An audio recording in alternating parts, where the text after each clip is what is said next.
Good morning and welcome everybody to our Studiotopia Day at this year's Ars Electronica. Today is all about increasing collaboration between cultural and research institutions, between academia, but also innovators, creatives, and citizens. Our speakers are going to reflect on the ecological and sociopolitical implications of the Anthropocene creatively and critically. So what do we have in store for you today? We are going to hear from best practice projects. We are going to hear about novel interfaces for gathering and disseminating knowledge, about reframing the commons, and about bridging together different stakeholders under the umbrella of nurturing coexistence.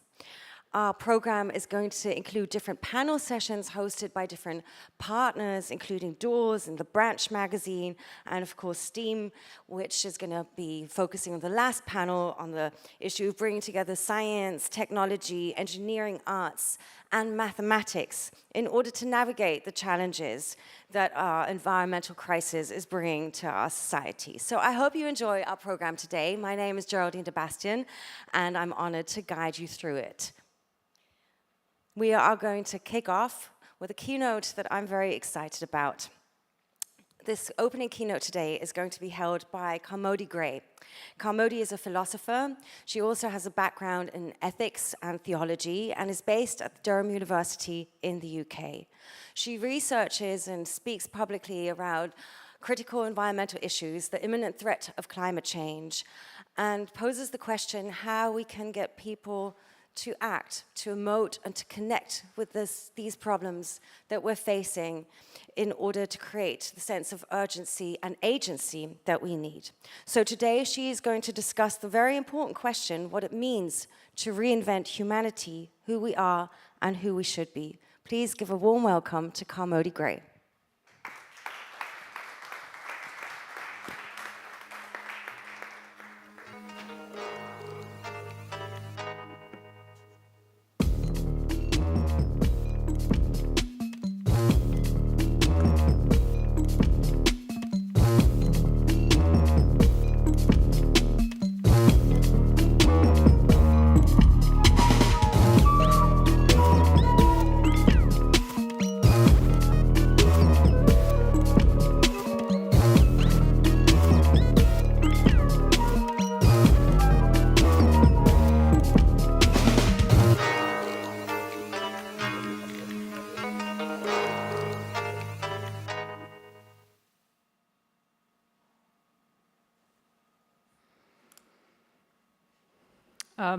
Good morning, everyone. Thank you for tolerating me speaking in English. If I'd been invited to speak in German, this would have been a very short lecture. Thank you very much, Geraldine, for the introduction. Geraldine actually introduced me as a philosopher, but my job title is theology. My job title is Professor of Theology, and I'm very often introduced as a theologian. I don't really like being introduced as a theologian, and I get a bit uncomfortable, and I was relieved that Geraldine didn't. It's not because I don't like theology, it's because I think people don't really understand often what theology is, and they think something about me that I then have to correct. So I'm just going to correct that briefly. I think that the word theology gives people the impression that I, as a professor of theology, am more interested in another reality than I am in this one. Or that I'm interested in a kind of specialist domain called religion, which could be separated out from everything else that we do, like politics or ethics or science. But I actually study theology because I'm interested in this world and all the people in it, and its past, and most of all its future. Theology is simply about whatever is most important to people. The word theology comes from theologos, which means the study of God. And God, as several theologians, many theologians have said, is just a name for whatever it is that we worship, whatever it is that we take to be ultimately important. So theology is actually about what shapes us, what drives history. As we say in English, what makes the world go round. When I was a child, I was very struck by how little people actually talked about this. This was one of my great puzzles as a child. I thought, why isn't everybody talking about this all the time?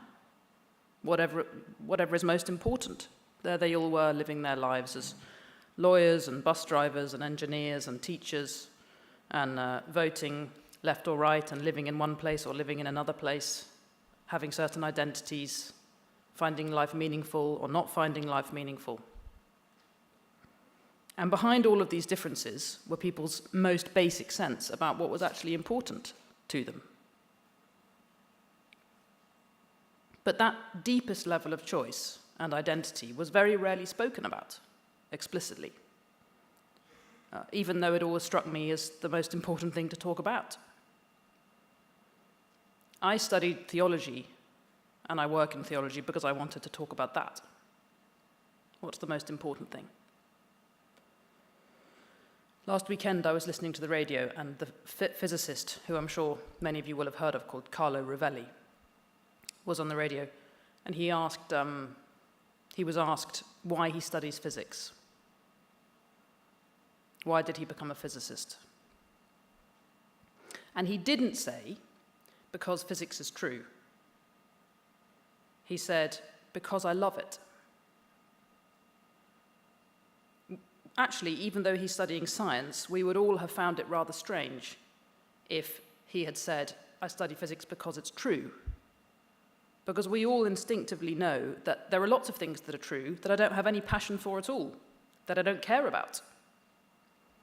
We actually know instinctively that something being true is not actually a why in the deep sense of why you do what you do with your life.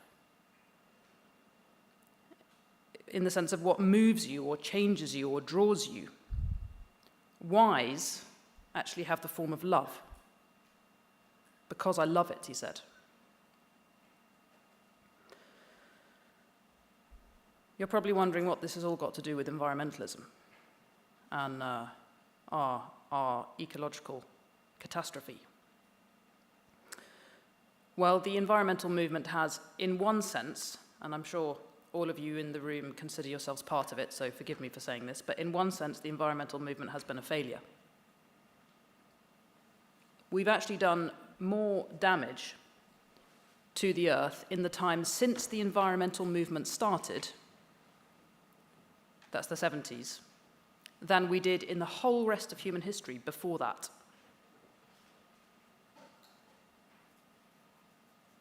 The conference program says that we need to reinvent humanity. Interestingly, it uses very similar language, the conference program uses very similar language to the language of Pope Francis in Laudato Si. Some of you might have heard of Laudato Si, his teaching document about the environment, where he says, many things need to change, but it is above all we who need to change. Deep down, we know that's true. We know that it's we who need to change. We know that we need to reinvent humanity. With the power that we have, with the power that human beings have, we really are the architects of the future. We only have ourselves to answer to. We only have ourselves to blame for the future we end up with. We're actually in the driving seat of the future. But what actually can change us? What really matters to us enough that we would reorganize our whole lives and our whole societies for its sake? Environmentalism apparently is still driven by the supposition that damaging environmental behaviors are basically driven by an ignorance of the facts that we just don't know. We don't know the facts about climate change or about the effects of our actions. But this is very plainly not the case. We have known the facts for a very long time, arguably since the 80s. Facts don't actually catch our attention. What catches our attention is not what's true. What catches our attention is what's important.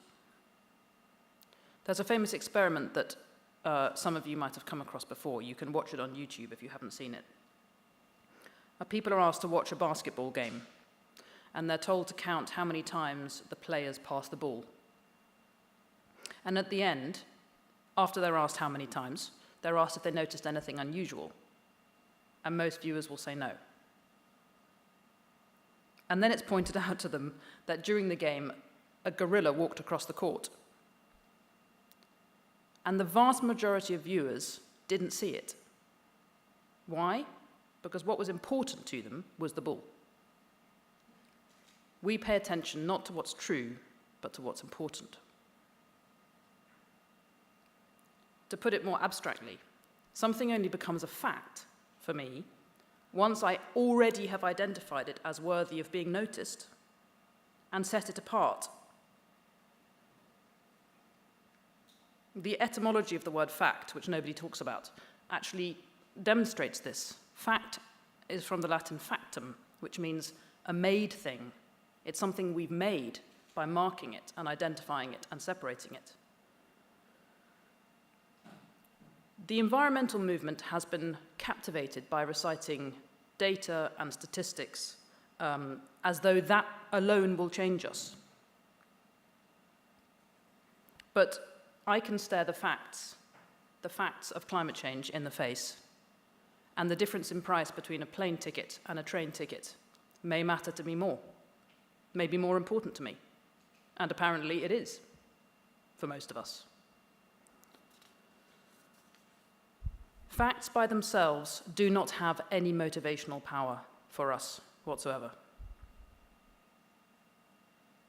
They gain motivational power when they relate to or connect with something that is important to me. In other words, it's my values that cause me to identify certain things as facts and make them worthy of being attended to. For example, the fact that you're in pain doesn't by itself make me act to help you. There has to be a value, such as an imperative to help those in need, or more significantly, that I love you. And then the fact that you're in pain makes me act. So the environmental crisis, like the social and economic crises of our time, is not mainly a material challenge. It's mainly a challenge at the level of what we choose to give importance to. The conversation about sustainability, for example, takes place almost entirely in empirical terms. But the most important questions are not empirical. The most important questions are, what do I care about? What do we care about? What do we love? Or to put it in the terms of sustainability, what do we want to sustain? Those questions are the key to the engine of change. Without that, we have no motivation. And without motivation, we have no action. But of course, our society is a numerically dominant society. We're obsessed with the quantitative. But we, human beings, don't actually express our sense of what's important to us in units. The fact that more than 3 billion lives will become unlivable with the roughly 2.4 degrees of warming that we're now facing may have no importance to me. They're just numbers until I have a reason to care about them. We do actually instinctively know this. We have phrases, I don't know if you have something like this in German, we have phrases like, he knows the price of everything and the value of nothing. Some people think that it's not rational to be more interested in importance or meaning than it is in facts. They would say that that means that human beings are irrational. But it's not that we're irrational. It's just that the reasoning of facts and numbers and data is not the deepest reasoning for human beings. But in a society as heavily scientized as our own, we have difficulty appreciating reasoning about values as reasoning at all. But it just is the case that a different type of reason holds primary power for human beings, and that's the reasoning of values, the reasoning of importances. So what is really important to us?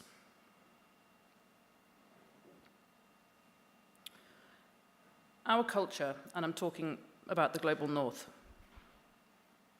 gives us the message mostly that action and motivation and commitment and indeed importance, our sense of importance, is something individual and private and personal. As though if we dig very deeply inside ourselves, we'll find energy and hope and motivation and so on, somewhere within. It's almost as though we think that these things are actually only authentic if they come from within me. But this model of the human being is a mistake, I think. Resilience and hope and purpose and meaning don't come from inside me. They don't come from in here. They come from here. They come from the space between us. They are actually the property of communities. Those things are the property of communities. We don't get them by digging deeply inside ourselves in a terribly earnest effort of will. We get them from relationship, from connecting with other people. We can't have weak and empty cultures and impoverished connections with one another and expect to be able to make good choices for the future, environmentally or socially or politically or economically. The political theorist Hannah Arendt said that loneliness is the breeding ground for totalitarianism. Why would that be? Simply because without a sense of connection to other people, we have no hope, no resilience, no sense of purpose. We have nothing to fight for. We give up.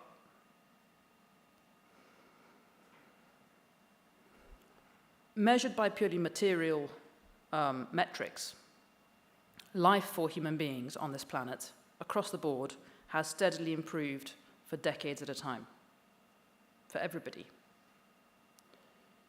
We're actually more, objectively speaking, we're safer and more comfortable than we've ever been as human beings. But the evidence is that how we feel is more hopeless and more directionless than ever. In many countries, the number of people having children or planning to have children is dropping so steeply that scientists say that it's jaw-dropping, unprecedented.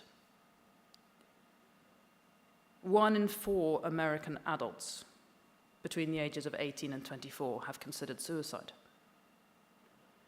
In my own country, the UK, suicide is the largest cause of mortality for people under 35.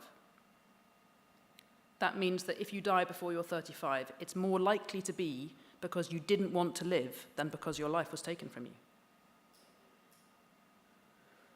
Between 2009 and 2021, the share of American high school students who self-reported persistent feelings of sadness or hopelessness rose from 26 to 44%. In another study, 51% of young Americans said that they feel down or depressed or hopeless. We all know that we've created systems of communication that exceed in their reach anything beyond the wildest dreams of previous generations. And yet, we feel totally disconnected from each other. Young people, which is against the common perception, are lonelier than older people. In my country, almost 2/3 of 16 to 24-year-olds said that they feel lonely at least some of the time. And almost 1/3 said they feel lonely nearly all the time. Almost 1/3. Almost half of UK adults say they often feel lonely. This is an invisible epidemic, the epidemic of loneliness. Sociology, for those of you who read this kind of stuff, sociology has charted a very steady erosion of social ties going at least back to the 1950s. The strongest communities now are weaker than the weakest communities a couple of decades ago. And the new generation feel this really deeply in their bones. They feel this. Among those who are most digitally connected, so that's teenagers and young adults, loneliness nearly doubled in prevalence between 2012 and 2018, which coincides exactly with the explosion in social media use. These statistics, I could go on and on, by the way, these statistics are very shocking, but they're not surprising, I think, because we live as though we're external to one another. It's no wonder we're lonely. So we think, and we often talk, as though our global situation in all of its dimensions requires a technological fix. But it's not primarily a technological problem. It's a problem of culture. So I'm going to introduce you to two places.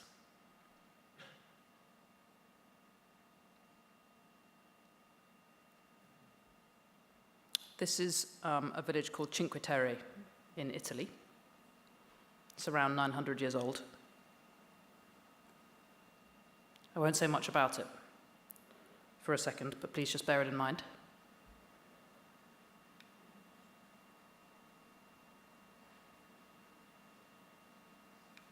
This is what it looks like at street level.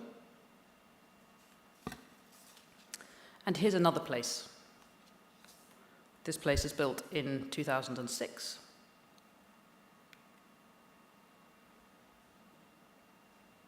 It's called Palm Jumeirah in Dubai. It's one of the world's largest artificial islands. I could tell you an awful lot about this place, but I'll try to be very brief. The properties here are sold as the dream homes of a sustainable future.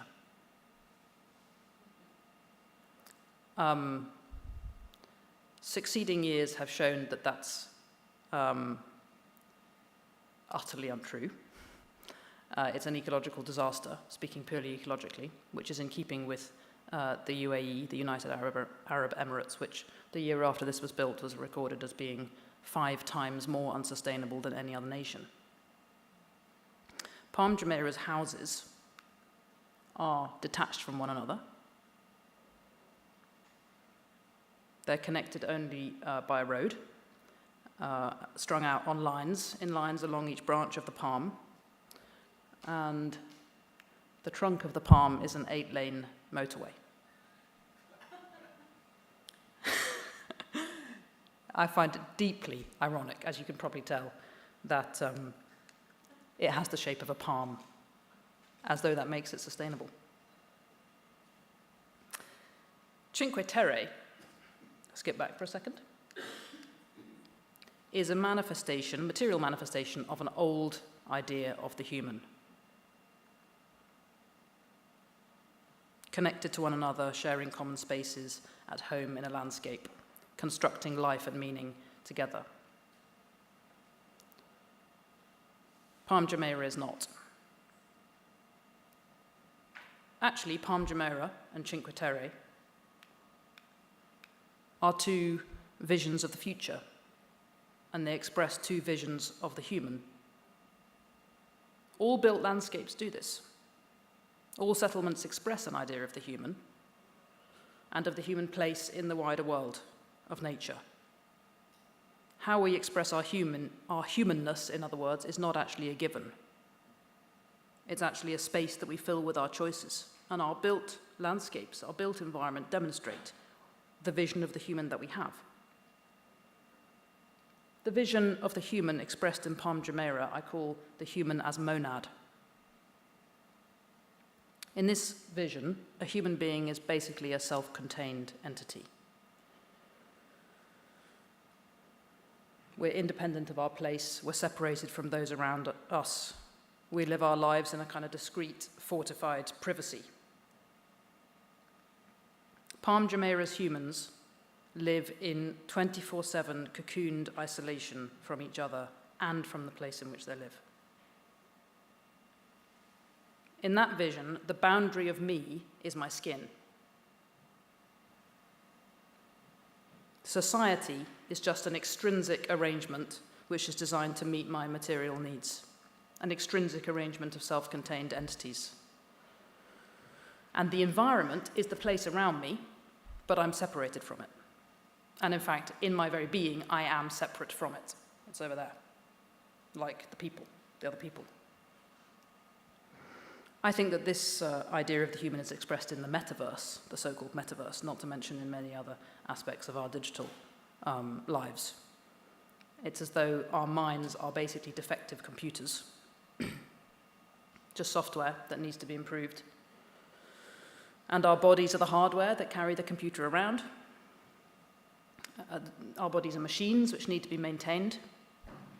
I think that that's a vision of the human that we encounter often when we go to the gym, the body as a machine that needs to be maintained. And the material environment, the natural environment, is just a receptacle. It's just the setting where I live out my individual life and make my individual choices.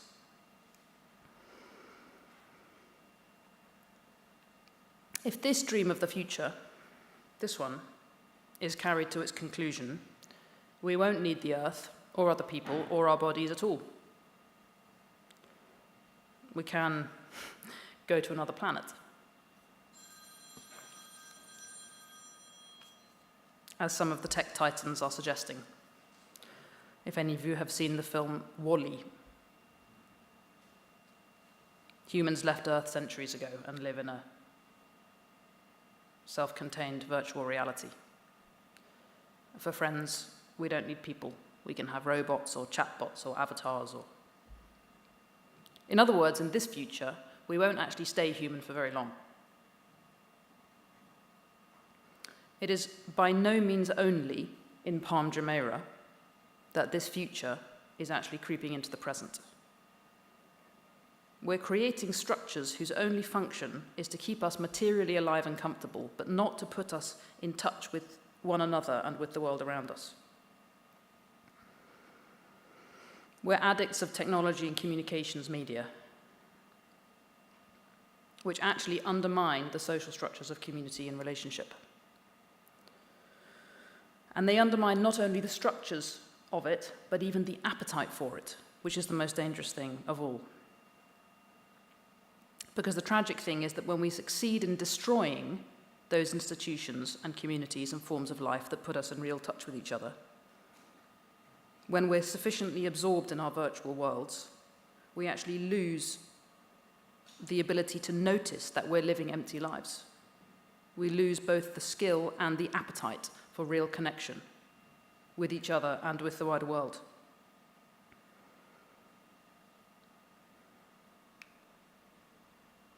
Wouldn't take long to lose it if you lived there. We've become so accustomed to the false satisfaction of technological substitutes for real connection. And so accustomed to our placeless lives of material comfort that we somehow believe the lie that we're actually better off in our self-enclosed worlds where no one can interrupt us and no one can get to us. The French philosopher Jean-Paul Sartre said that hell is other people. He's often quoted for saying that. Hell is other people. It's very surprising how wrong someone can be. He was 180 degrees wrong. Hell is not other people. Hell is being completely alone.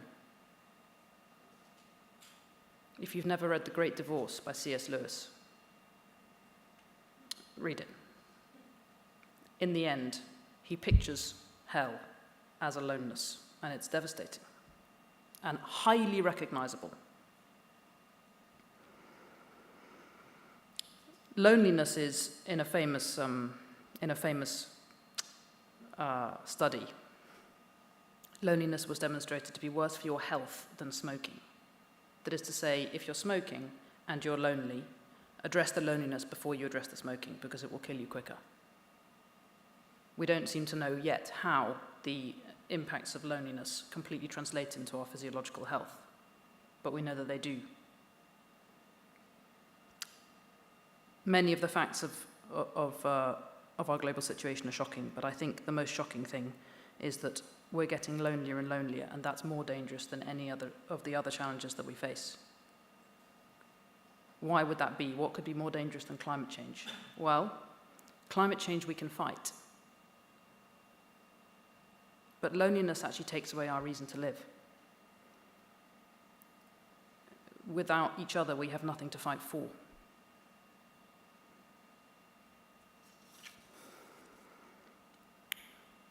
Thanks, you can switch that off. In the Hebrew scriptures,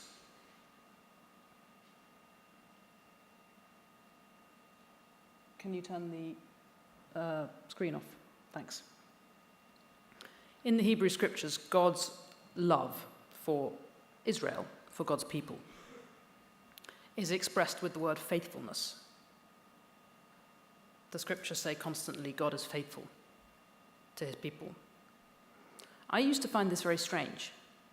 Why does God always say that he is faithful to us when he could just say he loves us? Which is more accessible somehow.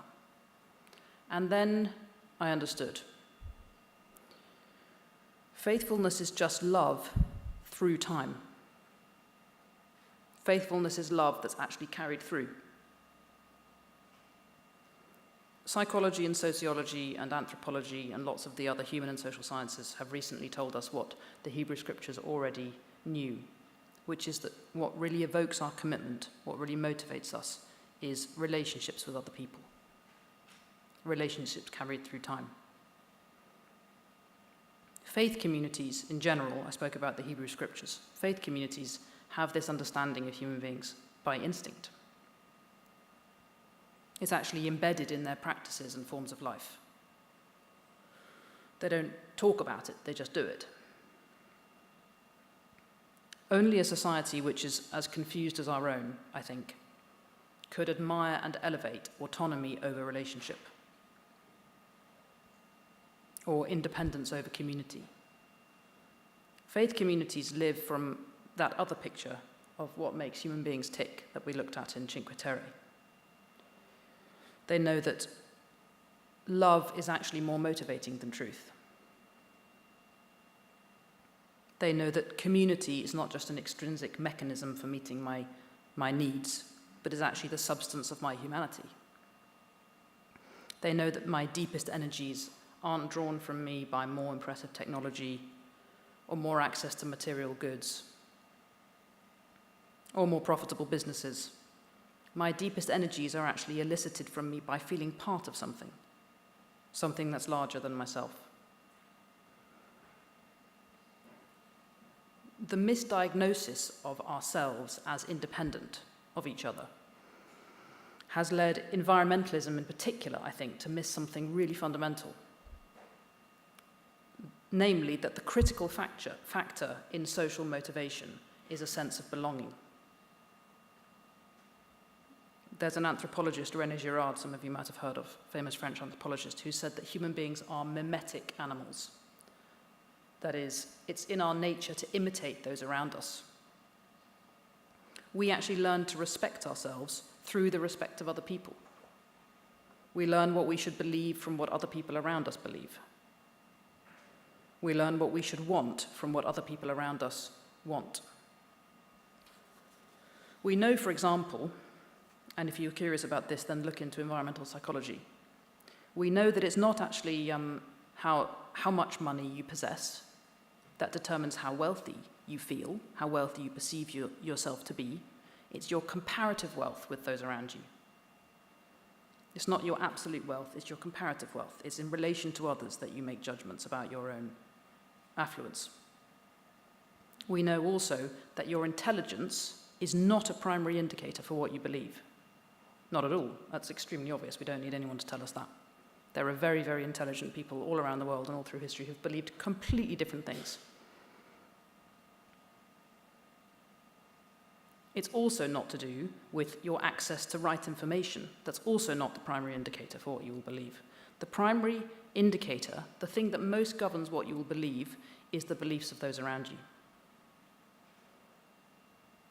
It's not rocket science if you think about it. But we're enchanted by our data and our numbers and our facts and our statistics, and we continually underestimate the extent to which others influence our behavior. And underestimating that has meant that environmentalism has gone on reciting facts for too long. Faith communities, in contrast, don't underestimate it. What's required, for example, to become a Muslim is to declare that you are a Muslim in front of 2 witnesses. What's required to be a Buddhist is, among other things, to take refuge in the Sangha, the community of others who practice. What's required to be a Christian is to be a member of the ecclesia, right, the body of Christ. And being saved in the New Testament actually consists in that new identity of being a member of that body. To be a Jew just is to be a member of a people. Not picking up on this dimension of social motivation means all across the world, people are told facts about climate change that they can't act on or don't act on because it doesn't cohere with the values of their communities. For example, in large parts of America, as I don't need to tell you, those facts are ignored because they would contradict a more basic form of loyalty to the community, which may be making its money from fossil fuels. It's not that they don't believe the information, it's that something else is more important to them, namely loyalty to those around them. The strongest predictors of our behavior are not psychological at all. They're not to do with what happens in here. They're demographic. They're to do with the people we live among. Environmentalism itself somehow needs to be framed as cohering with and expressing whatever it is that's most important to us. And that sense of something being most important to us is socially defined, socially created. I said earlier, it's no use talking about sustainability if we don't talk about what we want to sustain, and both those terms are crucial, we and want.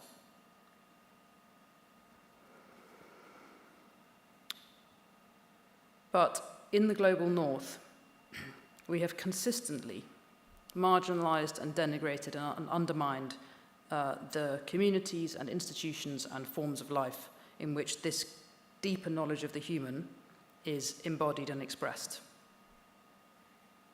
Faith communities in particular, not exclusively, but in particular, have been expressing this basic reality of our humanity for longer than any other institutions that we know.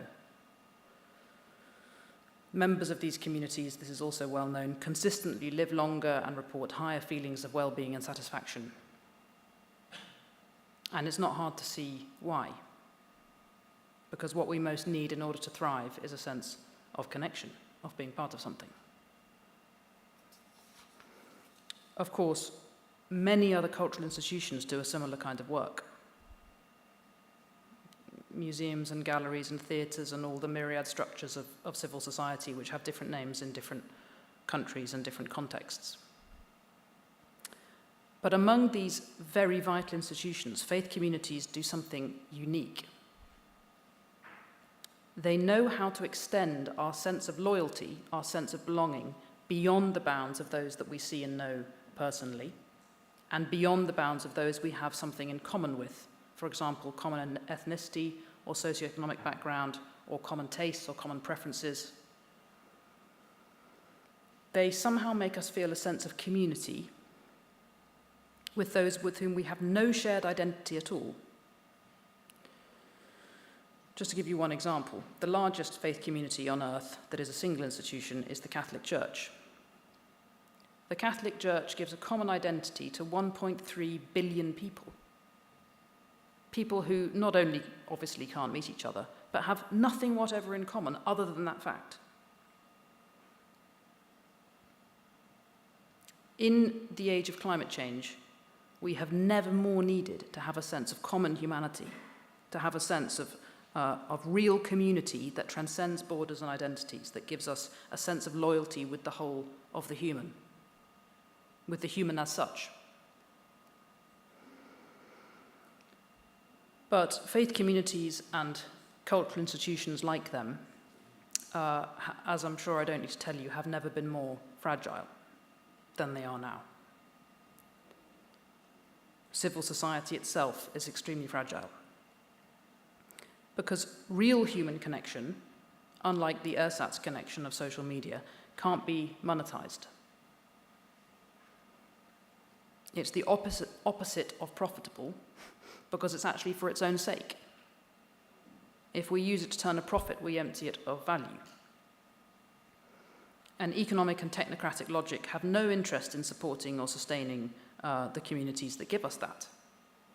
Faith communities and other cultural institutions don't exist to serve the interests of the tech giants or corporations.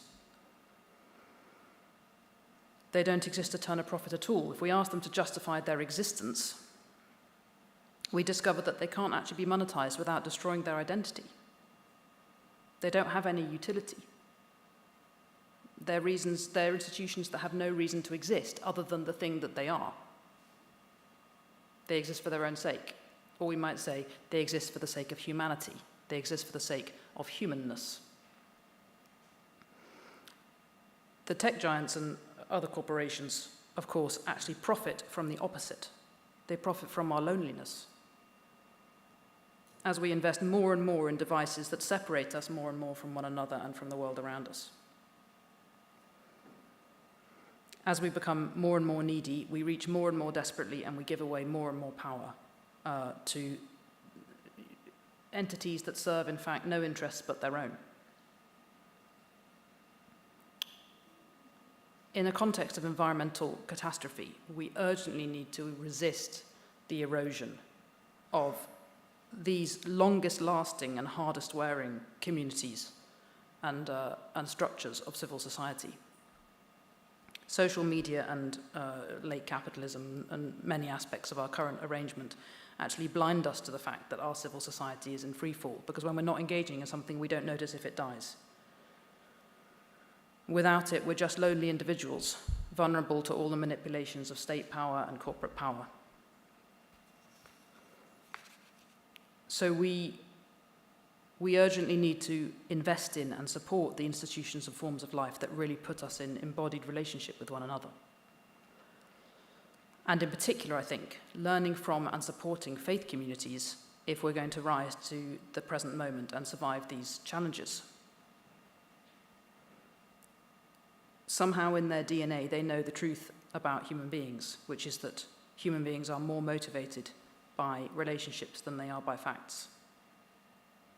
They're more motivated by love than they are by truth. And they don't know this in their heads.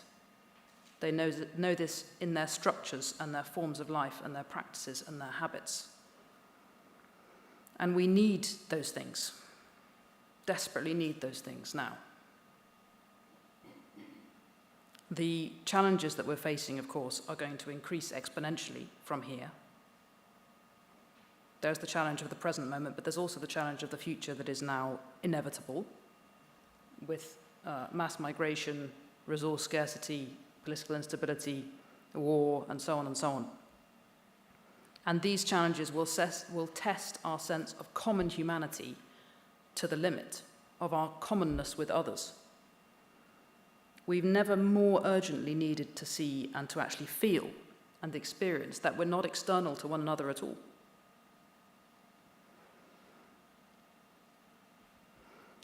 So as we now, to conclude, teeter on the brink of destroying ourselves,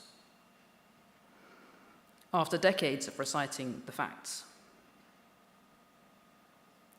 we're a bit like a large group preparing for an expedition, humanity. I've thought this in the past years as I've read and listened in to the many different conversations that are going on about the future. We're like a huge group preparing for an expedition. We have experts in every field. We have technologies to provide every service. We pore over our maps, we sort our kit, we make strategies, we assign roles. But in all of this busyness and all of this planning and all of this preparation, no one ever suggests that we sit down and talk about what the point is. Or to put it differently, where are we even going? Why should we go there? Where's the energy going to come from? Not the energy from the sun and the sky and the wind, but the energy from here and here, the human energy. Where's it going to come from? our enormous, dazzling economic and technical powers and abilities have somehow diverted attention from the thing that is actually at the center of all of this, which is us, the human being. We aren't defective computers. We aren't machines awaiting upgrade. We're just social animals. That's all. We don't need to look deeper inside ourselves to answer this question. We need to look outside ourselves to the never more fragile institutions and communities and forms of life that actually bind us together, that actually give us a reason to act. These are the bonds that actually make us loyal to one another, that give us the deepest and widest sense of togetherness, and therefore of connection, and therefore of hope, and meaning, and purpose, and resilience. The why of the journey that we have to take now, I spoke about Carlo Rovelli, the physicist, why he does physics. The why of our journey is not actually nature. Nature itself is going to be fine. It's been through 5 rounds of great extinctions already. Yes, there will be many losses, and they will be tragic. But nature is going to survive this crisis. What's at risk is us.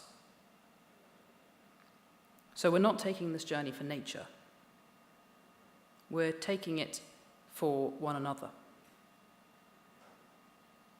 If we don't feel actually connected to one another, if we don't love one another, then there's no future for us. Thank you.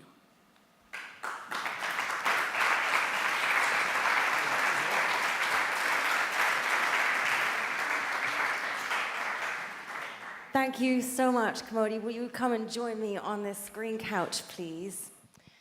As we have some minutes left to discuss your wonderful opening speech, which of course brings home the gravity of the situation we're facing, but I still found very inspiring, so thank you very much.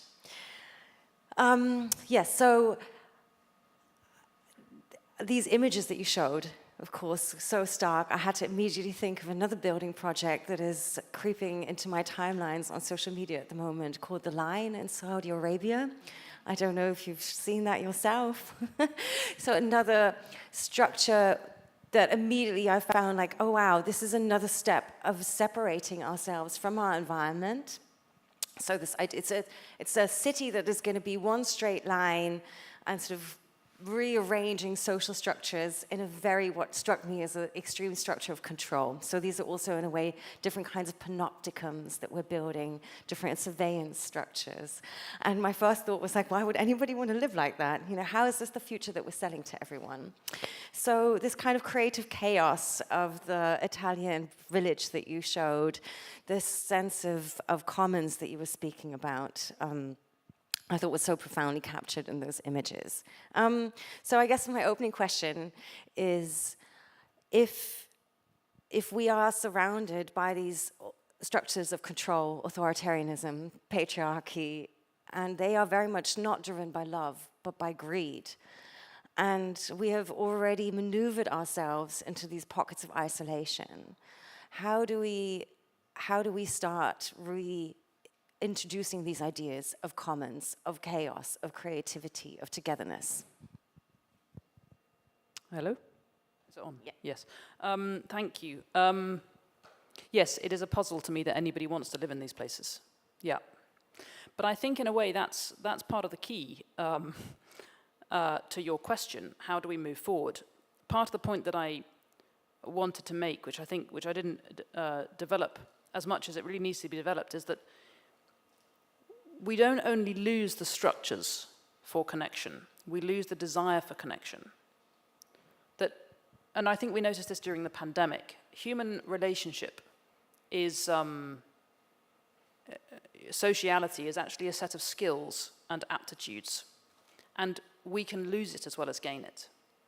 And if we don't practice it and internalize it and become habituated to that, it becomes harder and harder. And so it's not just like switching a light back on. It's more like reawakening a muscle that has atrophied. And there's something, the reason why I love the film WALL-E is because, well, many things about it are great, but it really pictures the sense that the humans of the future who are living in these cocooned bubbles of virtual kind of only partially physical reality and not communicating with each other, they actually seem quite happy. Like they think everything is fine because they no longer notice what they're missing. And that, I think, is partially where we've got to. People aren't really having much of a conversation about the connection between the social crisis and the ecological crisis. Because once you've stopped connecting with others, you lose the awareness that you aren't connecting with others. It just becomes your new normal. And so the first thing to do is actually to awaken people's sense that there's something that's been lost. To somehow, looking at the fact is, nobody wants to, walk the streets of Palm Jumeirah. But everybody wants to walk the streets of Cinque Terre. It's one of the most visited places in the world. We do actually recognize something beautiful and attractive about forms of life that are full of connection, if we're given the chance. But if we're totally enclosed in ourselves, we never are exposed to it to remember what we've lost. So, and events like this, right, this festival, are a really good example of reawakening people's sense that other people are actually there, wider community is there, a wider sense of purpose and shared value and shared project and shared orientation is actually there. And we really need to invest in all of the opportunities to reawaken people's sense that they've lost something, that the kind of current direction of development, both technologically and in terms of urban planning and all of those dimensions of our common life, that we can choose a different future and we want to. It's not just that there's a literal possibility of doing that. We really want to choose that future, if only we can remember what it is, what it feels like to be connected to other people. So I think that would be my, the one-line summary of that is, we need to remember what we've lost. And unless we're reminded, we won't, I think. And of course, there would be different, perhaps, techniques and methodologies of how to do that, but it will also, as I understood you, require building new structures. And that is true for the physical as well as the digital realm. So you touched upon this idea of the metaverse and this, very dystopian vision of the future where we'll just be trapped in VR glasses and digitized environments, which is very much the vision of the future driven by, I would say, few single men with very huge interest in their own personal profit margins rather than the interests of the future of humanity. But of course, those aren't the technical futures that we have to head to. The metaverse could be many different things. It could be a smart room where we all we have embodied relationships, but in different environments. So that's also something we'll be discussing throughout the course of the day. Do you see, maybe your take on how you would wish for that to develop, or the kind of solutions that you think could reinvoke this idea of the commons, bringing together the physical and the digital? Yeah, I think that's such a fundamental question, and I'm so appalled by the effects of our current digital habits that I can become just totally disenchanted with digitality as such.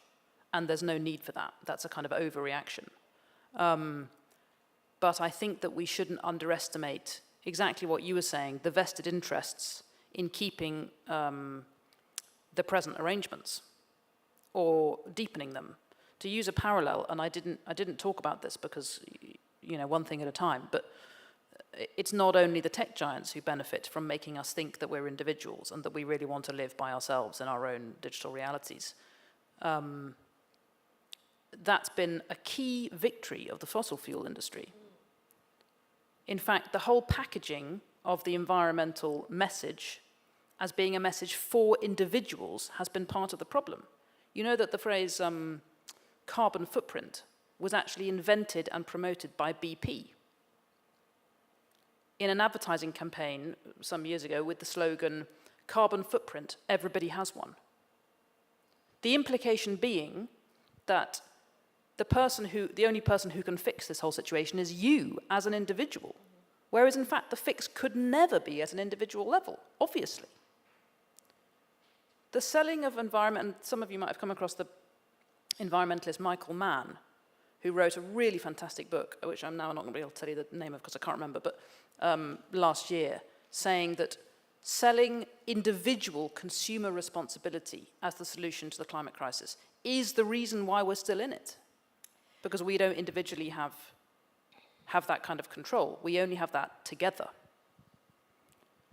I love that you're making that point, and it very much connects to what was being said on one of the panel sessions here yesterday, that we need to give agency to the individual, and we need to get information and knowledge to the individual, but only to enable collective action. This idea that we're individually responsible for saving the planet's climate is what, exactly as you said, actually taking us back in being able to take action. And I feel this is, I just wanted to underline that because I think it's such an important and powerful message. Again, we need community and community action to get the political traction for the ideas that we want to bring forward. Yes, absolutely. That sense, so everything I was saying just now was about trying to strengthen and deepen what I've called civil society. But, you know, faith communities are only one example of that. I mention faith communities because nobody takes them seriously, and yet 86% of the world is a member of a faith community. This is the most distributed at every single level in the entire world demographic, is people belonging to faith communities. But they're not mobilized at all, and they're largely ignored in the secular cultures where most of the legislation and activism for in environmental, the environmental realm has been taking place. But faith communities are just an example. The point is that we need to invest in the things that actually connect us to each other, that aren't government, that aren't commercial.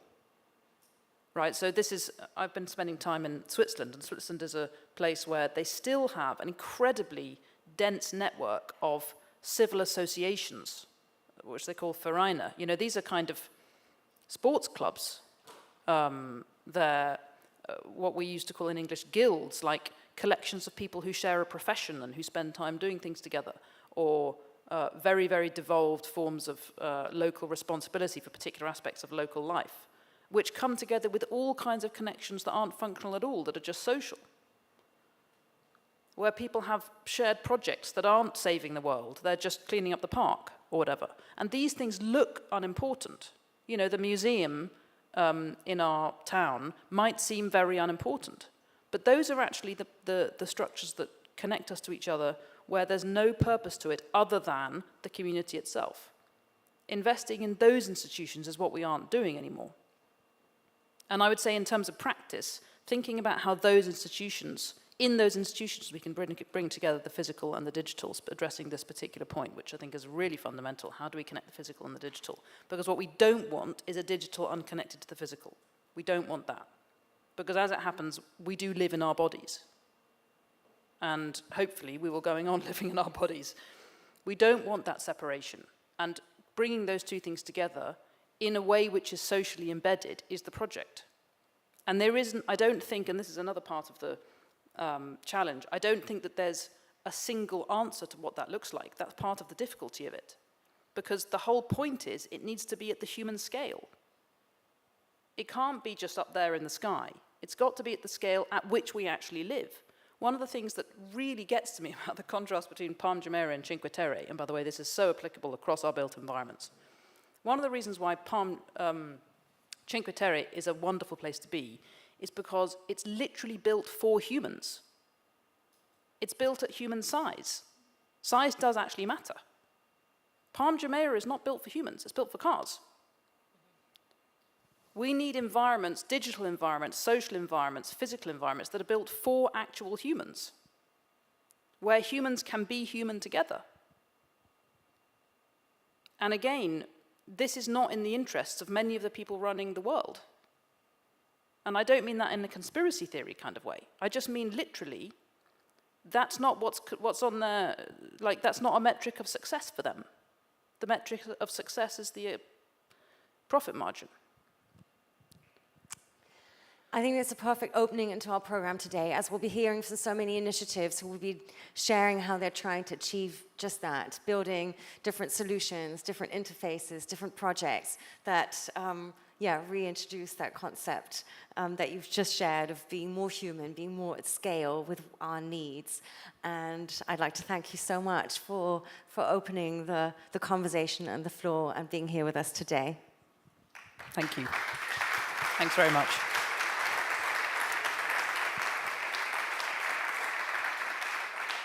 We are going to head into a very short break, and then we'll be back at 11:15 with our opening panel of the day, discussing strategies of culturing. I'll see you back then. Thank you.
showing the film.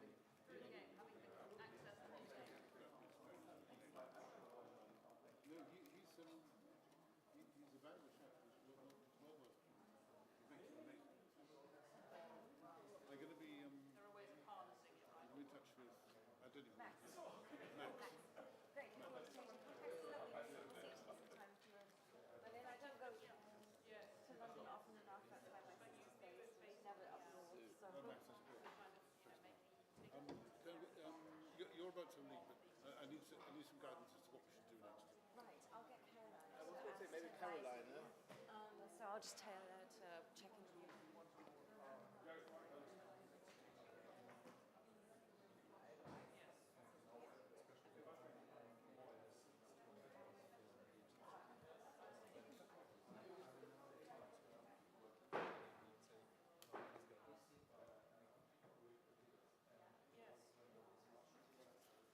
I'll go there. Yes, I remember that. which is now lies in front. Ich übergebe diesen Teil der Verantwortung. Das Ding ist, wir haben keinen Chat, wo ich die schreiben kann. Das heißt, du müsstest das lieber in der Moderationschat sagen. Aber gut, das ist mir. Okay, und ich kann ja auch einfach, oder ich komme einfach mal hinten rum und zeige dann die Karte. Aber ihr könnt es ja trotzdem bei euch behalten. Sonst gehe ich raus und rum. Dann muss man hier nicht vor dem Publikum lang. Passt, ja. Super.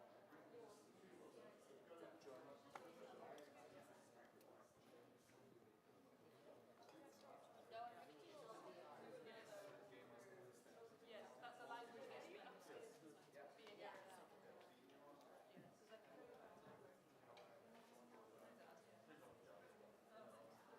Liegt eigentlich? Yes. Ganz vergessen. Am Anfang waren so wenig Leute, aber now there's so many people. This is Gail. Gail is a man. I hope we see each other around later. It was lovely to meet you.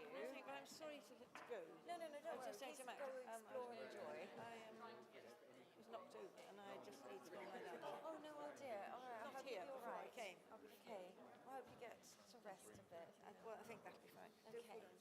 Which is how many 2.5? So cool.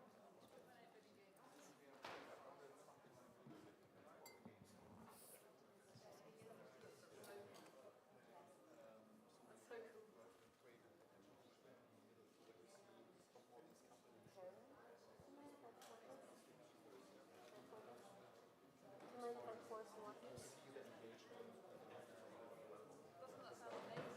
Really important. Oh, good. Okay. I'll save the next panel. You can come back. Yes. Yes. Do you have cards? Oh, no. Yes, I do. Yeah. Yes. Oh, you're going to...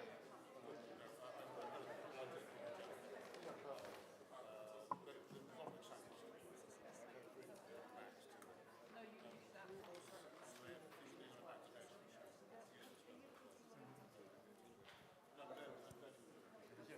Wonderful. It's lovely to meet you. I'm coming back. All right. I'm just going to, Jan's got a very sore shoulder, and I'm going to get her a cab to go back to that place. All right. I hope But you I'm see- going to, I'll come back. Can I get a coffee over here? There'll be some. Max has just been getting me coffees, so, So he there knows is, where there, the coffee there is. is her a coffee. There is coffee somewhere. I'll probably come in the middle of the session. All right. Leave it there.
Welcome back, everyone, to our Studiotopia Day here at Ars Electronica.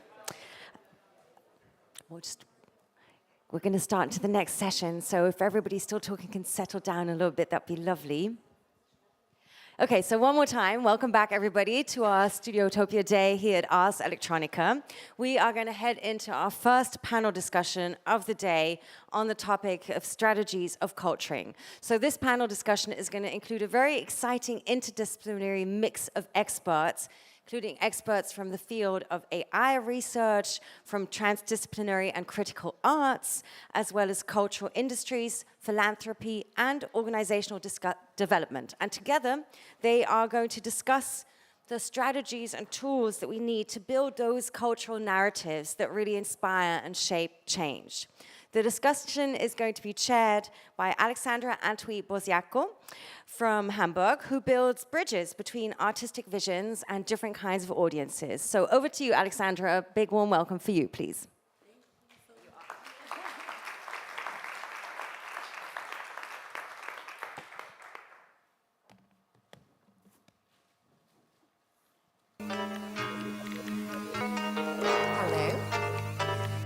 Hello, welcome. What a warm introduction. Thank you. Oh, wow, I wanted to say this music is exactly what I had hoped for in my deepest dreams. Now it is happening, so I think this is something that I can be, wow, the spotlight as well. Again, my childhood dreams are coming true. Wonderful. A spotlight, entry music, what else can one want? Yes, there's one thing. A wonderful panel with amazing individual talents from their industry. It is, when you read their CVs, when you go and you research about them, you feel like, wow, Ars Electronica made it possible to call all of them at one stage here to talk about their experiences and to talk among themselves. Because this is what we all believe in. Co-creating, and I think this would be an amazing attempt. So I hope you do enjoy it. Please give a warm round of welcome to all the panelists. Please, all panelists, come to the stage.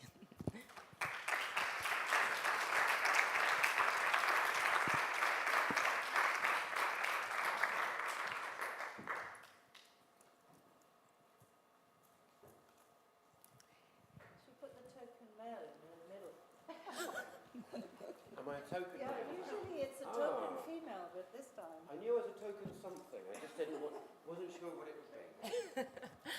Great. So how will we do this panel so that you do not have so many elements of surprises here? First of all, what we will do is each panelist will introduce themselves, say who they are, what drives them, and what makes them happy. This is what I'd like to know, but we still... And then after that, we go into the discussion. And it is very important for me that I am not the only one who asks the questions here. Feel free to ask questions among themselves. I have noticed sometimes they end up being more intellectual than the ones I brought with me. So in order to benefit from this, please, it's a conversation. We should enjoy it, and it should be nice. All right, then. Starting with you, Francesca Thyssen-Bonne-Messer. Welcome that you are here. Please introduce yourself. Well, first of all, I'm not Dutch. I'm from Switzerland. So thank you so much for inviting us together to okay, breathe. So a little bit about me. That's what you want? Just a quick intro? That's what I wanted. Yes, please. That's what we all want. Isn't that right? Okay. Yeah. All right. I hate doing this. So, I mean, one of the things that I wanted to mention about was when I was younger and in my teens, my father was a great mentor to me because I grew up surrounded by art. I grew up with a lot of art activities going around, but what really made a difference to me is what happened with the art, what my father did with it. And at the height of the Cold War, in the Soviet era, between, when it was Brezhnev, Reagan, and a massive nuclear arms race, he accepted an invitation to the Soviet Union and to bring his incredible collection of old master paintings into the Soviet domain. And he did a 5-year exchange during the early 80s, which was really, for me, I was invited to join him and went to all those countries, and we went also to Kiev and to Novosibirsk, apart from Moscow and Leningrad, and just being able to see the incredible power that had in terms of developing cultural diplomacy. This was really something at its origins. So I think this is what this conversation is about. And I guess this is something that led to my firm belief that art can really make a difference, can really have an impact. And so 20 years ago, I founded TBA 21. And of course, working with live artists is way better than working with artists from the Renaissance, maybe. But there is this incredible potency for change. And then 11 years ago, we also founded the Academy, which is TBA 21 Academy, with a huge focus on the ocean, which has led us to work a lot between the nexus between art, science, policy, indigenous voices, oceanography, always focusing through the lens of art and artists, with them at the center of our practice. Thank you so much. That wasn't that bad, was it? No, it's okay. All right, lovely. So, who is next? Bernd Fiesel. You're calling on me far away. Thank you for having me. Thanks for inviting me. Well, my story is also connected to art. I studied originally economics and philosophy, and then I met a painter from the Arts Academy in Düsseldorf who changed my life, and that led me to being the speaker of the Arts Council in Germany and working for many frameworks and associations in the field of arts. And then in 2010, I was at the Ruhr 2010, the culture capital at that time. And its claim was change by culture and culture by change. So I'm also kind of Katholisch here and experienced myself what this transformative power is. And today I'm just leading since about 8 weeks this innovation community for the cultural creative sectors and industries, being its interim CEO. And it's a great pleasure to be here. Thank you again. Thank you so much, Bernd. Lovely, lovely, lovely. It's going very well, don't you think so? Great. So next, Diana Eitenschenker. Welcome, so lovely to see you again. We met already in the hotel, but I felt too shy to approach her. You can always approach me. Hello, Yes. everyone. Guten Tag and good morning. Thank you for including us here today. I'm Diana Eitenschenker, and I am privileged to serve as the CEO of Leonardo, the International Society of Arts, Science, and Technology. I also direct our partnership with Arizona State University, where I serve as professor with the School for the Future of Innovation and Society and the School of Arts, Media, and Engineering. Now, as those titles and associations suggest, it's all very interdisciplinary and transdisciplinary, which is very much at the heart of how and why I'm here today, having begun my practice and inquiry through international law of human rights, through advocacy, and through philanthropy, social entrepreneurship, impact investment. For me, all of these so-called fields are fluid and intersectional strategies for culturing change. And I'm delighted to be here. I will share, we were asked to say what makes us happy or what we most like about ourselves. And I thought about that and very quickly came to what makes me happiest and what I most like about myself and what I most care about is the company I keep. So I'm very honored to share the company here on this panel with you, Alexandra, here in this room, beyond at Ars Electronica, through Leonardo's network and our world today. Thank you very much. I feel delighted. Thank you, thank you. So next, Tika Brain. You are one of the living artists that you just said that you now like to work more with artists that live. And now is a living example. Off to you. Hi, everybody. Yes, my name's Tika Brain. I am originally from Sydney, but based in Brooklyn, New York. I'm an artist, but my background is environmental engineering. So my work is very much engaged with questions of technology and infrastructure and the ways that the systems we build author our ecological relationships and our ecology. Most recently, my work has been looking at the role of computation in the climate crisis. And I have a number of projects on show here at Ars that maybe we'll touch on later. I'm also an assistant professor of digital media at NYU. Also a very interdisciplinary situation. It's a department that's in the engineering school, so most of us there are sort of hybrids coming either out of engineering and into arts or the other way around. So yeah, really happy to be here and thank you for having us. Thank you. And I know people always say this, you know, this but not so I will not say that one.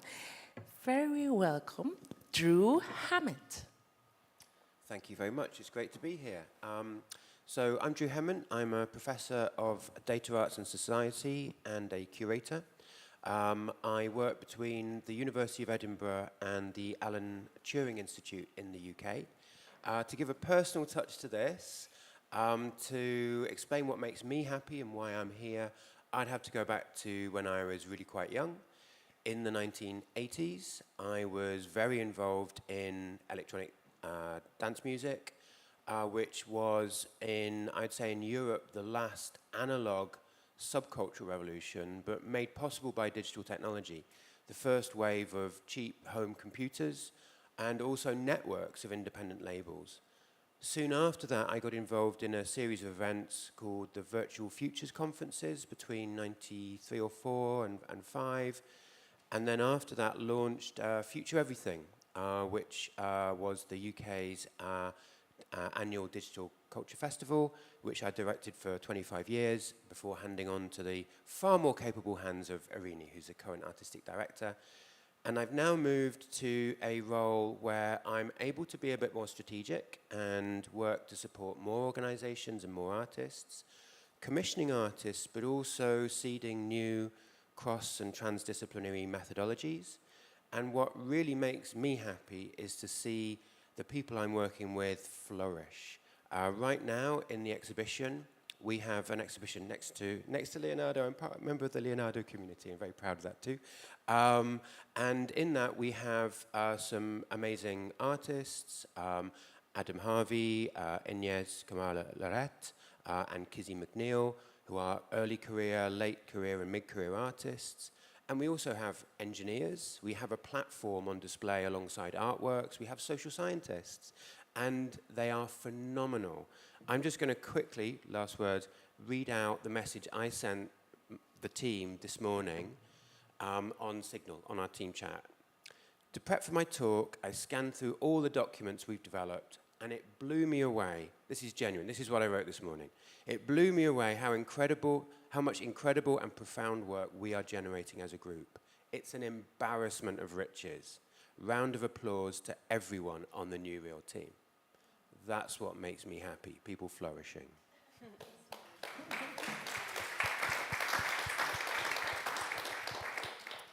Wow, I must say, although we have a very challenging, a lot of challenges in society where we feel like we want to tackle them, but I'm very happy to see all you, in a way, shining, being very happy with their works that you do.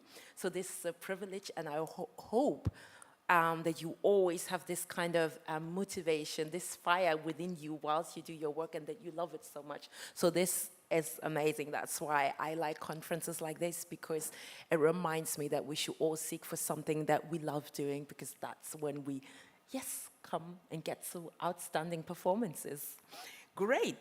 Having said so, I am not entirely sure, but Bernd, remind me, did you tell me what makes you very happy? Well, you're a very good listener, but I'm happy to tell you again in case I didn't do.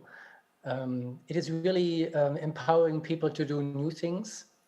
I experienced this when I met this professor at the Arts Academy in Düsseldorf, you know, how you change your rhythm and your system.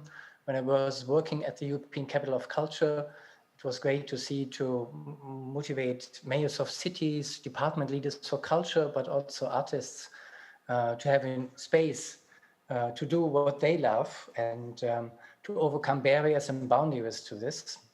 And so that's what I'm doing now again. Innovation is nothing less than that, helping people to do new things, very easy.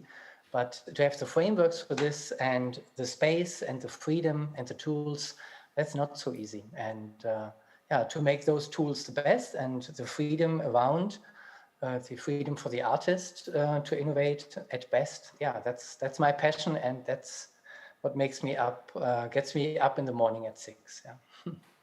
Great, great, great, great. For me, it is my alarm. So, now that we've talked about the things that we are passionate about it, unfortunately, it always comes with a need that we identified or that you identified individually. So my question would be first, what troubles you most from an individual point of view when you think about current challenges? You already nodding, you know exactly what troubles you most. Let us know then. So I think what troubles me most is also what energizes me most. And that's the overwhelming need we have to infuse our work with more love.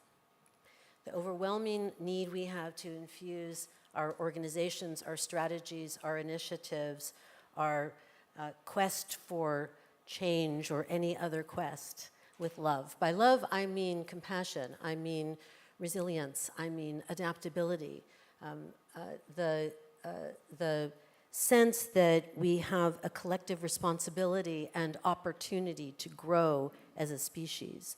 What is most driving me is how we can become more human and more humane. How can we become more human and more humane?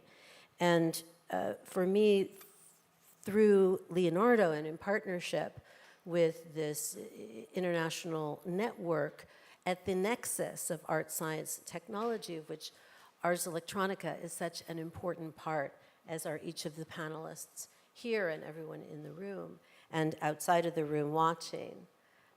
It's about recognizing that creative collaboration is our cornerstone, our birthright, and our key forward. So we each need to find different points of entry to creative collaboration. By collaboration, we mean not parallel play, but really engaging, listening, co-creating. So with Leonardo, we try and do that and evolve with our publications, our partnerships that are growing, and our programs. We have with us here today artists and curators and the public engagement specialist who supports our network of lasers, now in 50 cities around the world, our Leonardo Arts Science Evening Rendezvous, including the one that we held here in Linz on Friday. Was that just yesterday? Well, this week, I'm not sure the day, and in Vienna and around the world. So I think if we can not leave behind the metrics of our technology and how clever we are in our heads, but connect that and integrate that with how full, vibrant, and alive we are in our hearts, we will be really affecting change. That's what most troubles me and most excites me when we're looking at the issues that there's no shortage of challenging us today. Thank you. Any other challenges or troubles? Well, I mean, if we're looking for some, I'll cite some luminaries from last night. Last night at the award ceremony, we heard, I think, some rallying cries and some challenges. Francesca Bria argued, who's very influential in supporting open source, open culture initiatives in Europe, championed the idea that the arts should lead societal change at a time when we see complex, multi-layered crises around us. I think that's an important rallying cry. And Gerfried Stocker asked a very difficult question, which was maybe a little bit unfair of one of the artists, which is, how can you scale up what you do to change the world? I praise thee. Of course, that's really challenging, but I think it's really important because for many of us, I think the arts as artists, as change agents, the arts as empowering and a site of contestation is really important. One way we address that is by trying to move upstream to influence policy and also standards so that we can design the standards for tomorrow's technologies. In the program we're doing, we're bringing artists together at the Alan Turing Institute with the science community and policymakers to try and effect that change. I think with that comes a question of the role of the artist. Is it the role and responsibility of the artist to take this weight on their shoulders? And I think that for a curator, that's actually an important thing to stop and take store of. Because in many ways, the role of the artist is to introduce us to the sublime. But at the same time, for many artists, social change is a core goal and actually enriches that practice and makes that practice meaning for them. So I think that's a challenge, how we can support that practice and transition from a concept in a gallery to something that has impact in the world around us. But there's also an assumption there that the artist is distinct from and needs to be placed in these other environments. And maybe we're in transition there to recognizing not necessarily we're all artists, but we're all creatives. So who is to lead change? It's got to be all of us. And unleashing and unlocking that creative potential that artists embody across our communities of practice. That's where I get really excited listening to you. But I can also, I think that internally as institutions and organizations that we all run very differently, is that how do we become the change that we want to see around us? You know, how do you internalize in your own, the way you run your office, the way you are with your staff, the responsibility you ask people to take? And how do you become this caring and loving organization? Because, you know, the way things used to be run was very top-down. And, you know, I think that's internal cultures, that we're not just projecting of what change should be like and asking the artist to help us, but also to implement that change within. I think that's also quite a challenge. It's a lot to ask of the artists. I do think that sometimes there's an expectation that artists can do everything, right? Change makers provide motivation and ideas for cultural transformation, and I think they absolutely serve that role. But I also think sometimes that there's that sort of deflects from the systems we're all embedded in, right? And there's also like real limits on what artists can do, particularly in the context of like infrastructural scale problems like climate change. So there's the tension in the field for me, right? Is that like often there is the figure of the artist and it's sort of called upon to like do all of this stuff, right? You look at even in a lot of critical theory, you know, that the artist is like artistic practice is often called on to sort of be the antidote to the critique that's been mounted.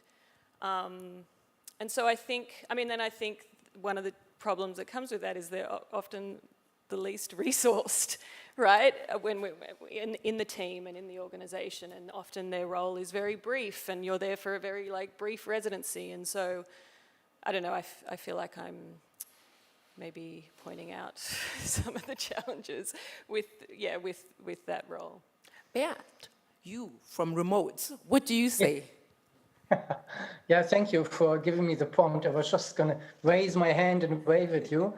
Yeah, it's interesting to follow your debate because when you ask for troubles, I really look at the setting around us. And none of you have mentioned the war we have, the energy crisis. You spoke of multiple of crises, yes. But I've met artists, who stopped making art and went to the Ukraine to go to war and fight. And I think we have really a very personal change if it's artists in big cities because of gentrification in rural areas or because of the spillover effects of the war, that I think the blooming and flourishing setting we have for many artists, of course not for all, there was still a lot of poverty with artists, but still I think this might be and will be increasing. It would be unrealistic to expect that all kinds of companies will close, but artists will not be infringed.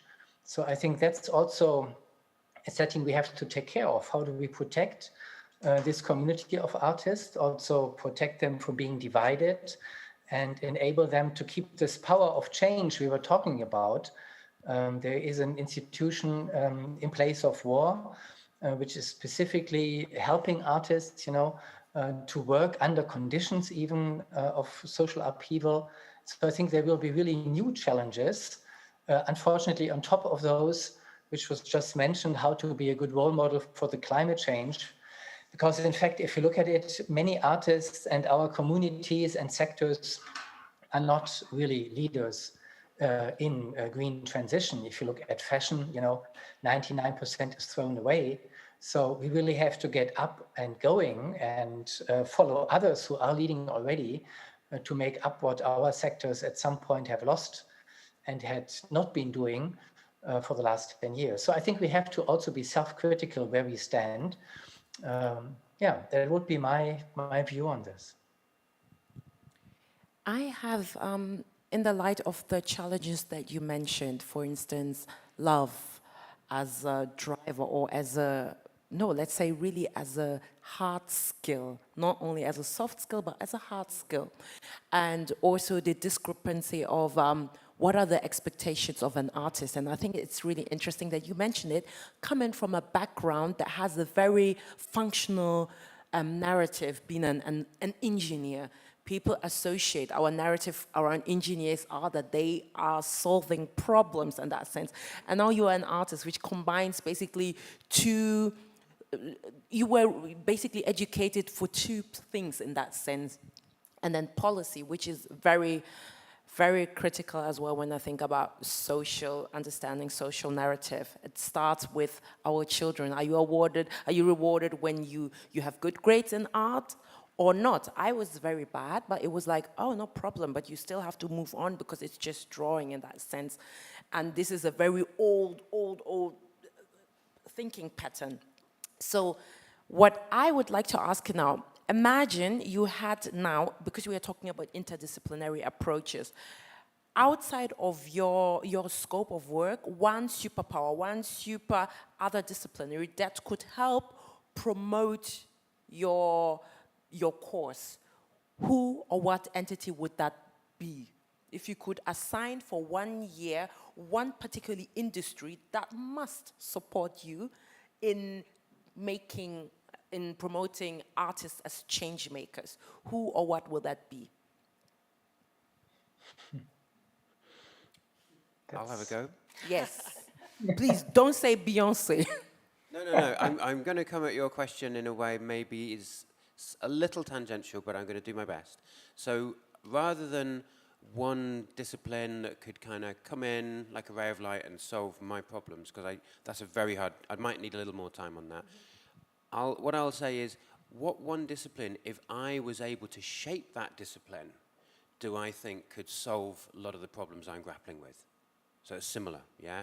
So for me, a lot of the problems in the world, I'm not going to overgeneralize and say that it's the cause of the war in Ukraine, but it's kind of a philosophical point.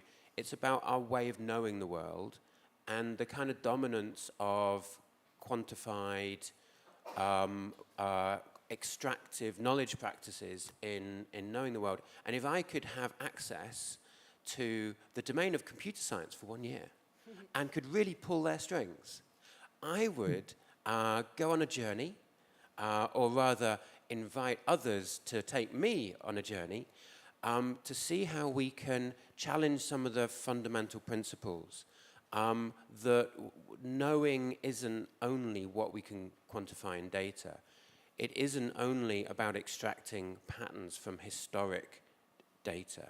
It's about human imagination. It's about the ability to connect technical issues to our higher level understanding of what really matters in the world. And to envision and think about ways of knowing that are truly transdisciplinary and that can maybe help us shift away from some of the systemic patterns that I think lay behind a lot of problems in the world today. Did that answer your question at all? Yes, there's of course no right or wrong answer to it. It just occurred to me when you said all these things that also there have to be a framework, there have to be enablers to do all these kind of things. It's like when you have a company, a huge company, and then you employ one person to do diversity management, but then they do not have the powers, do not have the decisions. That is why I ask if you had one particularly, superpower. I would ask for more time. You know, for me, time is the essential ingredient for artists and institutions to be able to develop a working process that is really not only fulfilling, but also rewarding and effective.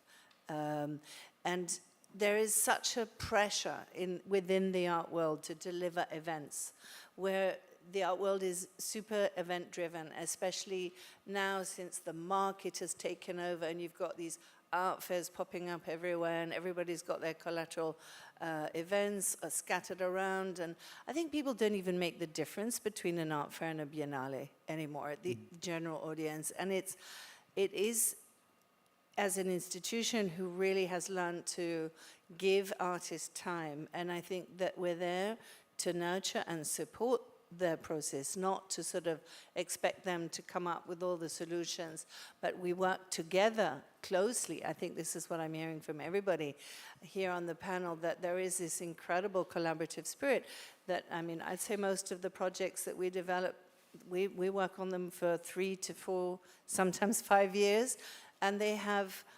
moments of public where they can sort of be shown and be seen whilst they're being developed.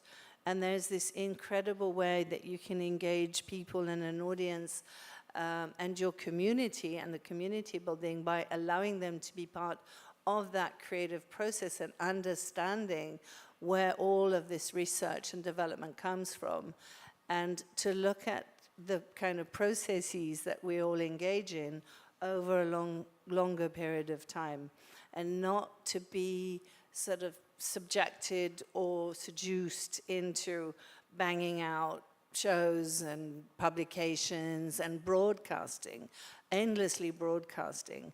And I think what we need to do is listen and engage with people on that journey, and that is a sort of a different way that we're now approaching commissions and corporations. Is much more long-term with a lot more breathing space and time. Could I just come in on that? And just you prompted, and I could not agree more. And there is somehow also a paradox, you know. On the one hand, our time is seemingly spinning around events. On the other hand, we call for a real change and transformative power. So, of course, it would be also, you know, another event or what would change look like then? Would it be much slower or more fundamental? And for this, maybe overseen would not seem to be so superficial. But maybe it's also part of all those superficial things, and we don't see the real change underneath all the events.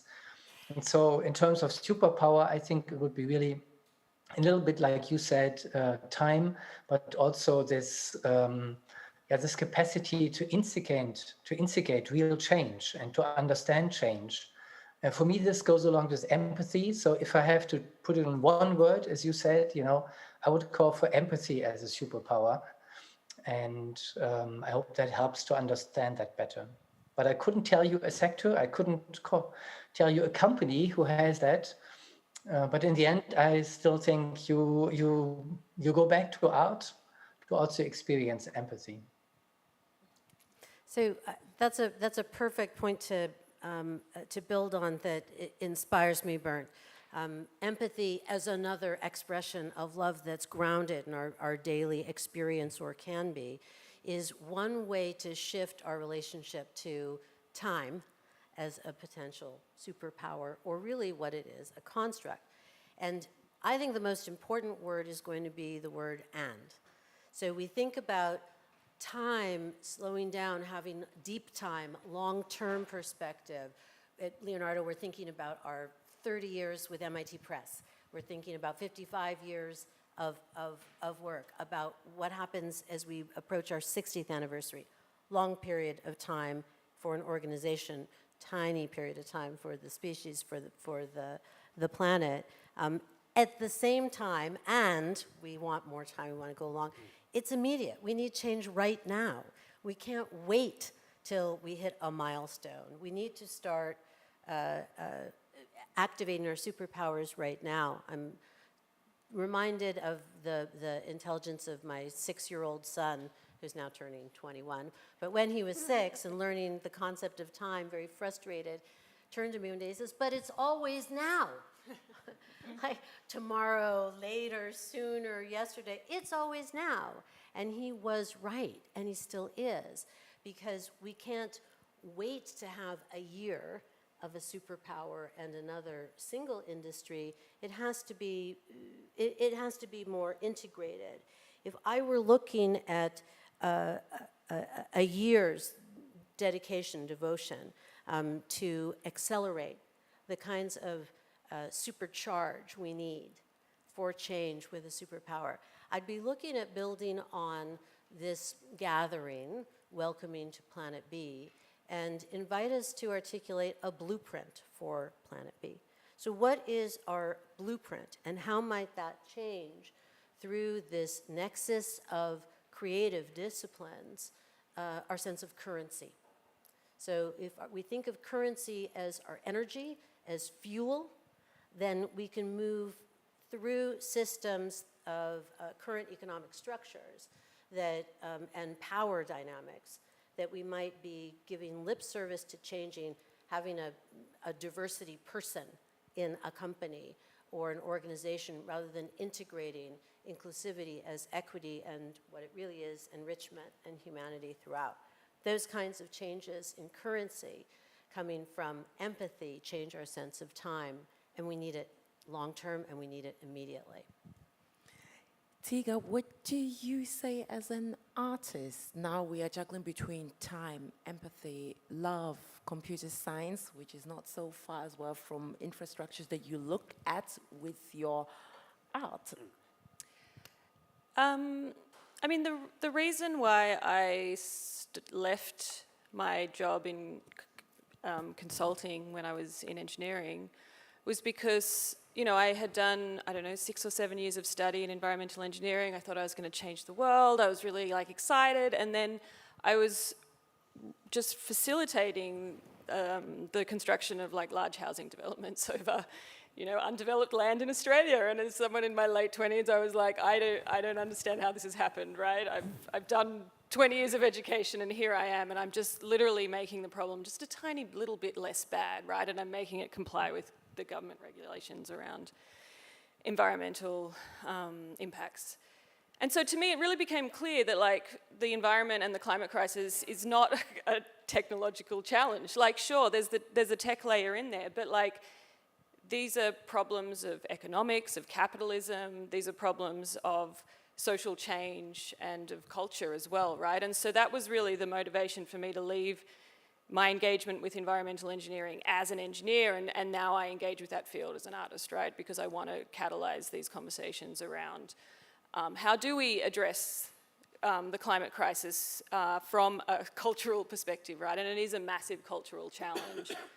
And so I think that's what I would love to see, is I would love to see fields like environmental engineering, computer science, climate engineering be more engaged with other disciplines and other ways of knowing, and the fact that problems aren't just this sort of technological challenge, right? And so the work I have here in Ars is very much trying to do that. There's two projects that are kind of, we call them attempts at expanded geoengineering. And so one is looking at the role that media plays in climate response. So it's a botnet that visits articles that mention the word climate change, and 100 bots click on all the ads that run alongside these articles to try to elevate the value of these articles, because you know our media is run by automated algorithmic systems and a business model that is based on digital advertising. And these are the forces that are shaping how we understand the climate crisis. These are the forces of how we understand how science is communicated.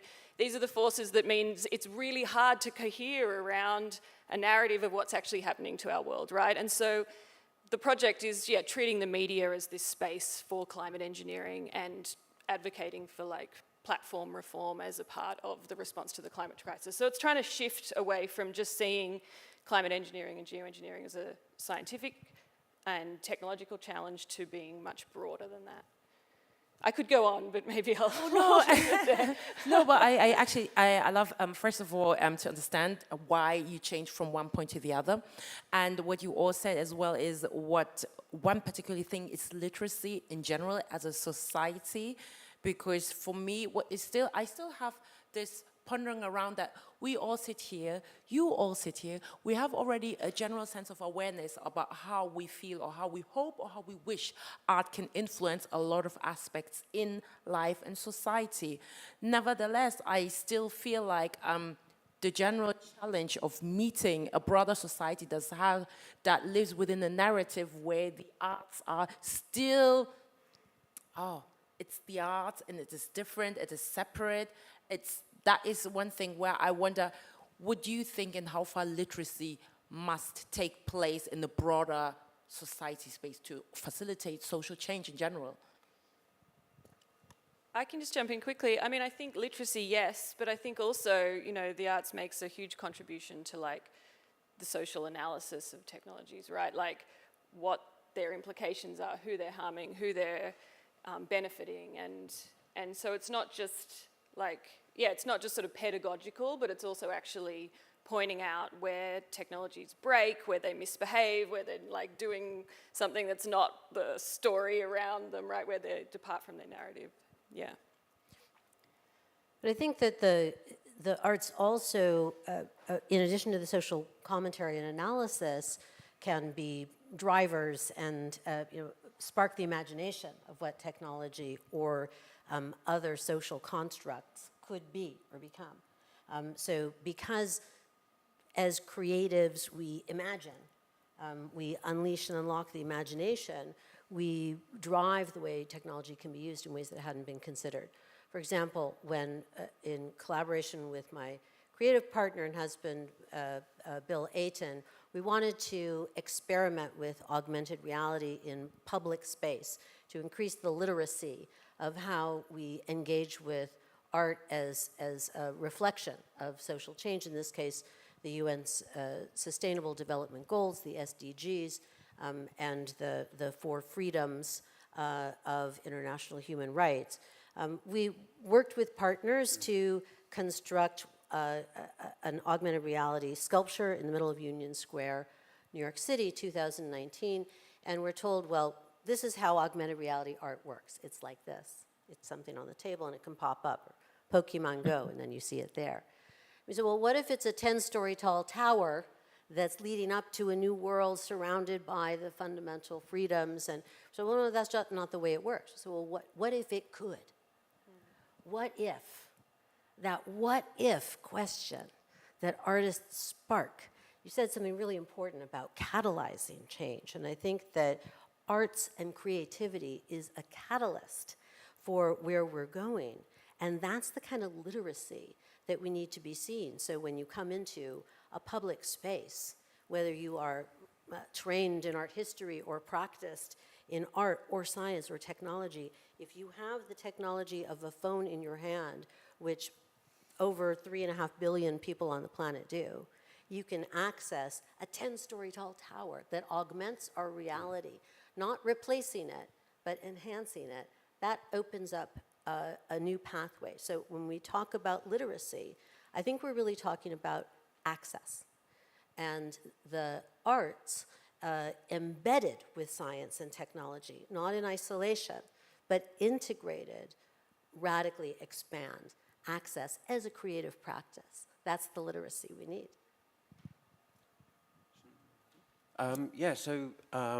If I may, so this is a theme that is really central to our work.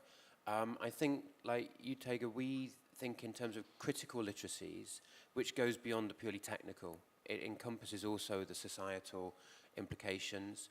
And we talk about how the arts can scaffold critical literacies. And we came to this interest by two directions, from the sciences and the arts. We spend a lot of time listening to other disciplines, and we were talking to computer scientists and people working in the area of explainable AI, which is a domain of AI which seeks to provide, in which the models provide explanations to help to increase the interpretability of that model. But it's a very technical domain. It doesn't actually address the issues that most humans would want to know or provide the information in a human readable way. So that led us to the question of how the arts might augment or complement or provide different methods for explainable AI. At the same time, we talked to a lot of artists. And one artist we've been working with a lot, I hope they don't mind me mentioning their name, Jake Elwes. We've had a long collaboration, and Jake's developed a project called Zizi during this collaboration. And we found that Jake had an interest in literacies, but from a different direction. He was concerned with the interpretation of his work. He didn't want an audience to see, so Jake makes work very much interested in the sort of ambiguity that emerges from the outputs of models such as GANs. His current project, Zizi, combines machine learning and drag to generate images that are non-binary. He terms this querying the data set, but he's also done it with the drag community in a very, very empowering way, providing work during lockdown, celebrating human labor, etc. But he was interested that the audience didn't see it as just, effects that they understood.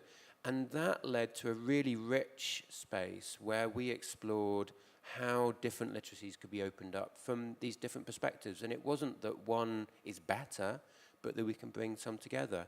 And I'll just share a really key insight. We actually did an evaluation of this. We worked with Jake, and we did an evaluation of the cognitive and attitudinal shifts of participants in his artwork. And Jake, like many artists, sees the work as actually a process, and not involving just an artifact in a gallery, but involving talks and articles. And we found that actually for the audience, that the real impact of the work came from engaging in that wider ecosystem, and even that our research, and if you go over to the exhibition, you'll see that we've got artworks alongside also a pop-up research hub where we're asking questions and involving people in conversations, actually helped Jake realize his own objectives. So that was really interesting in terms of how we can think of literacies and also how the arts and research can come together to understand that better. Bernd, Yeah. are you still with us? Yes, and I'm just reflecting on your question and listening to all the very true and inspiring answers of the panel. But if you allow me, I would like to challenge your question a little bit. You know, when we think about what does it need to make people change maker? This was your original question. Is it really literacy? Especially also literacy in arts and culture. Maybe 70% of our society does not have that. We cannot teach them now or in the next 10 years. So how far away is change? And in my experience, in my personal experience, creating companies, working with artists, but also with politicians, I always experience it's more the fantasy about where you want to go. And then you learn the tools you need to go there. It's this passion, you know, it's this passion also from artists. When they say, I want to see this on a painting or in a sculpture, and I don't know the tool, how to do it. And I take new materials, I learn something new, I create something new from scratch. And I think if we want to make, it's a transfer of artists to society. It's this passion artists have to envision something new and to get up and do it, even though most of the people around them will tell them that's not going to work. You know, innovation and new is not easy. And many people say, well, is it really new? And I don't understand it. How many artists have their great first exhibition and, you know, gallerists or museum directors or the press does not understand, and they take 10 or even 30 years to be understood.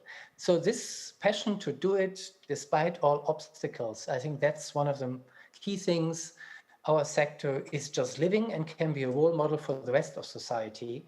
And also when it comes, you know, to climate change, because there are many things we don't know how to do them, still you have to get going and do it differently and not be, you know, have no anxiety about the result, just do it. Yeah, so I hope my challenge was a little bit of a contribution to this debate. Thank you. I could only sort of maybe give an example, because a few years ago we commissioned an architectural studio called Territorial Agency, which are professors at the Royal Architectural Association in London, and to look at sea level rise for us. And the first thing we discovered was there is absolutely no correlation on anybody agreeing about sea level rise from one part of the world to the other. And started looking at open source data sets, and for 3 years collected, and these are these long-term projects, but then end up having a great impact. But they studied open source data sets from many other different things as well, along sea level rise, in terms of all of the exploitative industries of the ocean and what we dump in it and, you know, what we extract from it, including deep sea mining and many other things. And these were layered and layered and layered on top of one another to create at least some consensus and a visual impact of, like, what are we actually doing to our ocean?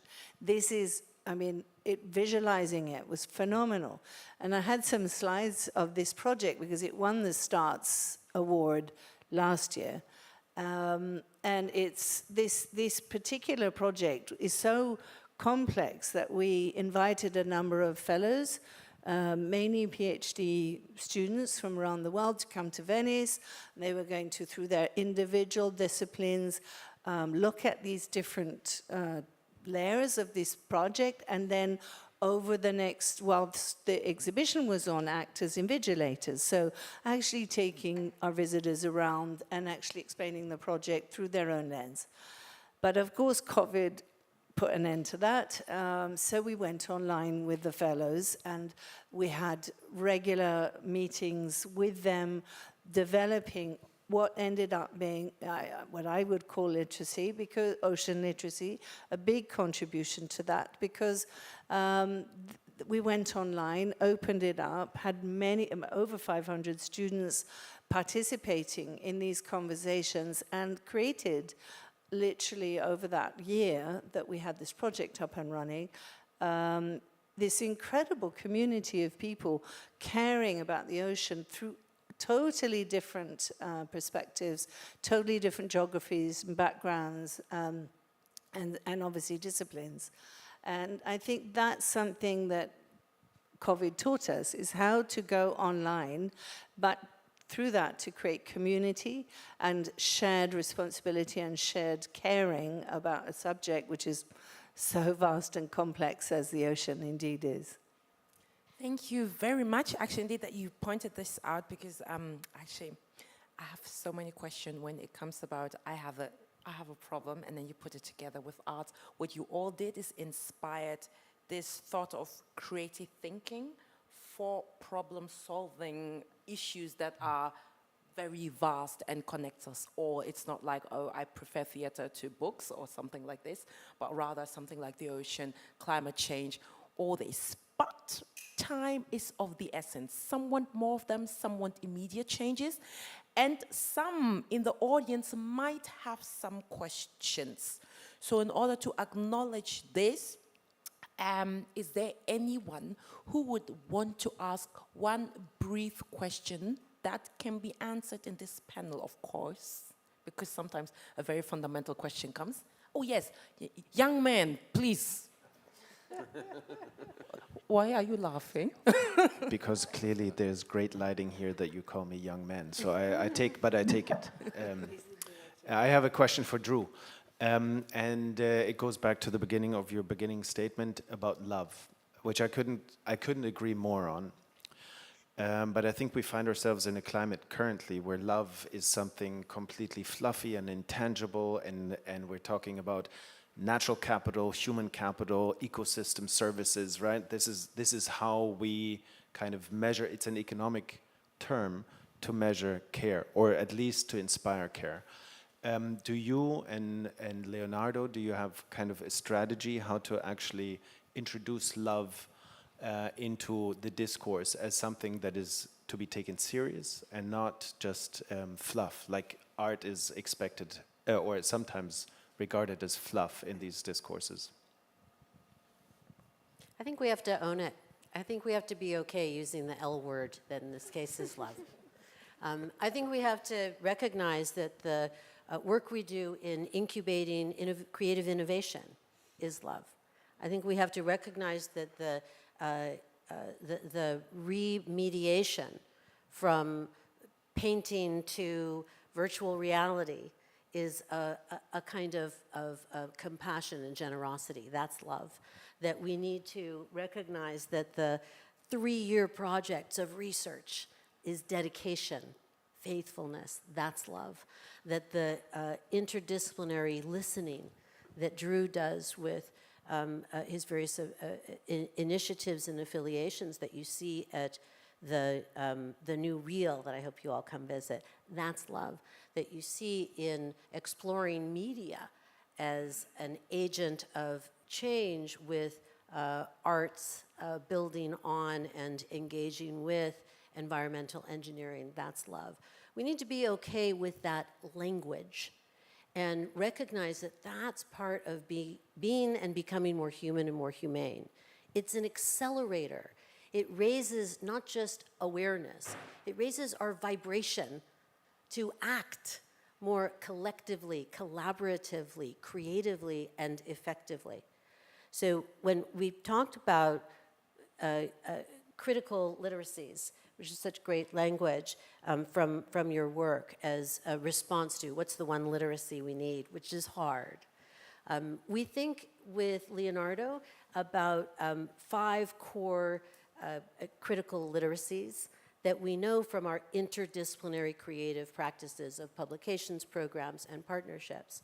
And they include creative content generation, the kind of stuff you see or that we produce, creative collaboration, creative communication, creative contemplation, that counts too, contemplation, and creative critique. Critique as a creative process. Those are critical tools.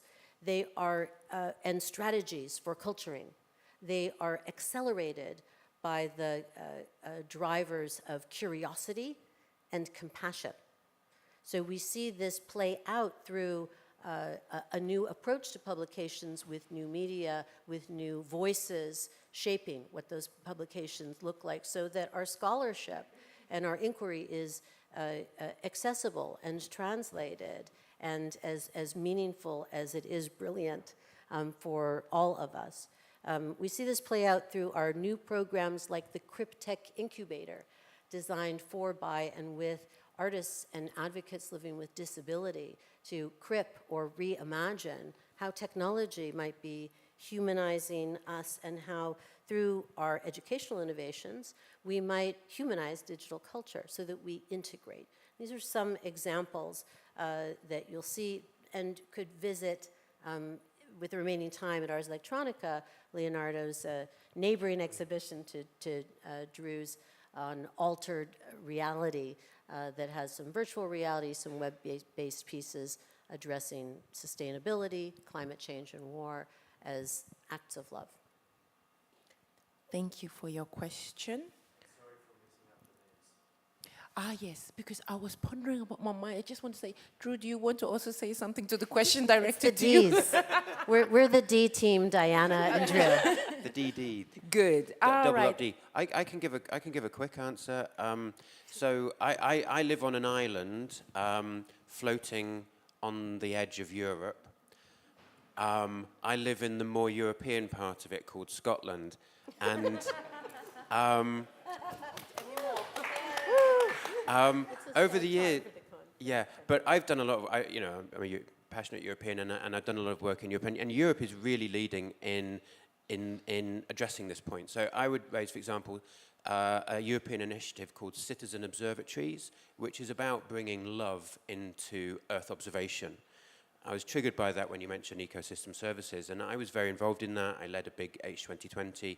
We set up something called the Grow Observatory, which is all about humanizing satellite science, Earth observation, etc. The challenge is, and on my little island, we have a government that's very economically driven. So how can we bring love, which is indissolvable, into a space where we know so many human values become incorporated in problematic ways? And that is not something I can answer quickly, but it's something that I've spent my whole life doing, how we can navigate those fault lines, try and bring those values into spaces where they may not be native without them becoming corrupted. There's a career in that one sentence, by the way, but anyway. I'll say no more to be polite, because we've got 6 minutes left. Exactly. Thank you very much for your question, young man over there. So unfortunately, we do not have any further time for questions. But however, please, I would like to encourage, if you meet one of our lovely panelists somewhere outside, feel free to talk to them and exchange. I hope that's okay. If not, just run away. And in that sense, I would like to come actually to the closing session. So I have 2 things for you, among which you could choose. Either you come along with one key takeaway that you have, or you tell us what you are currently reading or planning to read. It might be a book, it might be a magazine, even a podcast. I heard these days this is very common. Bernd, do you want to start? Yeah, happy to do so. I'm reading a book called The Next Renaissance. And I think that's just fitting to our debate, how we can really empower artists to make this transformative change we have been talking about today. Thank you, Bernd, for this precise and short answer. Who is next? Who wants to share? I'm looking forward to reading a book we've just published, but I've only written the intro for. You've got it there. It's a wonderful book on Joan Jonas and her performance, and again, another long-term research project that we embarked on her on an incredible journey, particularly dealing with overfishing, but she is an extraordinary visionary artist who actually started working in media in the 60s. So a total pioneer and an amazing person, and she did these series of performances. But the book I haven't properly read yet, so I'm looking forward to reading our own publication. podcast, one has to.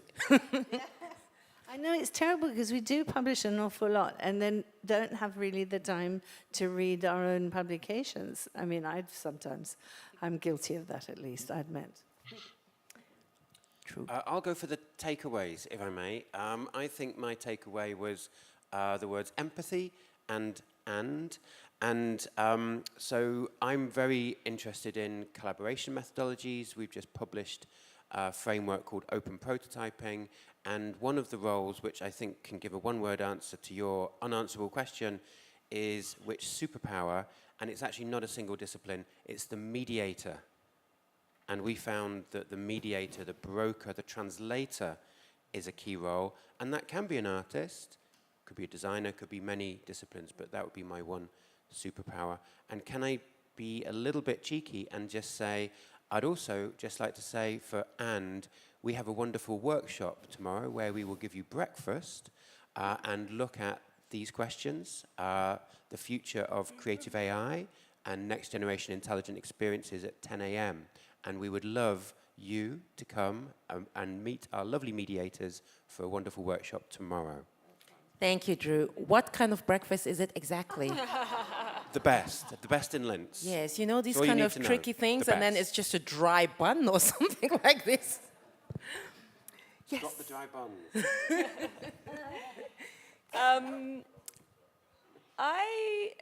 A book that really struck me that I've read in the last year is a book called Ending Fossil Fuels by Holly Jean Buck. And it just struck me because it's a book that really points out that a lot of the climate plans we're seeing still don't include the vision to shut down the fossil fuel industry completely. They are all, there's this idea of net zero, there's this idea of keeping the industry going with and then developing carbon sequestration. So to me that was a really important text because it's pointing out the obvious that we also need to think about ways of ending things. And as a culture, I think we're really bad at that. And I think there's a huge role for artists to play there as well in that transition, that ending and a new beginning. Thank you, Tika. So picking up on where you're leaving off of the cycles of ending and beginning as we end the session, I'm thinking about several things at once, one of which is a book by Adrienne Marie Brown, the feminist Afrofuturist who wrote a book called Emergent Strategy, which offers many lessons, and I recommend. One is that collaboration is cornerstone. Two is that change is non-negotiable. And three is that we have to let go of the status quo. We have to let go. So artists are key in doing that. All interdisciplinary creatives, I would say, are. I want us to consider moving out of artist as a siloed, discrete term or identity. But as a creative community, interdisciplinary community, we start where we are. And we are the envisioners, the visionaries. So if we're going to, as Francesca raised, be the change we want to see, we have to see it. We're the ones who can show us that, who can see the change we want to be. One way that I look for that is through reading Leonardo. And the current issue, or whatever the current issue is, currently the current issue, allows me to learn from all of you, the people who are contributing to and inspiring Leonardo and will continue to do so, showing us how we can see the change we want to be. And finally, I read this summer a novel by Kazuo Ishiguro called Clara and the Sun. And it's a wonderful novel I recommend in its own right. But any novel is a good thing to read in book form when you can. I was reading recently that reading in a book on paper is an empathy exercise. So we all need to enjoy the pleasure of reading and seeing what we can learn from each other. Thank you so much. That was almost perfect to the time. Yeah, personally, I read The First Woman. It's also a novel because just you encouraged us by Jennifer Makumbi. Very nice. I recommend it as well. So thank you so much for all being here. It has been, in fact, too short. There have been a lot of other thoughts that we could have continued and dived in deeper, but we will do this another time. Thank you so much for being here. Thank you so much for being such a great audience, and have a lovely Ars Electronica. Continue to enjoy.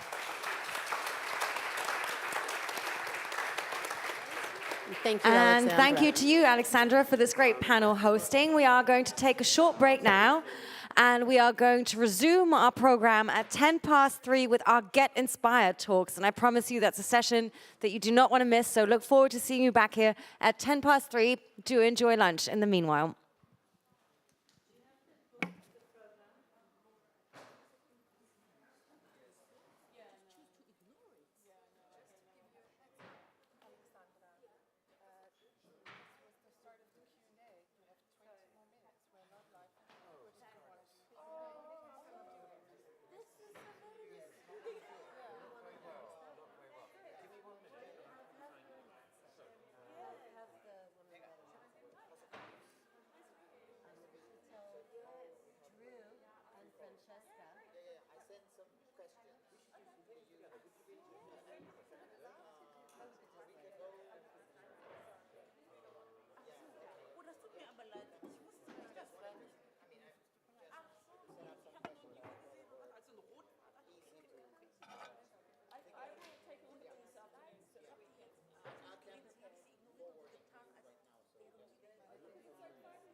funktioniert ab und zu nicht und deswegen haben wir einen Laptop da gestellt.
Welcome back, everybody. It is now time to get inspired. I'm really looking forward to this next session as we are going to be showcasing hands-on projects in the field, intersection between art, technology, and science that are all dealing with the question, how?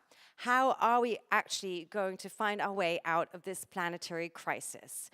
So we're going to hear a set of different inspirational talks and then have the opportunity to learn some more things about the speakers in a Q&A session. And I'm going to pass over for this session to Bradley Dunn-Clerks for the moderation. Bradley is a co-founder and deputy director of PIET, the Platform for Innovation Arts Technology in Europe.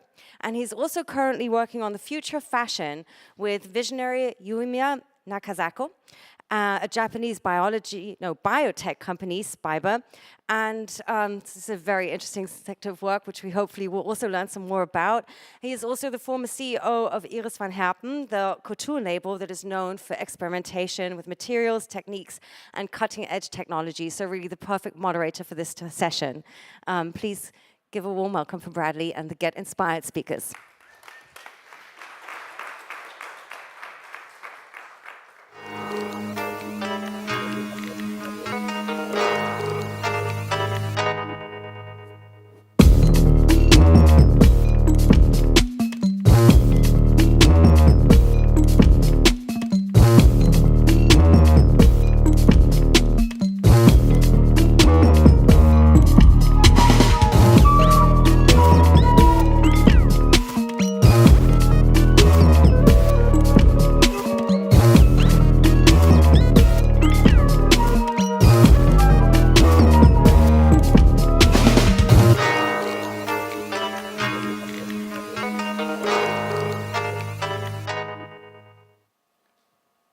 Hello, everybody. Herzlich willkommen here at the Get Inspired, the best practice talks. My name is Bradley. I will be your host for today. We have here 7 beautiful people.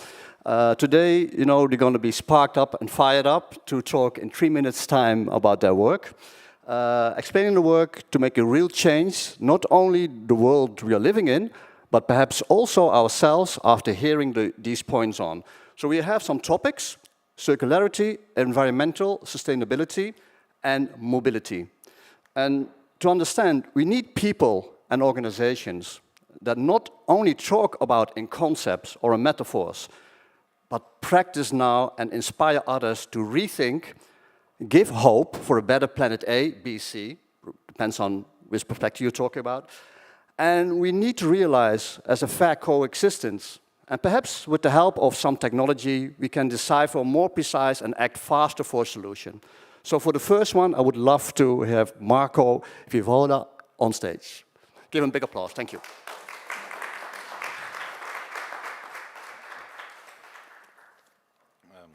Thank you very much. Okay, yeah. I will start my presentation with this picture of my lovely city where I live. It's a small town, and the community that lives in my town, it's mostly using the resources from the sea it's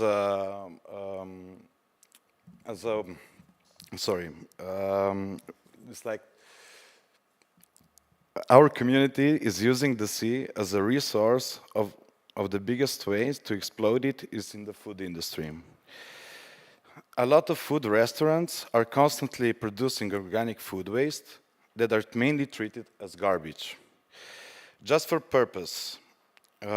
proportion, during one summertime weekend, one restaurant on a tiny Slovenian coast produces 7 liters of shrimps, shells, one restaurant in one weekend. Our purpose is to reflect on how to return part of the organic material we harvest from nature to the nature. Basically, how to change waste into gifts. We developed a way to reuse organic waste from the outer shells of shrimps and produce usable biomaterials. So on the performative workshop, Dancho the Holy Crap, me and my friend, we were kind of from another planet, and seeing how materials comes to to our planet, and when we started to following the path of the material, we found out that there's another. Thank you. Okay, we found out that there's another planet, the planet Earth, and we were amused how many things they develop through time and how they are behaving and using it, and so we started to imitate them with the material that came to our planet. And the material that came was basically food waste, and so on the workshop, is this to use? So on the workshop, the participants, the participants were making the tableware, right? Okay. So the participants were making a tableware from the biomaterials that fall on our planet, and they shaped it into tableware. This tableware was not in use for human purposes, but it's just in use for plants. All of the elements have nutritions and are good fertilizers, and they have some minerals that are working for the plants. So by this saying, like, I'm not trying to find a substitute for plastic. I just want to take from the nature what we need, and what we don't, give it back. Yeah. Okay. Yeah, I think so. Sorry. It was a bit. I'm going to a little bit explain the rules. So we have 3 minutes for everybody, and they're going to present, and after we have some questions. So sorry for the short notice. For the next one, we have Arisa Kamada, the co-founder of Unisteps, an organization to achieve diversity and health in the fashion industry. She's project manager of Fashion Frontier Program, an award and engagement program that helps people think about the future of fashion. And she will talk now in 3 minutes' time about her work. Welcome.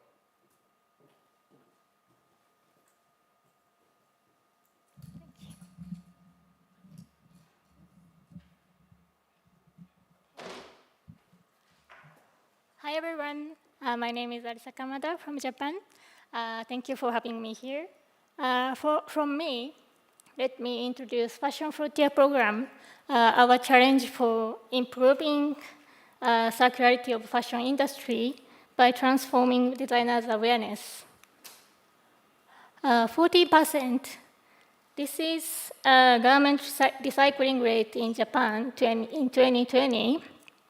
Considering the rate in France is 38% and Germany is 65%, this number is super low. But the average rate in the world is around 20%. So it is not just a Japan issue, but also all over the world. And do you know how much design impacts the environmental and economic costs? It is 80% because designers choose materials, structure of clothes, and so on. Of course, low recycling rate is not only because caused by designers' decision. For example, we need a large-scale used garment collection system or more high-level recycling technology for blended textiles. But we are believing educating designers is highly important for improving the circularity in fashion industry. So we built up Fashion Frontier Program, a new learning program for fashion designers, which has 5 features: scouting, incubation, award, matching, and lab. Especially, we are putting effort into incubation part. We select 8 finalists and provide learning opportunity for 3 months that they can learn about social responsibility from our partners. And the matching part is key point of our program. The finalists can group up with others and also connecting with our sponsors and working together for the future program. We evaluate social responsibility and creativity with equal weight. Here is our angle of jury. And our unique point is that we invite the judge from a variety of industries, not only from fashion, contemporary artists or architects or scientists. Finally, I would like to introduce last year's winners. The grand prize winner, Ryu Honda, explored to create a circular system in a school. He created the uniform that, regardless of size or gender, also using undyed wool for the environment reason. Also, runner-up Mr. Iguchi, he's working at inspection organization, collects fiber dust from washing machine during his work. And he collects the fiber dust for 2 or 3 years and recreated the unique thread to knit up the garment. And on the right, Ms. Wada is basically work as a graphic designer, created unique paper beads, which are made from the used posters or flyers. She collects paper in layer and caving and knitting with deadstock climbing rope. I can't introduce everything in detail now, so please, we exhibit these clothes at Science Park 4, so please come and have a look later. Thank you for listening. So the work from her, from the Fashion Frontier, in the last building, you can see the work. So if there are more questions. The next one, Christopher, yeah. You can maybe see his work here at the entrance from Brandner Robotics, Scarab. He's going to talk about his beautiful project and real more. Welcome.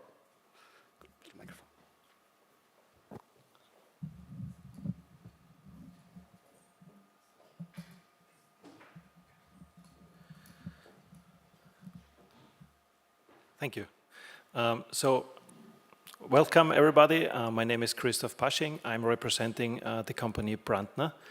We came from the waste management, and as you can see, we are trying to pushing limits. For me, Brandner has become a family over the past 4 years because they are very happy about our digitalization things we invent. And so we grow with Brandner and take the next steps towards the common future together. And I'm very happy to show you 3 of our main cores. So our core areas at Brandner Digital Solutions is AI solutions in the waste management or from the waste management. Then we created a special sensor, a LoRaWAN sensor, which helps us in waste management to detect the fillness levels of bins. And the third project I want to present today is our project Scarab. It's a waste management collection robot. As you can see in the outside, as he said, we have a Scarab in a place outside. So Scarab has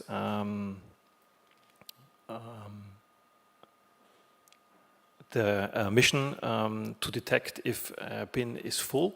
We have one of our bins near the food trucks, so we collect the bio-waste from the food trucks. And if the sensor says you are full, then Scarab is getting triggered and starts his mission. He drives with an empty bin to the full bin station. So this can be up to 20 different places where you can have your bins. At the Ars Electronica, we have only one station because it's difficult to create the map with so much people going and walking around there. So he drives to the station and changes the full bin with the empty bin, drives back, and there we can manipulate the full bin with the bio-waste. I think the project can show how waste management can be in the future. So at this moment, we are using our trucks to get to the different places and collect the bins from the people. So Scarab can be the waste management 2.0. And the aim is to get Scarab to the next level, combine the project with AI technology and computer vision techniques and so on. So for the next 20 years, we try to pushing the limits about the project Scarab. Thank you very much.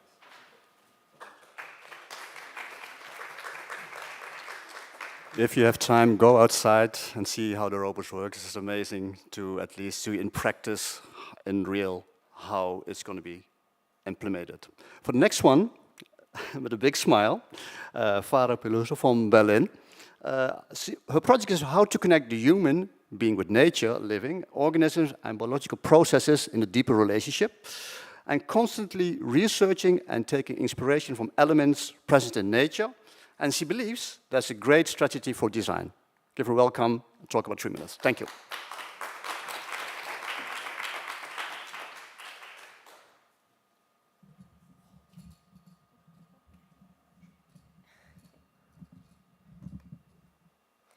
Hello, everyone. Thank you for being here. My name is Farah Peluso. I'm a bio-artist and designer based in Berlin. I'm here representing also my colleague, which is Kat Austen, presenting our collaborative project, Circular Records, which is a project that has been this year funded by the STARTS, regional Upper Austria program for the residency and European program Repairing the Presence. And our project wants to develop a prototype of LP record based on bioplastic. The motivation for Circular Records stems from the conceptual crisis of being a musician, an artist, and a designer working the field of music and prototyping, but not having an alternative to vinyl for the production and the release of LP records.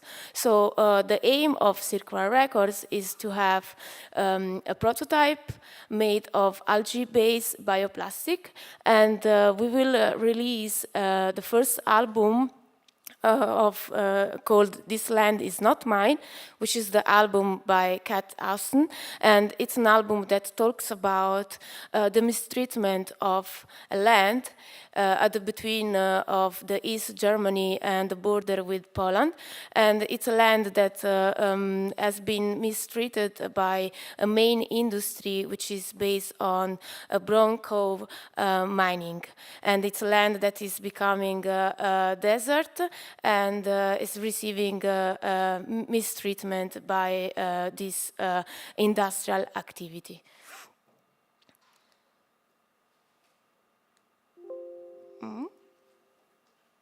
Okay.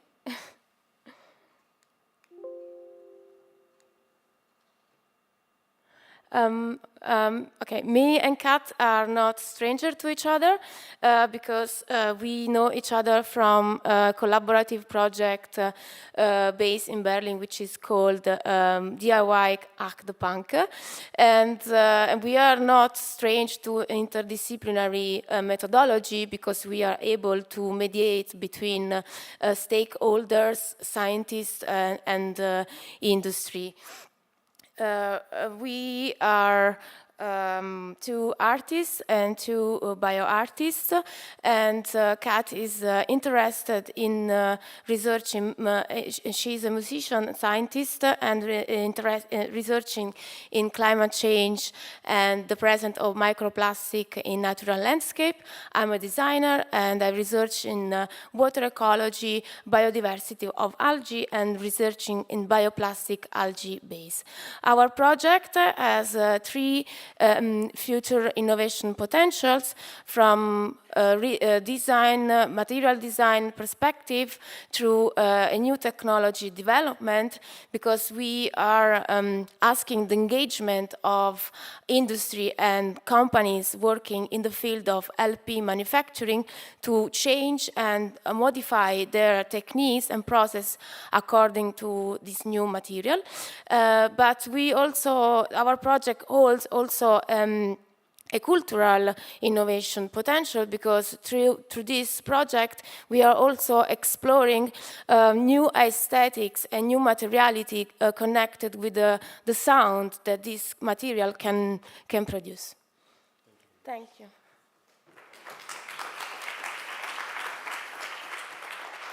Thank you for that. The next person, Professor Dr. Michael John Gorman. Michael is the founding director of Biotopia, the new museum and platform for life, science and environmental development in Munich. He's going to talk about citizens, science and art project Down Chorus launched by Biotopia. Welcome. Thanks so much. Great to be here, and thank you, Bradley. So, yeah, I'm just going to talk briefly about a project that was a child of the pandemic, so to speak, this Dawn Chorus project. But maybe before I get into it, just to tell you a story about the background. So I was very inspired when I went to an exhibition in the Fondation Cartier in Paris called The Great Animal Orchestra, which was created by a sound artist called Bernie Krause. And Bernie Krause went all over the world making these incredible recordings of natural soundscapes, over 8,500 of them from 1968 until now. And these are really powerful, and that really awoke something in me. I just want to show you one example, which Bernie made in Costa Rica. And he made a before and after from this national park in the Osa Peninsula in Costa Rica, which was then logged. So this is before, and then you have after, when he went back to the same location. A bit more.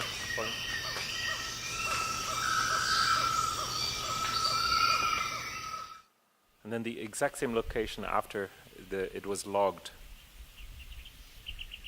7 years later.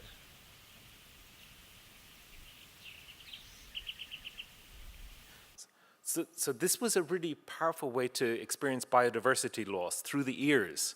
And it made me think that it's really interesting to expose people. We're used to seeing images about biodiversity, but how can we experience it with the ears? So we actually invited Bernie to come and do a masterclass with us. This was back in 2019, and to work with artists and scientists on recording these natural soundscapes. And I had the amazing experience of going out at 4 o'clock in the morning to record the Dawn Chorus with Bernie Krause in this amazing place outside Munich called Nantes-Buch.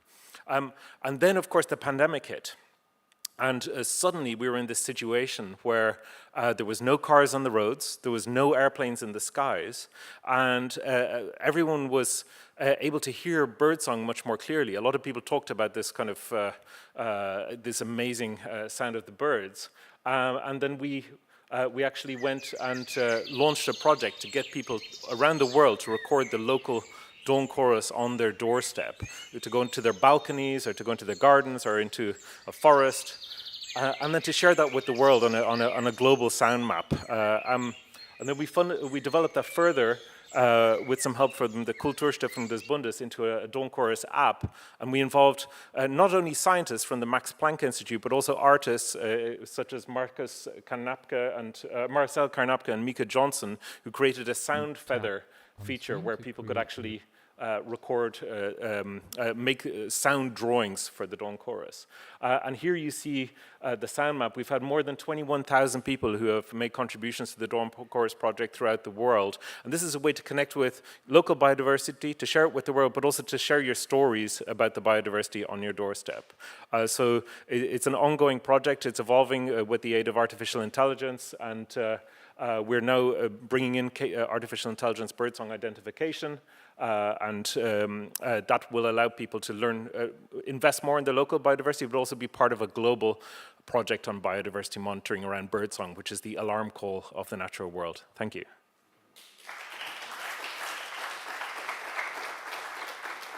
Later on, we bring everybody on stage so we have more questions about the projects. The next one, Yinan Liu.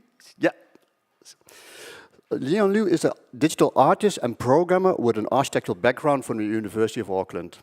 She's also the founder partner of Ars Solutions, which develops customized applications for cross-reality environments and interactive systems. And so we'll do a presentation. Thanks.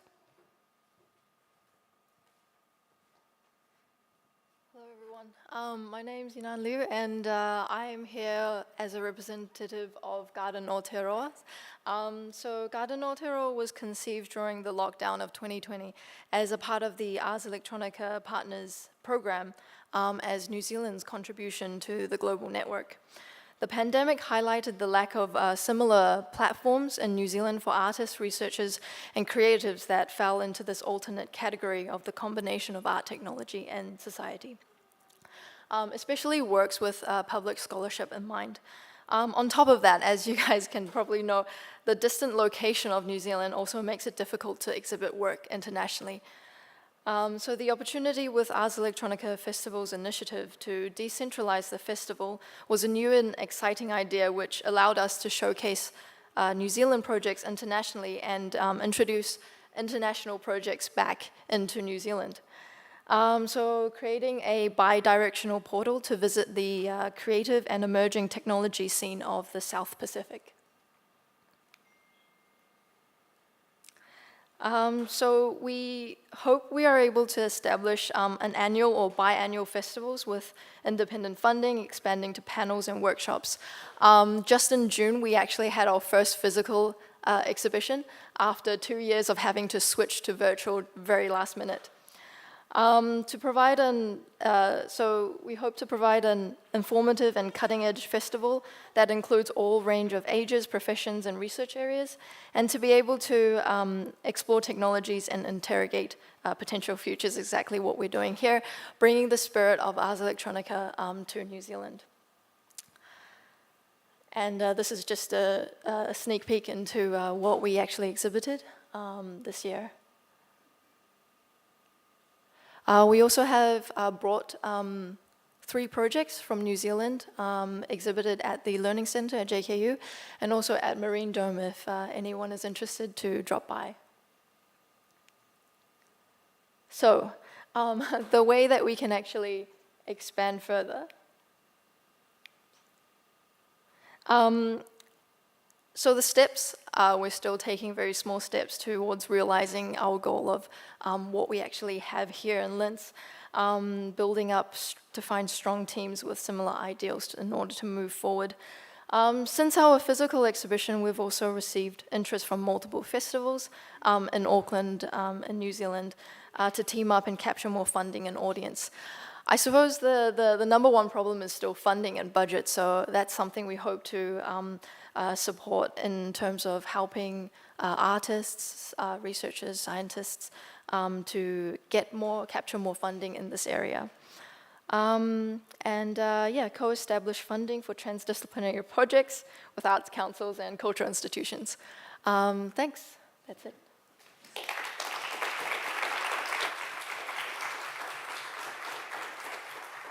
Our next guest, Jacob Lambert.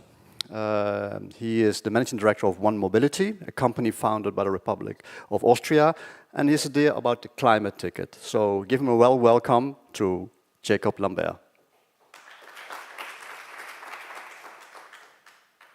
Thank you, Bradley. Hi.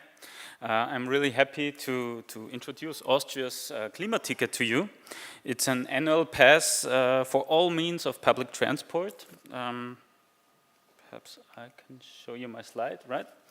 For all means of public transport all over Austria at an incomparably low price of 1,095 euros or 3 euros per day. So this is by far cheaper than any car you can imagine, and the cost of your next journey once you have the climate ticket is exactly 0. 1 year ago, the Minister for Climate Change introduced the climate ticket and also founded the One Mobility to improve sales and access to all means of public transport. So far, we have sold 180,000 climate tickets in Austria, which exceeds all our expectations. So, While the Klima ticket for sure is a big step forward in transport in Austria, it's nowhere close to my personal utopia of mobility. I stress that what I'm going to say in the next seconds is my personal view only. In my utopia, mobility is no longer designed as a gap filler for those who can't afford otherwise. Rather, I see publicly organized means of transport as the backbone, which are complemented by privately organized modes of transport. In this, my utopia, my children who happen to be here will laugh at pictures of fossil-fueled cars, standing around 95% of the time. And I hope that to Mira and Elian one day they will think cars are like horse carriages without horses. And they will wonder how once upon a time their parents, their grandparents have organized basically all the everyday life around those horseless carriages. In this utopia, all types of vehicles are means to an end. And the end, and subordinate to higher goods. And those higher goods being quality of life to every one of us, quality of life especially, public space in the cities, and also the livability of the planet. I've got no doubt that the one way or the other, mobility can be organized in such a way. But the big question is, obviously we should have fixed the fonts, but I'm sorry for this one. The big question is not which fonts are displayed on the slide, but how can we reach this new type of mobility? And to be honest, I haven't got a plan.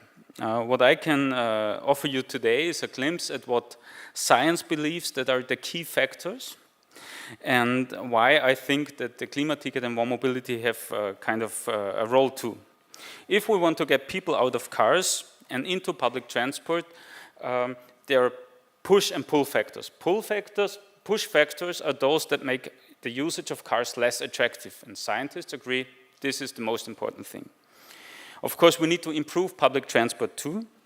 Here, most scientists agree that investments in rail infrastructure and in quality and quantity of the services is the most important, and also most scientists would agree that investing into lower fares and better apps, better modes of access is basically the last thing they would spend taxpayers' money into.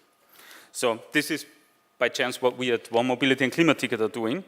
So I don't think that this conventional wisdom is completely wrong, but I think it's worthwhile to put it like upside down. And so the last idea I want to leave you with is Uber did not buy any cars or hire drivers.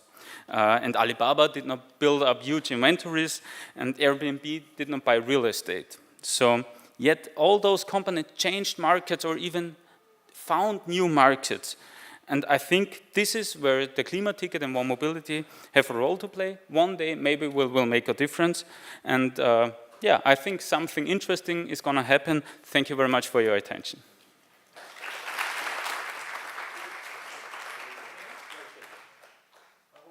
Would love to have the participants have a seat here and have a small discussion. And then, if there's time left, I'm going to ask the team if you have still the Q&A from the audience. For now, I'm going to use this mic and have some questions. Take your seat. No. Welcome, everybody, again. I'm going to continue with your question and talk about the mobility and how we coexist here in terms of what he was talking about, Uber, Airbnb, all kind of stuff. For me, it's like, when it comes to public transport, I want your opinion on that, because an Uber and an Airbnb are derailing legally certain regulations. And with public safety, I'm very curious how he thinks about that. What's your reaction on that? Yeah, thank you, Bradley. I think that to a certain extent, circumpassing regulations is kind of the business model of those platforms. And we at Warm Mobility, we're funded by the Republic. Our aim is to serve the public good. So I'm sure to deliver an excellent service to customers and obey regulations, this is possible. And we'll try our best. Thank you. And because we talk about circularity, sustainability, all kind of words here, I think that is for a lot of people different meaning here. So I'm very curious about the word circularity in terms of their point of view. Because we talk about you and talk about you. Can you, your point of circularity, please, on this? Yes, thank you for the question. I think it's nowadays very important to talk about the meaning of circularity in the field of economy, and I think that it's very important to apply to this model a circularity methodology, which means that for me we have to think about a new definition of economy, where we have a right distribution of resources and profit, taking consideration which are the biodiversity and also in terms of social and climate justice. And another thing that I think it's important to consider is that we have to start to engage and involve also other actors like designers and artists in the dynamic of decision making, bringing methodologies and feminism and queer ecology practice and methodology in this process. So this is. And from the point of what we saw from the Fashion Frontier program, fashion is one of the most polluted industries here, besides the car and other. I'm very curious how we want to use circularity and change students. I want to ask this to you, and your point of view. Oh, sorry, a little bit closer. For you, the impact from circularity and how you want to embrace that for the students of the Fashion Frontier, and what does it mean for students to use the point of circularity? Oh, sorry.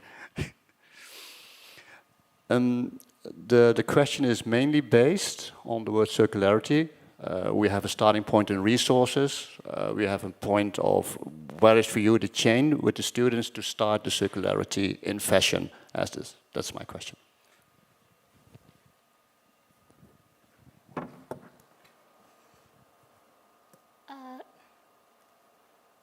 Sorry, one second. No problem. Maybe I will rephrase the question differently for you. In what way circularity in fashion for students is the main topic, as I for here for today, will help them in the design process or to create awareness? And how do you embrace that in your Fashion Frontier program? Thank you. Okay. Sorry for taking time.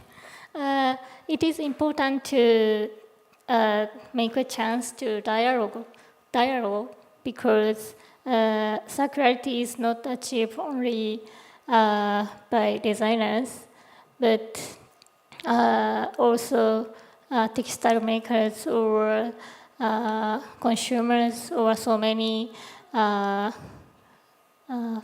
people. So designers should talk with other community, and they need to think how design affect other area of fashion industry. So the dialogue is very important, I think.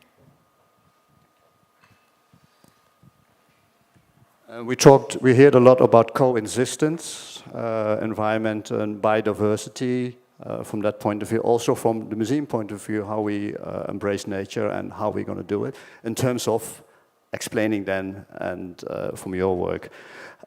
My question to both of you, that the term coexistence and using that explaining in the biodiversity means personally for you, in that way, how to express yourself in this practical project, so the involvement. So we believe in a future where interspecies justice is real, and when human can coexist with the nature and with all of the elements in it. In this project, we were using the food waste that we took from the restaurants and to rechange it in a shape of tableware when this tableware was not in use, as we talk about for human, but just for the plants. I use this shape. Why is it in the kettleware shape?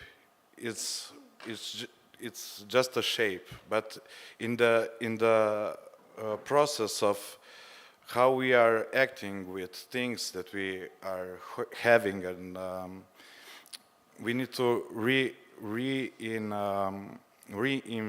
reinvent or like to change our production, that we include nature in it. Like whenever we are producing something and taking something from the nature, what is left, we need to put it back in the nature for the nature to grow better, to have the environment more clean, and yeah, like I think in this way.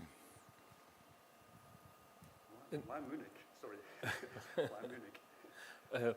Yeah, so I mean, in terms of coexistence, I mean, I think we talk a lot about the climate crisis, and I think these kinds of projects like the climate ticket are really interesting as ways to make that a positive thing for people to experience how they can deal with climate. But biodiversity is perhaps an even greater crisis. You know, we have a situation now in the world where by weight, 95% of the biomass of mammals and birds in the world are either humans or the animals that we breed for food and for fashion. So the chickens, cows, etc. 95%. It's not a small imbalance. It's a radical imbalance. So how can you talk about coexistence? You know, this is a really extraordinary state of affairs that we've created.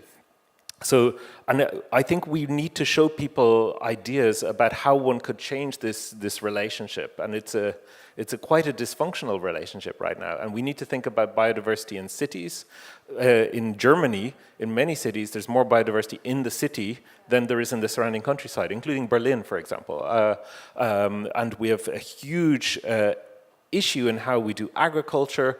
What we want to do with Biotopia is to kind of create a place for interspecies empathy, to create connections between humans and other species, where maybe through birdsong or through some other phenomenon where one realizes this immense biological intelligence that surrounds us and that we're at risk of losing. This has evolved over millions and millions of years to cope with specific environmental conditions, and it's a risk right now. So I think if we can create examples that can inspire people to engage with that more deeply, there's some hope that we might be able to address it and rethink things like the fashion industry or the food industry in ways that are less damaging to our biodiversity. Yeah. To your colleagues, especially because you're an artist and your way of expression and visualize, can you explain a bit more in relation to this topic? Well, actually, like in terms of mobility, we being so far at the other side of the world, of course, even though we really love coming here every year, we've been here since 2017, and it's just such a really nice energy and really nice inspirations that we want to bring back to New Zealand. And of course, with climate change, how do we kind of justify bringing so many people or bringing so many projects here? So that's one of the drivers where we really want to bring, establish something that we can cultivate in New Zealand itself, and of course creating a bi-directional portal in between the two locations. Yes, so that's me as an artist. I am very happy to be here, but then also as a co-organizer of the festival, I'm also understanding that I do produce burdens to actually be here. Yes.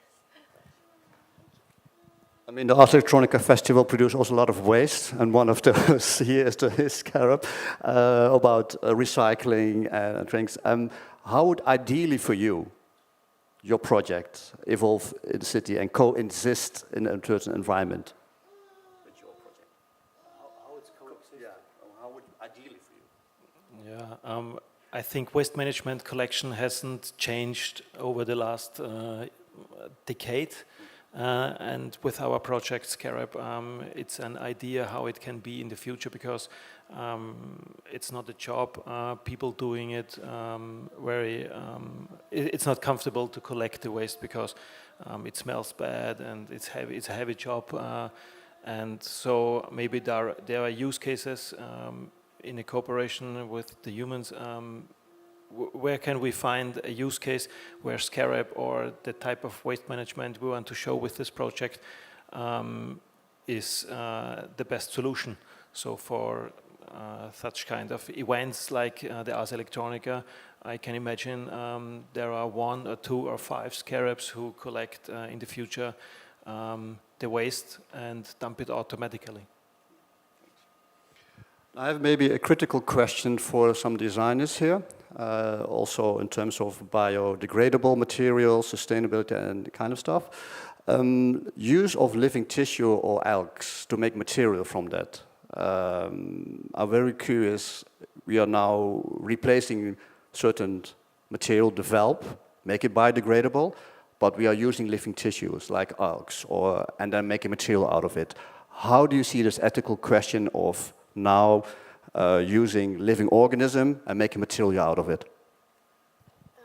Yeah, this is a very key point, critical point of it, and we have been discussing a lot about this, me and Kat, and as part of our project, we don't want to just use algae and propose them as an alternative material, but we want to ask private people to engage in understanding how to cultivate algae, for example, indoor places, or asking scientists how to replace the same ecosystems of algae in water, in sea and water ecosystem in the labs or in places close outside the sea and the rivers. So we believe that in this way we can reduce the way of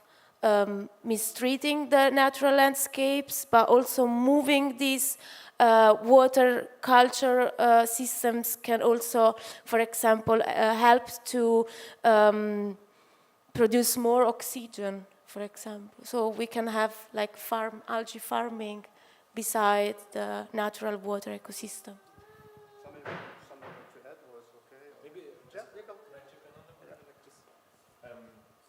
So, I mean, I think it's an extraordinary moment right now for this whole area of biofabrication, and there's some amazing projects of mycelium right now, for example, and mycelium leather, which has kind of come into the fashion industry now, and you know, these huge fungal farms that are being created. So you know, I think that the next few years we're going to see amazing transformation in this space where you know, I mean, mycelium is just one option, but the replacement of leather, of materials for clothing with mycelium has huge potential, I think.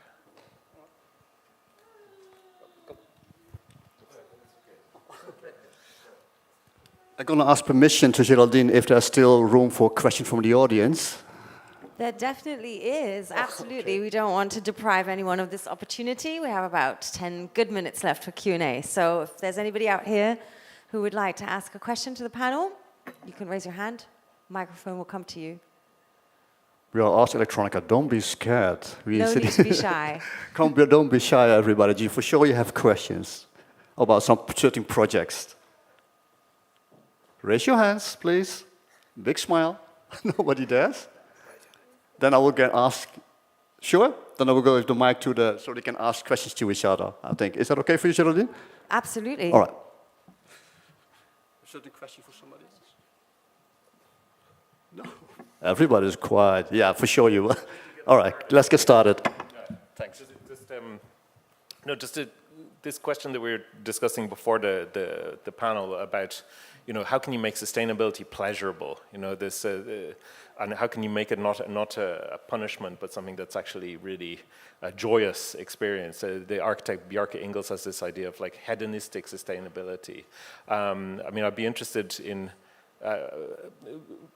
all of your perspectives on this idea of making being sustainable a joyous experience? I don't know if anyone's willing to talk about that.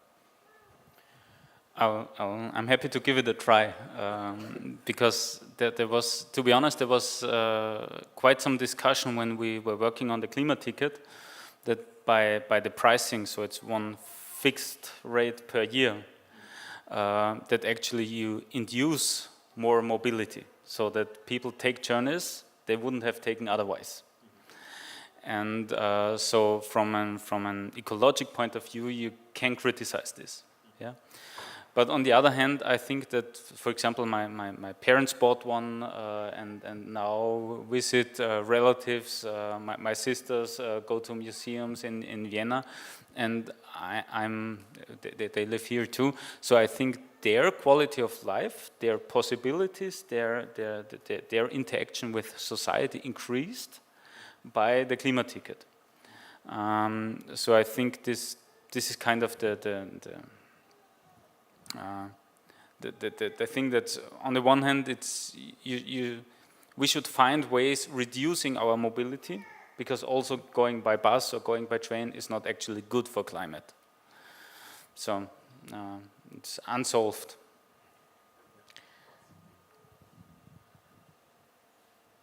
Right, if nobody else wants to ask a question, then I might come in with one. I hope this is not too, but I thank you, first of all. I thought all of your projects were amazing, and I think in different ways, in some of them, this idea of citizen science or co-creation with the user or the consumer of your products became really apparent. So without wanting to take this, give you a really difficult question toward the end, but how can we perhaps take this idea of co-creation, of collective collaboration between the artist or the producer and the consumer or the viewer further in this idea of creating community and a sense of urgency for collective action? So I think this is very inherent in your Bird app, but maybe also some of your other projects, if you want to share some of your thoughts of how we can take this concept further.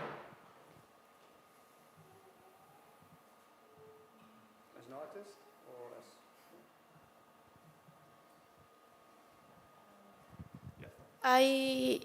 I can bring my experience as a bioartist and designer, and I can say that it's very important to have a public engagement also in this transdisciplinarity, and I think that this can contribute also to create an education on this topic, and then here move towards actors that are politicians and people working in economy field. So, yeah, this. Thank you. Yeah, I think following the public engagement topic, it's also very important for the public to seem like that they're a part of whatever's being created, and then therefore taking up more responsibility in terms of how the future is being developed. So that's what I really like about what I can see here in Linz, and maybe is what we need, like also in New Zealand, to involve the public more. So I can, yeah, so and sort of public responsibility is, yeah. And maybe just to add, in terms of project like Dawn Chorus is like a citizen science and arts project, and these of course can raise awareness of your local biodiversity and its importance. Maybe you didn't notice before what species you had on your doorstep, but beyond that, how do you translate that into action? I think we heard at the beginning, the keynote this morning, about the importance of these communities and various kinds of communities, even faith communities, in actually galvanizing local action. And I think that that's one route. So there's a project called Voz Terra, which is in Colombia, for example, which is the voice of the earth, and they are working actually with the Catholic Church as a key partner, which is really interesting. And then you have, because you reach a huge number of people and you get them very committed, then there's other really radically different approaches. There's the development of this concept of interspecies money. I don't know if you've heard about that. And the idea is that you actually give financial agency to other species, so that a giraffe can hire its security team, to protect it. And this is something with a really interesting discussion at the moment. The idea that animals can actually in a way have financial agency and protect themselves. One of the things that we're thinking about for Dawn Chorus is how can we reward the artists for their contributions? And by the artists we mean the birds, like the birds who are creating the Dawn Chorus. So how can the artists actually benefit from their performances? So I think it's a very interesting space at the moment. I think we had a hand raised. Coming from your experience, if you have infinite powers, what is one thing you want to change in the world that can make the situation better, if it can be implemented from all of you? Infinitive power. Okay. For my project, as I can see, it was very interesting how children act with the robot. So if I can wish something and I have infinite power, I would change the mind of the people how to mess up with the waste, because my experience is so that the most people don't mind how they throw away the things, and what's the second life of an object they throw away. So it's easier to throw away things than to recycle it, or to have in mind what we can do with the objects. I think that I would love to have the power to change the methodology, how humans are living the world. And with this, I mean, giving them the ability to look around and not posing them in a central position, but creating a circular way of being together, embracing diversity and biodiversity, and applying this methodology in many different fields. I would like to turn back time, like for, I don't know, 120 years or 150 years, because if you read the development of the transport system backwards, it's just absurd how much place we give, for example, to cars. And I'm sure this is not so much a technological issue, but a societal issue. I'm sure humans would do it so much better if they could do it a second time, like how cities are designed, etc. If we knew better. Yeah. I would like to change the consumer mind, as you said. But now, fashion industry, where clothes are produced and consuming that so far, so consumer can't feel how these clothes are made or what this made from. So people can throw clothes very easily. So I want the consumer can feel how clothes made, and they don't throw it away so easily. Or yeah. I suppose for me it's similar. So the awareness of the consumption that you're consuming in the day-to-day life, and then being aware of all of these things, negative and positive impacts.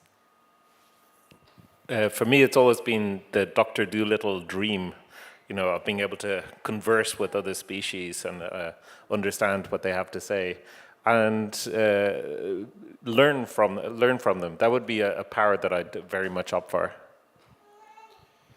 For me, it would be that we kind of destroyed the borders and we are living in our close communities and learn from each other and don't just go and search for solutions elsewhere, but to live in a healthy community where we can talk and develop our things from a local area.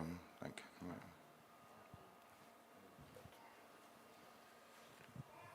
I think I want to thank everybody, give him a small applause for today. It is very short, 3 minutes, but thanks for coming. Everybody here, if you have any question afterwards, feel free to get them up. And I want to thank the team above there, and especially Caroline and Adrian and everybody there to help this out. Thank you very much for today, and enjoy Ars Electronica. Thank you. Thank you so much, Bradley. What a wonderful session. What wonderful project. So great to get to know them all. We are heading into another break now, and we are going to be back at 10:02 with our Doors hosted session on the future of museums. So looking forward to seeing you back there then.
Und ich glaube, so auf der Organisationsentwicklungsebene gucken wir uns das sehr gespannt an, aber da ist noch der Konnex zu dem, was wir machen, ein bisschen weit weg.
Okay. It's a nice diversity. Thanks. Yeah, no, thank you. I loved it. I was supposed to like... sorry. Well, you can go over here, but I would also love to chat to you. I just sent my partner to get me. Deutsch geht auch. I don't have to. He would love to chat to you. He works in sustainable fashion textiles and is currently setting up sustainable fashion textile hub and runs the city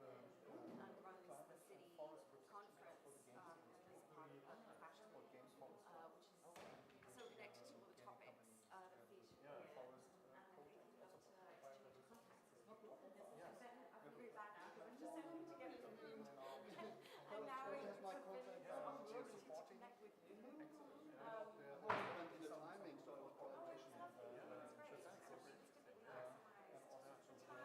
we need to make nobody's trails. I think it's not so easy for the audience to ask a question because it was a broad range of But you have at least given the opportunity. But exactly, I'm glad we did.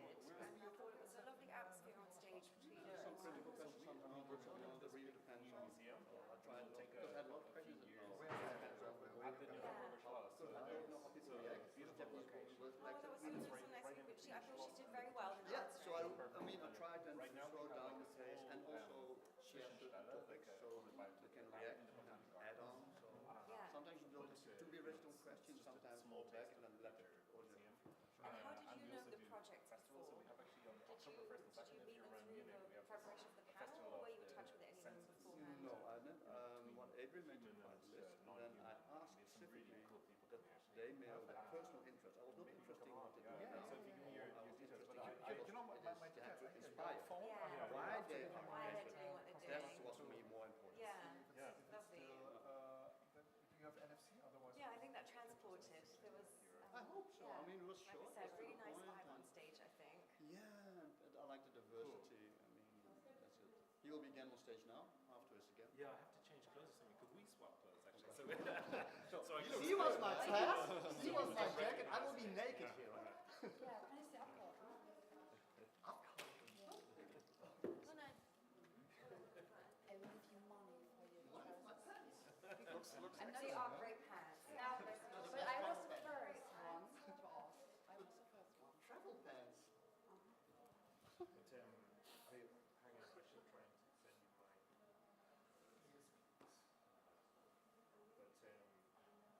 But we have this big. We have this. So it's Georg. And you're based in the Netherlands? Antwerp, Belgium. Yeah. So I travel mainly to Paris. Okay. I was studying in Arnhem at the academy, in the design and fashion. Then mainly a role into technology and fashion. Yes, your new biotech. Yes, because, no, yeah, I was in the 90s, I was doing a lot of 3D printing a lot. That's the reason I work with Iris. Yes, I skipped that part in your bio, but I was very intrigued to read it. Such early pioneering that technology. Yeah, and then we had a big issues with production companies or Orion to use oil. And then this bio company, let's have a lunch together. Like a big impact in the car and corporate fashion to find a biomaterial that's degradable but can use on the highest form. So we developed a kind of technique and put it straight away into the to have best practice. So moving forward to get these designers also okay, if you want something, it is possible without oil. I'm also very much interested in. How do you feel how the technology has progressed since you pioneered it so early, and it's one of these fields? I think it's better. Yeah. I think I had a discussion about them. I think we using technology so much as a gimmick. So all these plastic tinkering and maker spaces, printing the Yoda head thing, not the I mean it's becoming like a lot of also artists are using technology as a lava lamp, but not as a context. You know, you see bioluminescent light and I put a night installation, but it has nothing to do with the concept of art. So I'm missing real practice. That's the reason I like to get this right from where I'm doing it now, from Find Solutions. And I'm missing how the technology is not evolving at all in general. Not even in the slightest way comparing 20 years ago. It's super interesting to hear your take on. The reason why, because I see the data. This is what you're going to say? All perfect investments, all of the long-term shareholders who want to have a mass production product, even as an environmental friendly, they want to conquer the world. It's very really a right mindset. Even the scarab thing, the robot, they said, I want to say yes, but the first step, you know, what is the reason you To need solve a problem and not to conquer something, right? That's the reason also a critical question about climate. You know, you want to de-rule regulations, Airbnb. Honestly, that was the only moment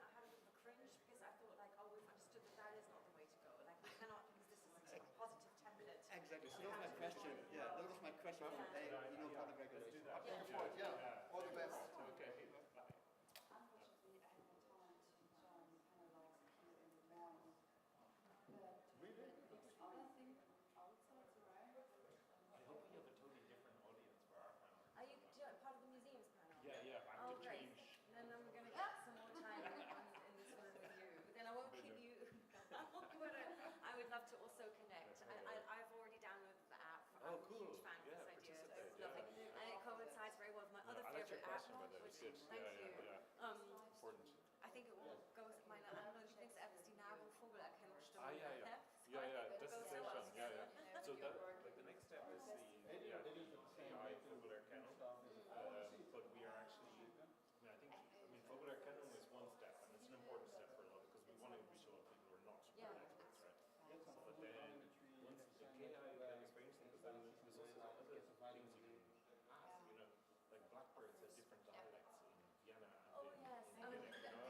I was fascinated how the different sounds pigeon make in different places in the world. Like, so there's so much you can learn as a beginner. Amazing to think about animal dialects, right? Again, how reaction to background noise, you know, how the, you know, sometimes, you know, are the birds shifting frequency because there's too much. I love it. It's so fascinating. Okay, cool. I'm glad you were going to be part of the museum session as well. Are you around for the rest of the day? I'm here are you being the kind of all day. hostess? I'm doing the stage host all day long. You're not even going to move here. You're just like from this regular seat. We'll all be soon in Munich, so we're going to hang out. We'll be fine.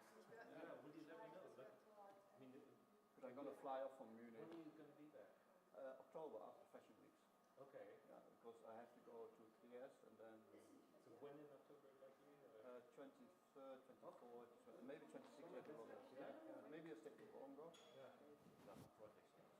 Excellent. Ja, es ist unmöglich laufen. Yeah, please bring me, like, at the beginning of October we have a nice festival happening, like this Sense Festival. So.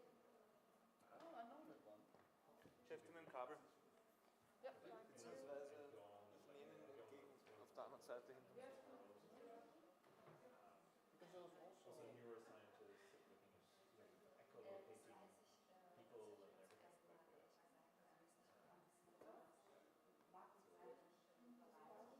Hatching the future of museums. Hatching, yeah, this is the hatching. I'm really looking forward to this. I was involved in this, like, if you're based in Berlin already, the Leibniz-Aktionsprogramm Forschungsmuseen a little bit, like some of their events. And I thought it was a really interesting project to follow, like the different, like last year they had a session with the Maze Festival, which for the gaming person, where they developed different games, and this year about AR context in museums, so I think they've done some cool work, and I'm interested to see how this conversation will relate. Actually, there's a thing in Munich in the middle of October, Leibniz Forschungsmuseum. So I'll be part of that too, and it's interesting because we're kind of sort of Biotopia, kind of the long-term goal to be to promote those Leibniz research museums. But there's some good people there. Und funktioniert das? Why me? I mean, the project. I mean, from Biotopia. Oh, I think they have things all around the country because there's just different museums involved from different cities in No, I Germany. think he means why is Biotopia being built? Oh, that is a good question. That is a good question. Sorry. I'm curious to hear that too. Like, I was approached about this project, and they wanted to create a new kind of natural history museum in Munich, and then they kind of, I've been doing science art projects, a science gallery in different cities around the world, and then they kind of lured me over, but it was, I think Munich is a kind of interesting place because it's very conservative, right? So I think the trick Ich there setze mich is, hin und ich drücke jetzt. you have to kind of connect, that's why we're doing the later project. Yeah, I understand that. I mean, the traditional craftsmanship and then take a connect twist. to the tradition and twist it, and then show that it's like, in a way, congruent. So if you look at the 1820 pair of lederhosen, actually it was really creative and different. And like, It's the way to go now. I mean, there's all with the lace industry, in France and Belgium, the traditional lace, and then change that, So we just didn't win there was a Horizon call on this, how to digitize and reinvent traditional crafts to give them a new sort of lease of life. I was so excited about the proposal you can get it. But It was yeah, I really hope they do more in that No, they direction. will do, because Horizon 2020, what also Ralph Boom was, that money is stopped and they're going to continue with power. Oh, this was already on Horizon Europe, so it was already one of the new rules, but I really hope they do more in that topic direction. Yay! Hey, you're a hero, my hero. It's hard. I'm going to have a call and then a reaction on what you are. No, for the last 15 years I had to deal with so many diseases, because we did a metropolitan or chronic machine,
I'm not just like, you know, regular crashing on this stage.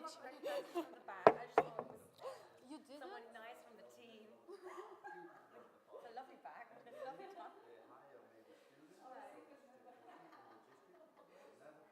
Anyway, I'm Geraldine. I'm doing the stage hosting, and I'll give you a quick No, I'm very curious. I mean, they approach enough at the moment.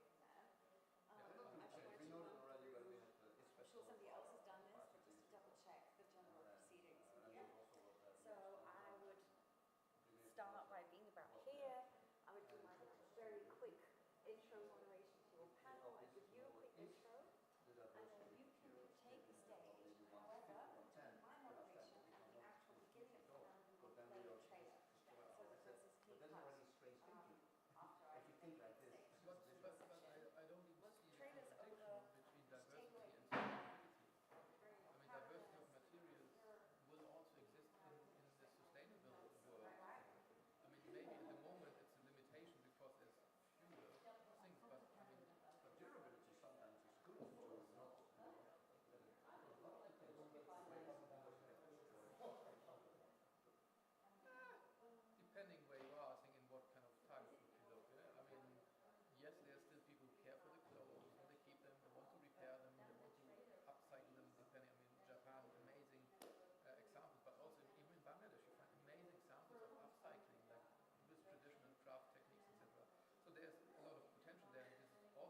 say what? Is this no, we're still waiting for Michael John.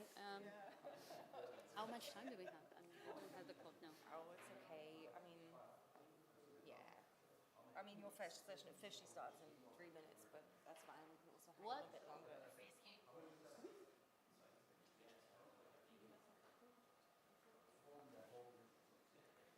In 3 Minuten startet es eigentlich, ne? Die warten noch auf einen von ihren Panelisten, deswegen kommt keiner an Wort. Ich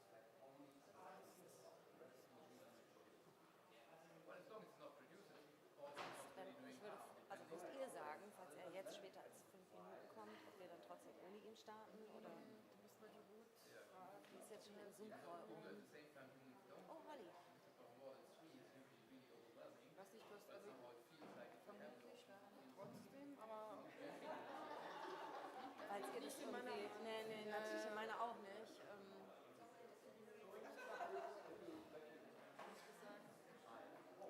Ich bin einfach auf Standby und warte ab, was passiert.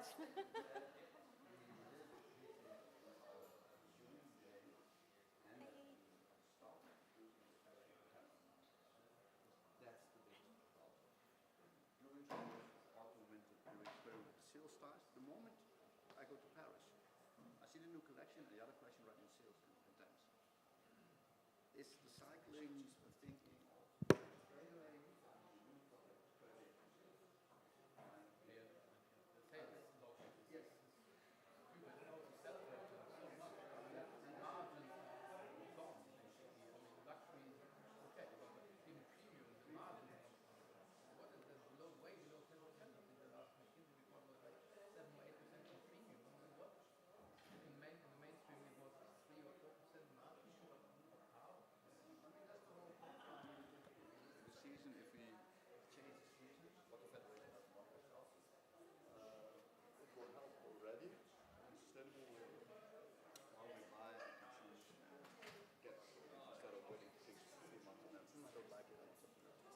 That's the reason all of us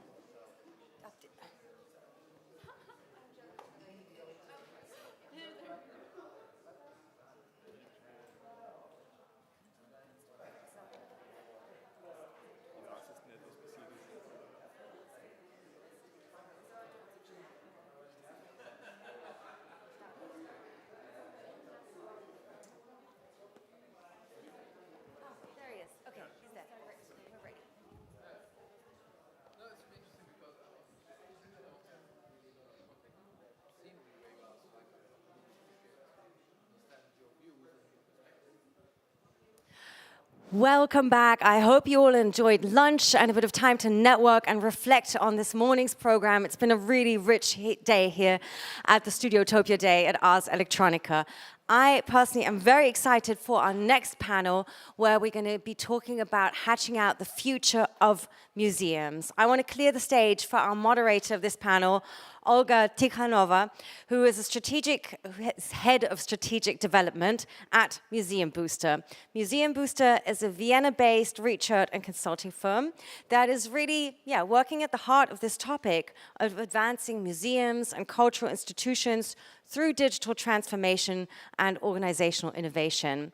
And Olga is currently the research curator of the practice-based Future Museum project, and therefore also, very much actively contributing to the Museum Innovation Barometer and designing programs for the Doors project, which you'll be talking about a bit more in a minute. So please give a very warm welcome to Olga and her panelists.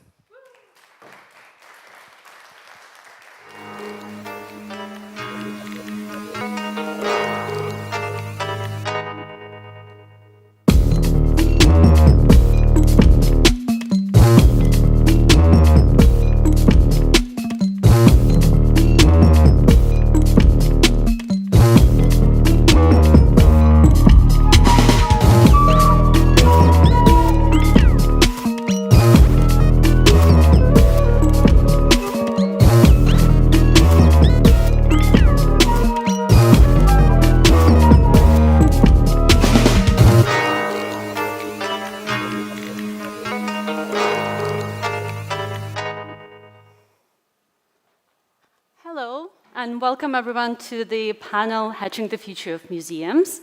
Thank all of you who are physically present here and who are joining online for taking the time on Saturday during the festival to join the conversation. So we are at the premises of Ars Electronica Festival. We're also the Studiotopia Day, but we also have quite a second context that contextualizes the conversation we're going to be having about the future of museums. I'm Olga. I will be the host of the stage for the upcoming hour, but I will be joined by a fantastic panel of 5 people, 5 experts, 4 of them physically present, whom I would invite to join me on stage, please, and 1 being present digitally, online. And as you're taking the seat and trying to feel comfy in this setting, I would also need to mention that Merete has arrived as well, our 5th. I'm wearing 2 hats today, actually. I'm also the institutional 1/3 of a collective institutional endeavor, which is called DOORS, the Digital Incubator for Museums. This is a project that has been designed and initiated by 3 institutions: Ars Electronica, Museum Booster, and Excite, the European Network of Science Centers and Museums, and has come into being through the support of the Horizon 2020 Research and Innovation Program. Digital is very present in the title, but as a program and as a temporary support structure for specifically small and medium-scale museums, we are rather looking into the underlying strategies and value chains of museums rather than technology itself. And I think it will really inform our conversation today, also like how do we talk about the future of museums. And I would like to do the short round of introductions of the panelists and the panelists whom we have today. I'll start in an alphabetical order. Johanna Eiramo has just started her new position as the director of Digital National Gallery Program, and it is your job, not an easy one, Johanna, to find new ways how to bring art and art history of the Finnish National Collection into the digital realm and make it more accessible. Michael John has arrived from Munich today. He is the founding director of Biotopia, the new biodiversity and life sciences museum currently in development in Munich. Before that, I have one, but thank you.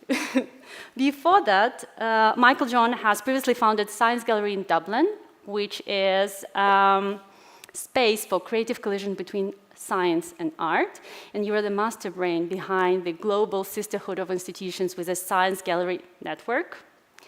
I also wanted to introduce to you Michael John through a fantastic book which is very relevant to our conversation today, and I specifically brought my personal copy so that you could see how much I recommend it. Actually, you can see all my stickers and notes. That's true, that's mine. Idea Colliders, the Future of Science Museums. Michael John. Merete, welcome. Merete is a curator and senior advisor of digital museum practice at SMK, the National Gallery of Denmark. Merete is joining us today from Denmark. Since 2011, Merete has been organizing Sharing is Caring conferences with the aim to set an agenda for openness in the global community of GLAMs. And she's been taking an active part in developing relevant policies for the cultural heritage in the digital age, not to the least extent through active participation in Europeana. You're the generation first, right? Europeana. And currently you're the member of the advisory board of the Europeana Foundation. And as I put my second hat on, Merete is also the member of the advisory board of DOORS. Thank you for being with us, Merete. David Vuillaume, from Germany, is the director of German Museum Association since 2017, but you're also chairing NEMO, the Network of European Museum Organizations, since 2017. Before that, you have been heading the Swiss Museum Association and also the ICOM Switzerland, a naturally born networker. And currently, you're also representing the museum sector in the German Cultural Council and with vice president of the Swiss National Center for Cultural Heritage. Last but not the least, Dr. Lauren Vargas has 20 years experience in assisting organizations with their communication, community, and collaboration strategies. And Lauren, I would really sincerely wish to be able to pull out of the sleeve as much as with the book by Michael John, your PhD thesis, which I think every professional who's working in the museum sector should read on digital transformation of museums, and particularly with a focus on data. But unfortunately, I cannot do that. But please note and Google it. Lauren is the principal at Your Digital Tattoo, that's the title of the organization, that operates at the intersection of community and technology. And the focus of your practice, and something from which, again, putting my second hat on, Doors has benefited a lot. Lauren has been leading the workshops for the museums within our program, is meaningful connection, purposeful inclusion, and digital civility. As you can see, we have quite a lot of expertise and roles and commitments on this sofa, so it's giving me quite a hard time. So in order for us to start the conversation, I decided to use something special as a scaffolding for the initial round of statements. For the sector, for the museum sector, an important thing has happened recently at the end of August. The ICOM has voted, there's been a long process, and ICOM has voted for the new definition of what museum is. So as we move into the conversation of hatching the future of museums, let's clarify a little bit the definition, so what a museum is. And if we could please pull up the slide with the definition. Yep. Oh, not exactly happening. Here it is. So, as you can see, it's also, we have highlighted the words that's newly arrived to the definition. A museum is a not-for-profit permanent institution in the service of society that researches, collects, conserves, interprets, and exhibits tangible and intangible heritage open to the public, accessible and inclusive. Museums foster diversity and sustainability. They operate and communicate ethically, professionally, and with the participation of communities, offering varied experiences for education, enjoyment, reflection, and knowledge sharing. And I would like to move from the formal introduction to the personal introduction of our panelists so that they arrive not only in institutional roles, but also individually. So I would kindly ask you to, in your statements, to comment a little bit and to embed the comment on the definition through your practice and what you do. Michael John, you're literally hatching the new institution in Munich now. Would you be our first one? We also prepared some slides and visuals for you, and we have 5 speakers, so please bear with us if there is some technological hiccup or mind hiccup here as we move. No. See, I'm so bad with it. Am I pressing the wrong one? Yes. No. Just keep no, go back to the definition first. Do you want to? Yeah.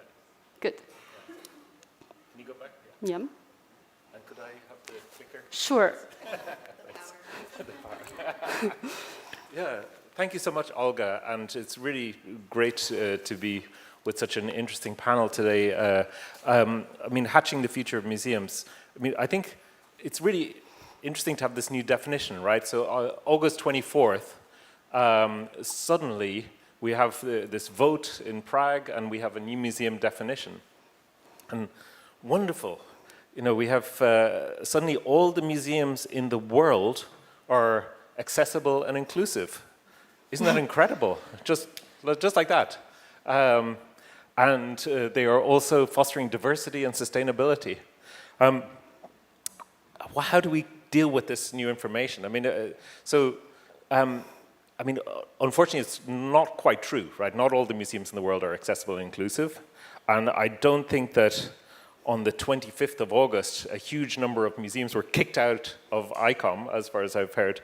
So it's quite interesting, because in a way, this definition, which it's not such a huge change from the previous definition from 2007. There was this kind of very visionary idea of museums that was proposed at the ICOM Kyoto meeting in 2019, which was much more that museums are like polyphonic spaces that embrace multitudes of voices and so on. It was much more visionary in its tone, but that then was caused a huge controversy and a very painful process that's gone on since 2019 to look at the definition. And then this was come up with. And to some extent, the definition has to be a bit of a lowest common denominator because it has to be used for all these purposes to decide if an organization can get a grant because it's a museum and so on.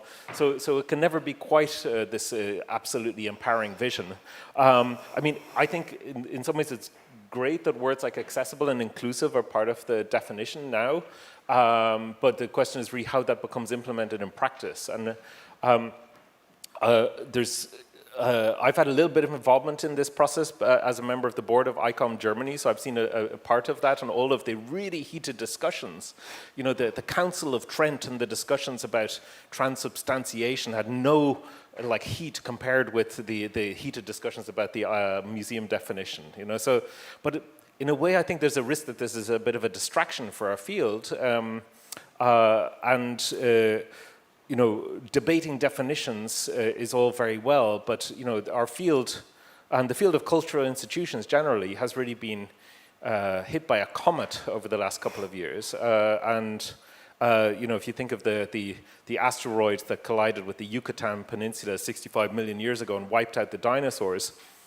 I think we've had a sort of an asteroid colliding with us, but it hasn't wiped out the dinosaurs. It's actually wiped out the mammals. You know, it's wiped out the nimble, the more entrepreneurial, fringe type of cultural institutions that have been very experimental.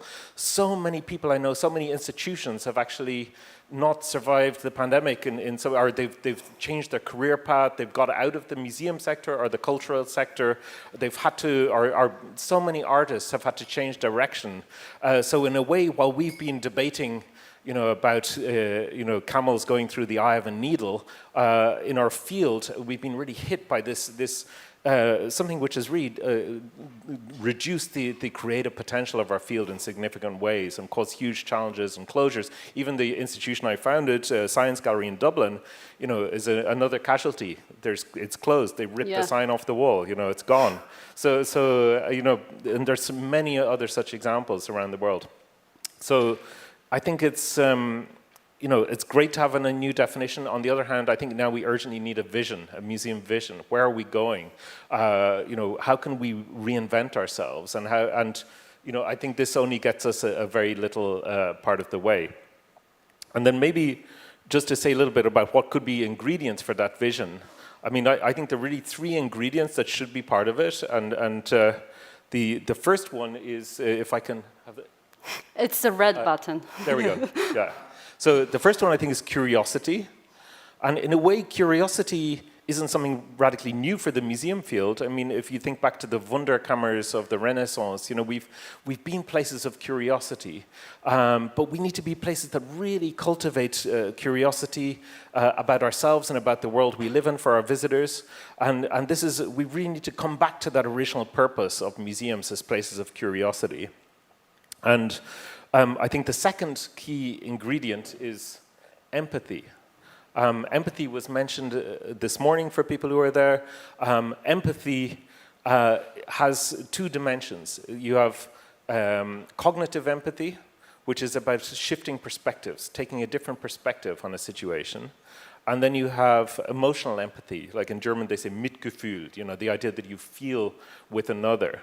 And museums, I think, have a chance to be places of empathy because they can bring people together from different communities into embodied interactions, and I think that's really important. I mean, we're in Biotopia very interested in this idea of interspecies empathy. How can we actually take you even beyond the human perspective to see the world through different eyes, and that's always going to be an impossible goal, but it's something that we can go somewhere on the journey and then get a different perspective of how, you know, how does an ant experience the forest? How does a chameleon experience the world? So that's the second ingredient. And then the third ingredient that I think should be part of a museum vision is agency. And in a way, this is the most difficult one. So many museums foster curiosity. Some museums, and I think of the wonderful work, for example, of Andreas Heinecke, Dialogue in the Dark, where you have this switch in perspective and you experience a museum experience in the dark, accompanied by a blind guide, for example. So some museums have done really interesting work on perspective shifting, but hardly any get agency. right. So personal agency. How can we empower our visitors? How can we stop worrying about our grand entrance experiences to our museums and start thinking about the exit experience? What happens next? What does someone go and do after they're in the museum? How do we get them involved in social projects, environmental projects? What's the next step? So beyond hands-on, but also beyond a sense of paralysis, feeling that they really have a sense where they can actually make a difference as an individual, as part of communities, and so on. So curiosity, empathy, and agency, I think, could be key parts of this future museum. And that's what we're trying to do with Biotopia in Munich in relation to biodiversity in the natural world. Thank you, Michael. You keep it, it's for the panelists. I would turn the table now to Merete. Merete, are you with us? I am. Yes, we can hear you. Excellent. So, looking at the slide of agency, I would just ask the slider because apparently I would click for, who has this pointer? Yeah, can you give it back? You would need to tell me, Merete, when to click for the slides for you. But I think looking at the agency at this particular moment as a slide, it's such a perfect transition to what you do. You're boosting the real, like the biggest treasure box of art in Denmark. So could you please reflect on that?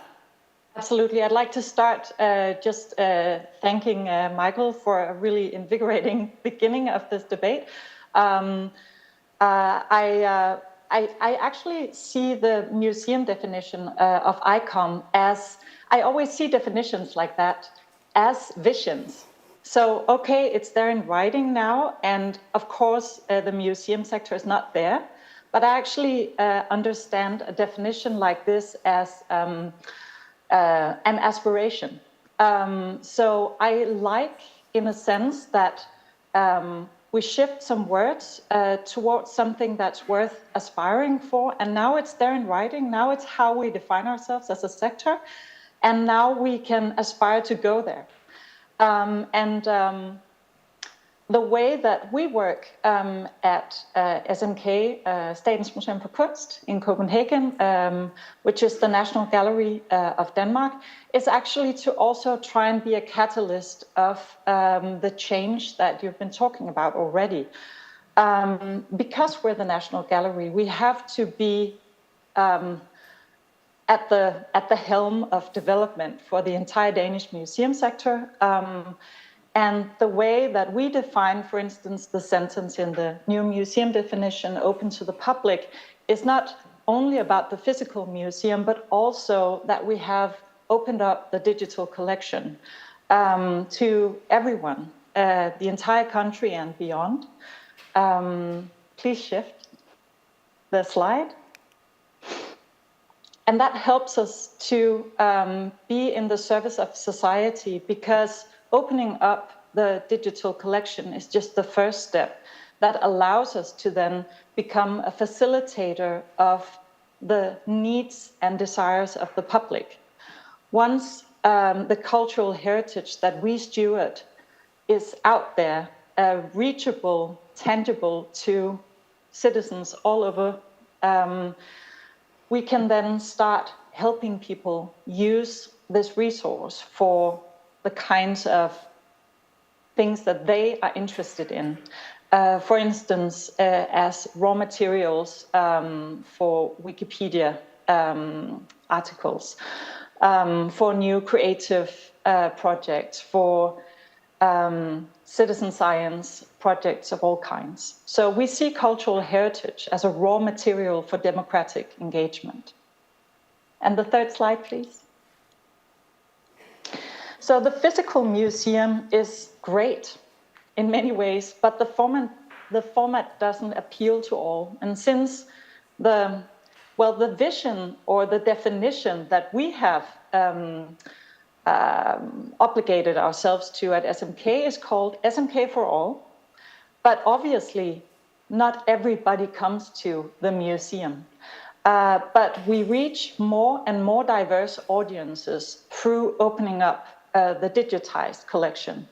And through this outreach, both physical, digital, and hybrid, we foster diversity and sustainability. Diversity because we can do so much more with the digital copies of the collection people can get their hands on the heritage without breaking the originals. It's brilliant. They can remix it, adjust it, make it their own. And sustainability, because, and here we come back to the conference series that I've been running for 10 years, Sharing is Caring. Sharing is a way of caring for cultural heritage, because when you share it with more people, it becomes part of people's lives. It's not something distant, not something in a temple-like institution where you have to buy a ticket and crawl the steep ladder, both in a literal and a metaphorical sense, but it's something close to people. So the sustainability dimension here is very much tied to increasing the relevance of what you offer. So these are the aspirations that we work with, very shortly. Thank you, Marita. And as we've shifted a little bit more to the digital realm, Johanna, I would pass the mic. You picked it up yourself. To yourself. Do you need a clicker? Would you like to do it yourself? Would you like me to click through your slides? Actually, there's just the video. So let me, if you can hang on with that for a second.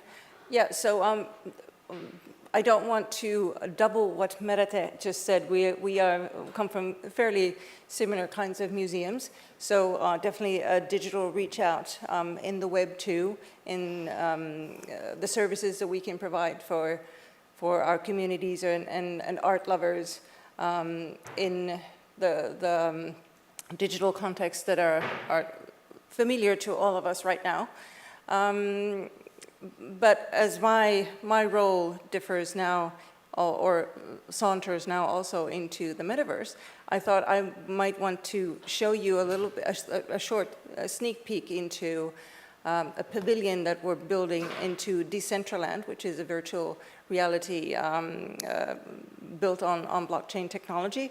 And if you think about the ICOM museum definition, this is the next stage of digitalization, and I think we need to be a part of building that because there are a lot of the bigger organizations in the world who want to also be a part of that. And I think as museums, we bring sense of human contact, humanity, and democracy that needs to be remembered as we forge these new technologies. So now I promise to kind of walk you through this 35-second video, so it's not going to be very long if we could roll that. So this is actually the Finnish pavilion. Do you want me to pull it up? Yeah, if you want to put it up. You're going to be walking through the Finnish pavilion of the 1900 Paris World Expo. It was a beautiful Jugendstil building in Paris. Finland was still a part of Russia at that time, but we still had our own pavilion. And these pieces of art were there, and they're a part of our collection. These frescoes were in the pavilion, but obviously are not there anymore because the pavilion is not there anymore. It was taken down after the 7 months of the exhibition of the World Expo. So we're recreating this. This is 2 weeks old, so a lot has been done after that. And these are the sort of experiences that we want to bring to people. This is, you might think you can go to any website and see stuff like this, and this is true. But you can also, on Decentraland, as of the 6th of October, you can go and vote, and you can go and change the pictures as well. So there will be some toing and froing. You can choose to see, what you want to see. And I think this kind of interaction and dialogue, which is very basic right now, is a part of what the museums should be more and more in the future, of having an actual dialogue and also giving some of the power of decision to the people who visit in the digital realm. And it's a little bit scary and it's a little bit new to museums, but I think this is something that is worthy of exploring. So early days, but this is what our museum will be doing in the future. One of the many things. Nothing happening to the future, to the physical museums. You can visit those as well. Thank you, Johanna. And I would pass the floor to Lauren. Lauren, you're working with museums and with large-scale sectoral players and the stakeholders. And a big part of your practice is around community and communication, and is developing a sense of inclusion. So can you expand a little bit on your practice and what you've been doing, and what's your past? What is the change that you are trying to spearhead within the museum sector and individual institutions? Yeah, so I'm going to zero in on the part of the definition that says participation of communities, because I think that's still incredibly, aspirational. It's part of the vision. And I think it really comes down to, we need to think about and consider community and how it influences or shapes not just our physical interaction and engagement, but as we move towards digital first and digitally augmented experiments and activities. And that means we really need to understand what community means. And I think we conflate community and groups of people. So when I say that, I really mean, people may convene as a group, but without that investment in relationship building, it's a group. It's very transactional. And when we're talking about communities, we're thinking, hopefully, I hope, more aspirationally around how do we create better, more relevant, more real interactions. And part of that is, how do we think about relationships over time, communities and communication, dialogue over time. And really important thing here to note is that relationships move at the speed of trust.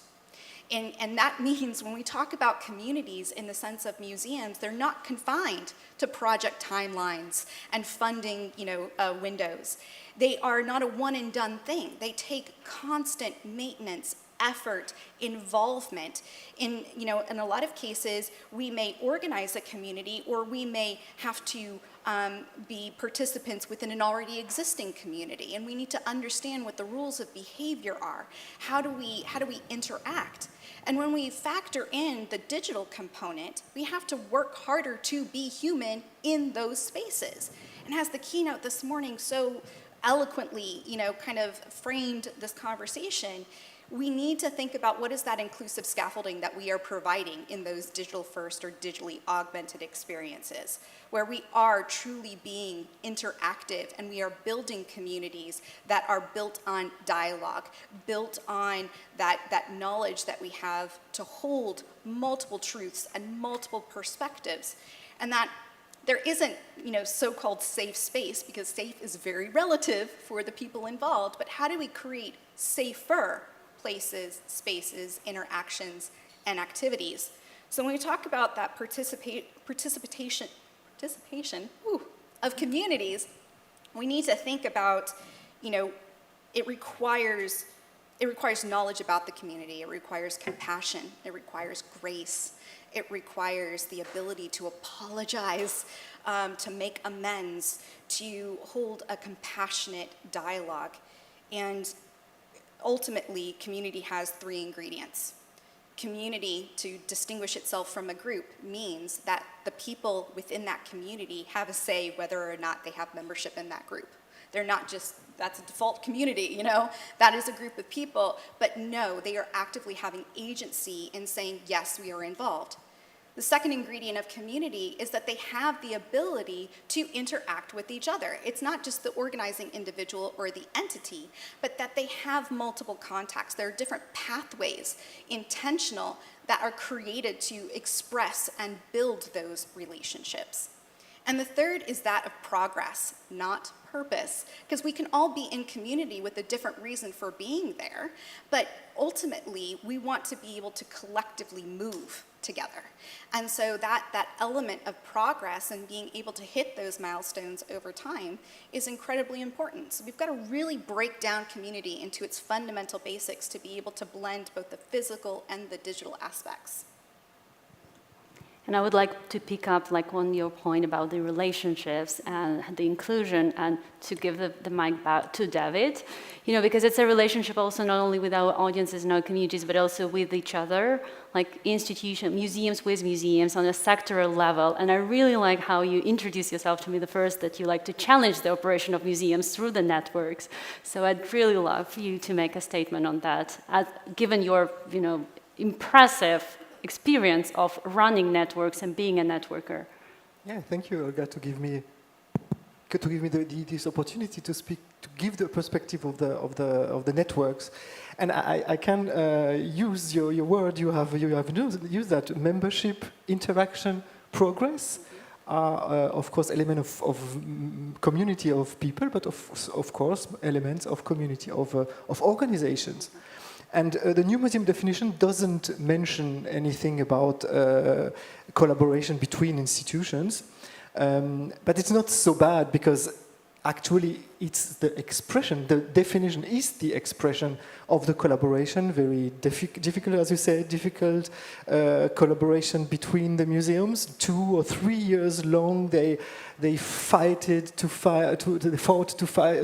find a compromise. But at the end, we can really see this definition is a compromise between definition and vision.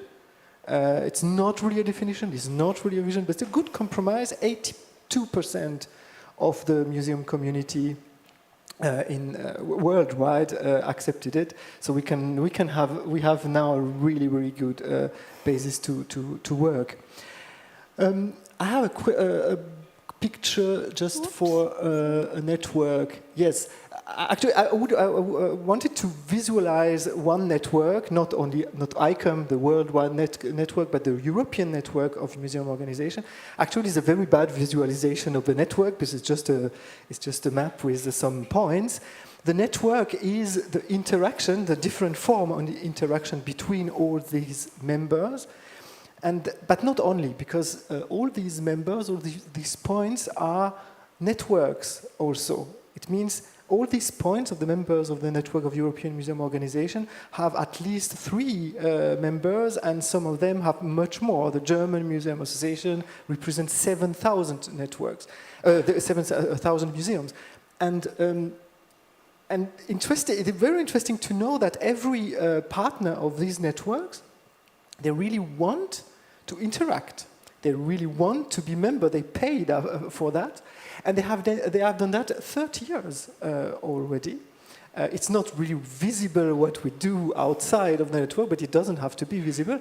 It's important to know regularly what can we do together, and what are the challenge that we can address collectively. I mean, that is the most important question we have now.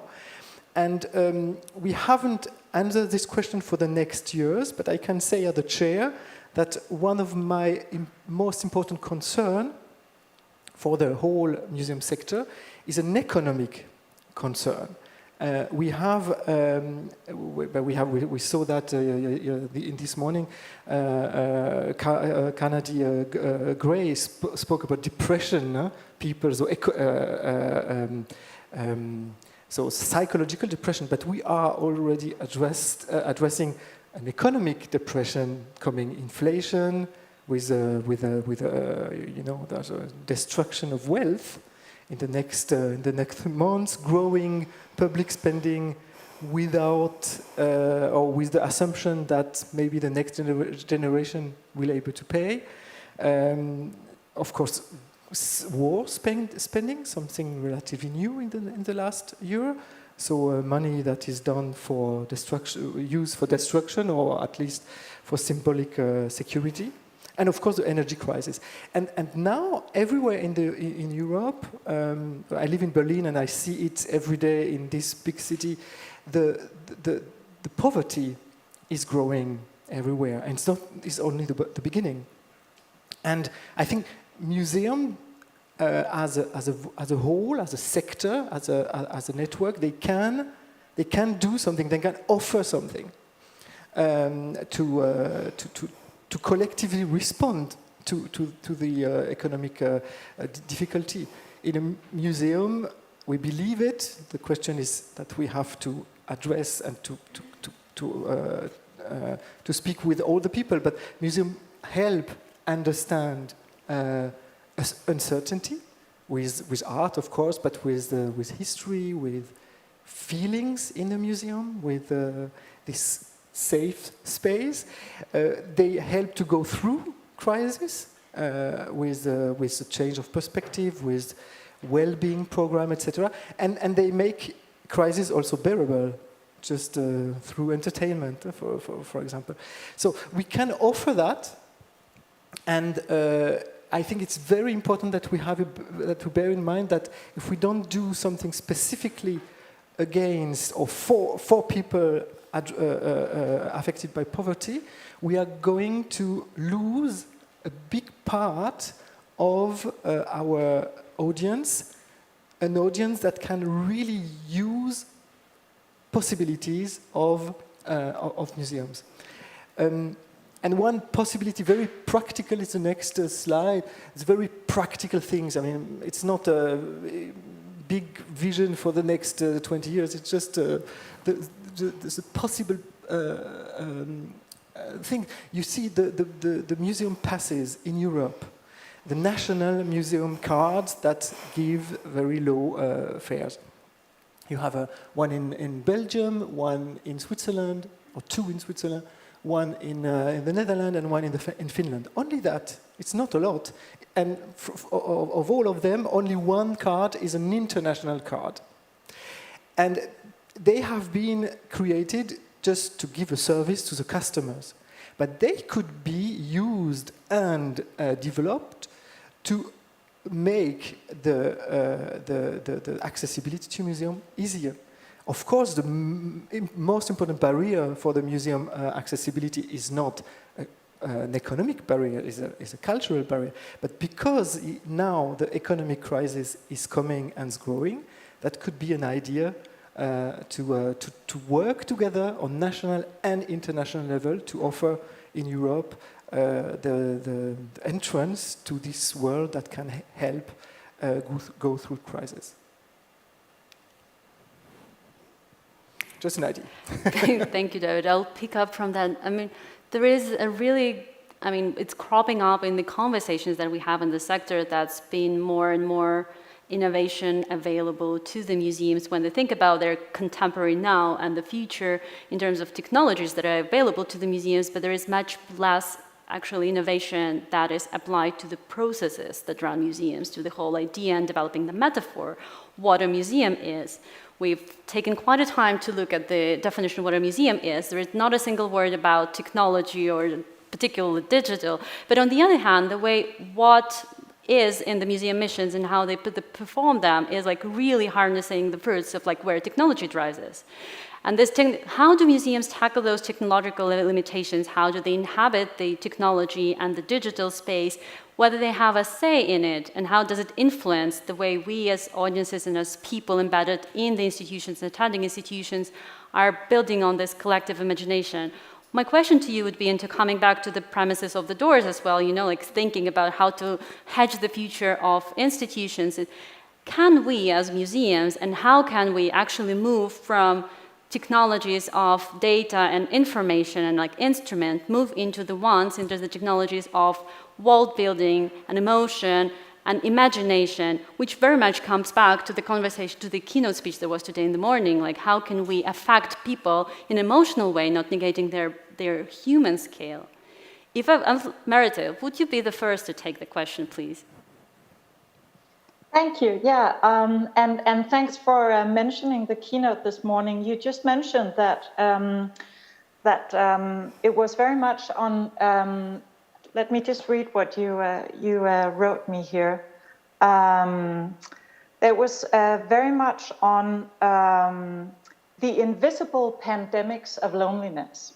I thought that was fascinating because this is a global situation that has become an experience that everyone shares. I think that's quite unique, and it's a possibility for public cultural institutions to address. So to try and speak to your question, Olga, one of the things that I believe comes in the wake of new museology, a term that happened decades ago, but which has led to participatory practices, to open glam practices, and is now enabling our sector to actually reach out in times like this where people need platforms to get better, to think better, to build a better society, a better everyday life. And one way that we're responding at SMK is that we're trying right now to develop in partnership with organizations that are fighting loneliness in society, because it's a big societal problem. It costs millions on public budgets every year that people get sick from loneliness. They get unemployed because of loneliness. They drop out of school because of loneliness. They get somatically sick. So we're trying to look at how can an art museum be a place where we have a more multifaceted discussion about what loneliness is, how it has looked historically, what it is today, break the taboo around loneliness, and use the museum as a creative space for building new relationships that breaks down that universal problem or contributes to it. David, you want Which is something that is very interesting. We have to do that, yes. But the question will be, how can we work with the big companies that are already offering all the digital services, because they have a business plan, the business model that create loneliness. So we have to be independent of them. And now a lot of museums are trying to work with the big companies. So we have really to pay attention. Is it possible to work with them because they have the technologies now? Or do we need first to have to build the basic technology to be really free, to have a completely other business model or other goal? So to fight loneliness and not to create and make money with it. Johanna? I think technology should not be the solution. It should be the enabler of the solution that we come up with. Loneliness is not something that technology will take care of. We should find a societal solution to loneliness that technology then enables to foster that solution. I'm not sure if I'm making any sense. But I mean, technology, if we go to the big companies now, they have a mold that they want us to go into. It's social media, it's different kind of platforms, and they cater to their needs, just like David said.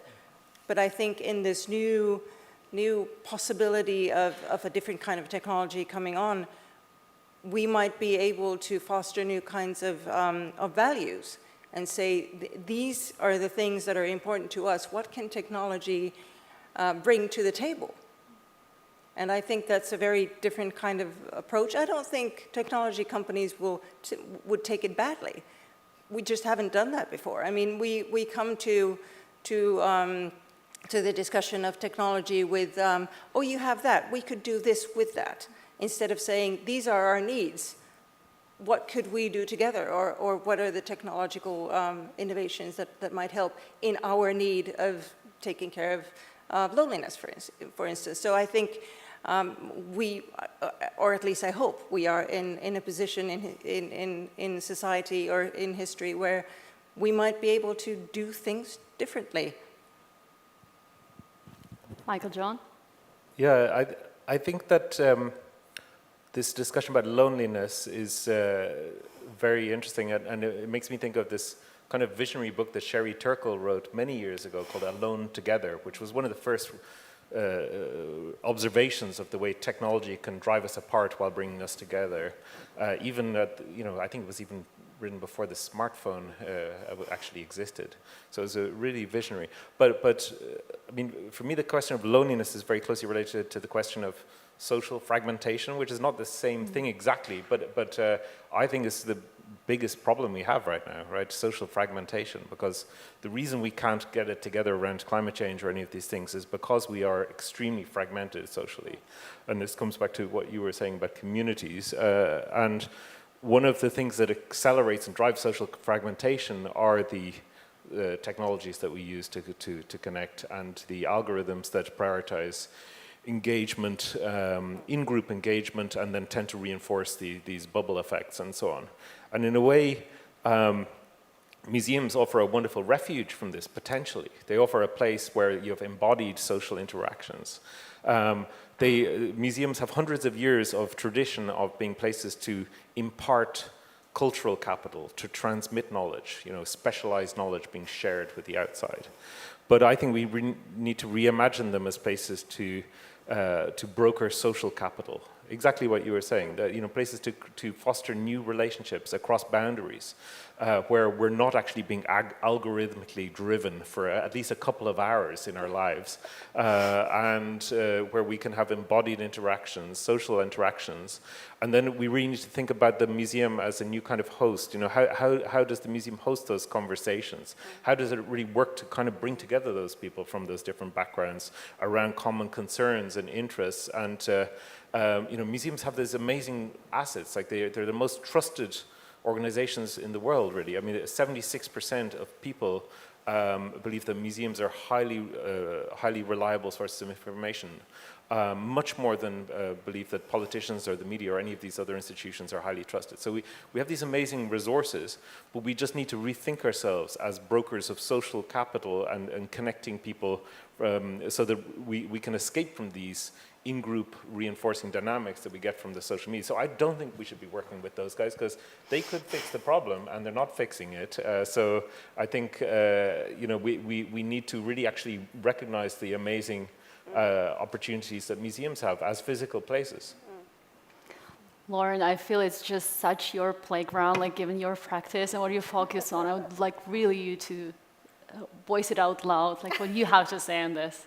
So I think first I need to build on the trust thing, because we talk about trust in museums as being one of the most trusted entities.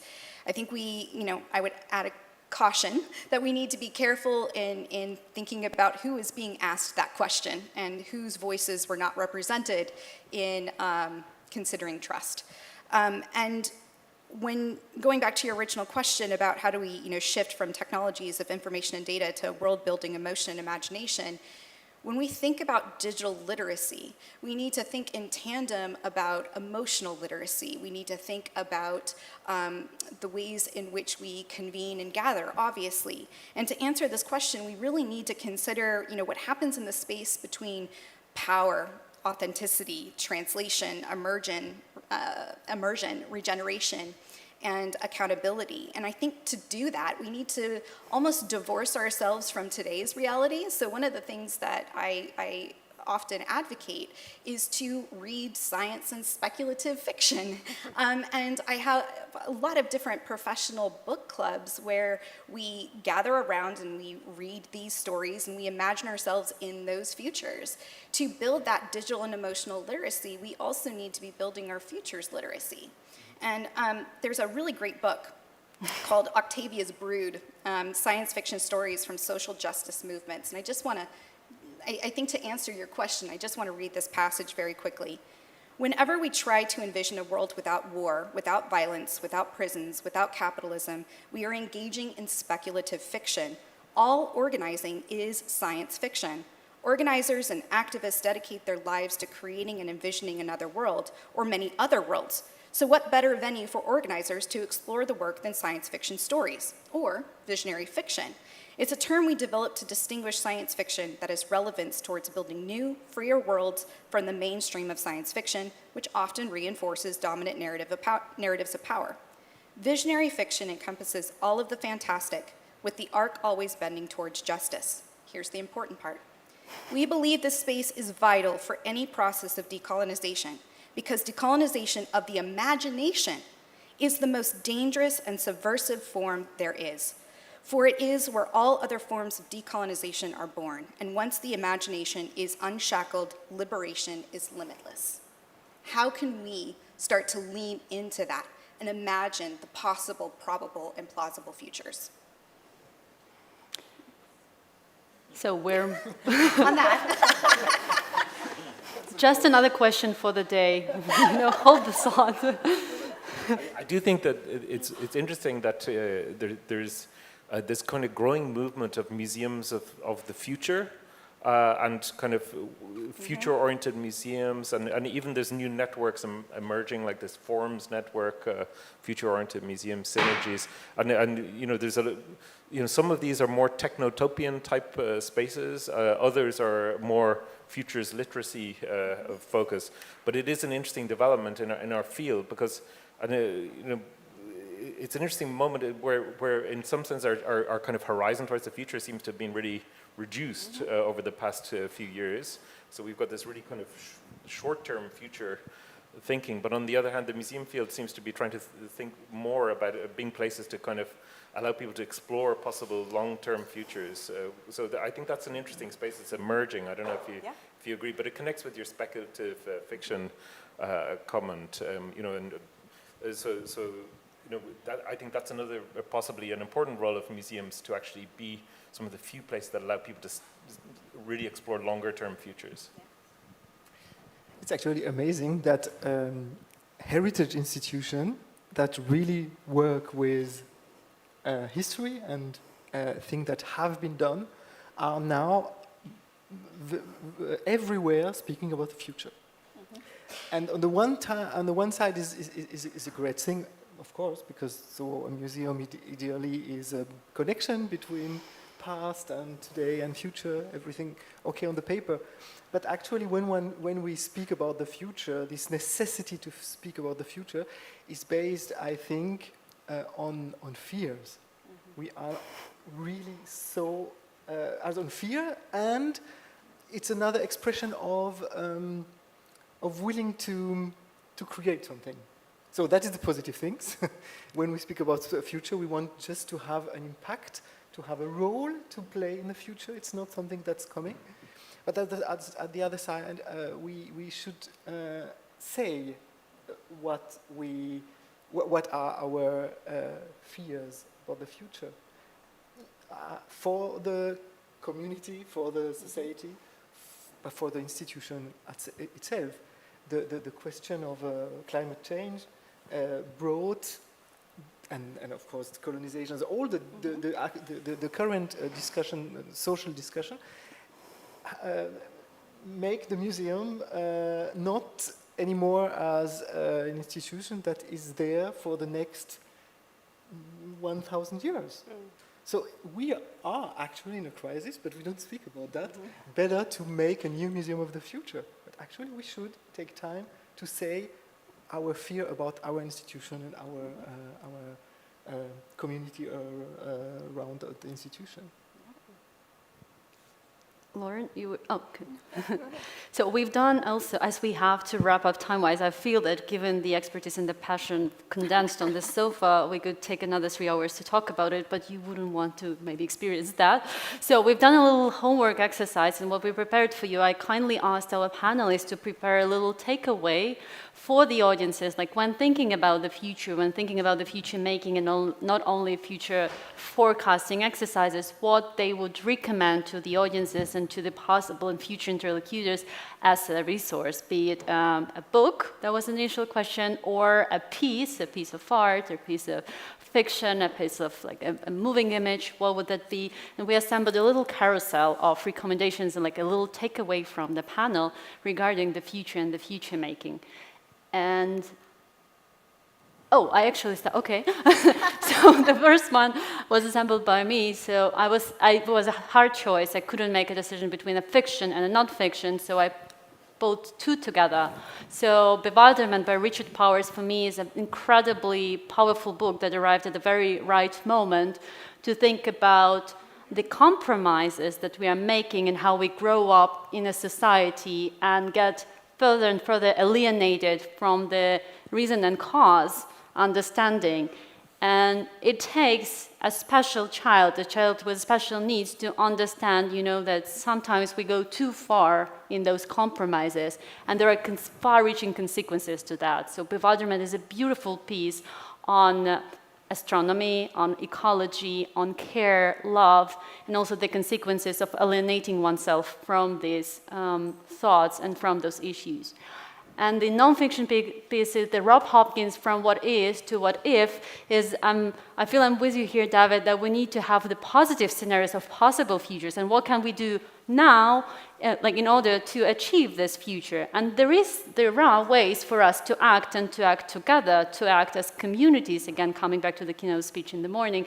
And I think what Rob Hopkins brings is a wonderful accumulation of resources and examples how communities around the world are doing it, and also offering a methodology that he's been spearheading within his practice, creating new action points and like points to come together and to fight for a better future already now, but like on an individual level, on a group level, on the level of communities, and imagining it through action taken already today.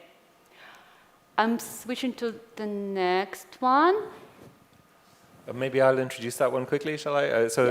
I guess we're very interested in how you can confront people with questions around biodiversity laws, and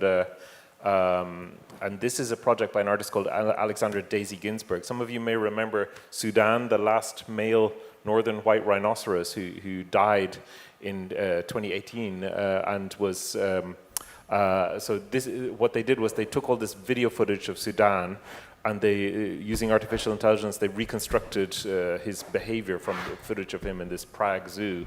And if we could have the sound, perhaps, this sound with this.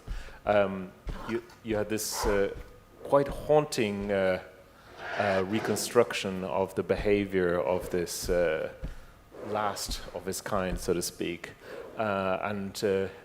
This was for the Cooper Hewitt Design Triennial on Nature in New York. And it really presents quite a haunting vision, I think, of extinction.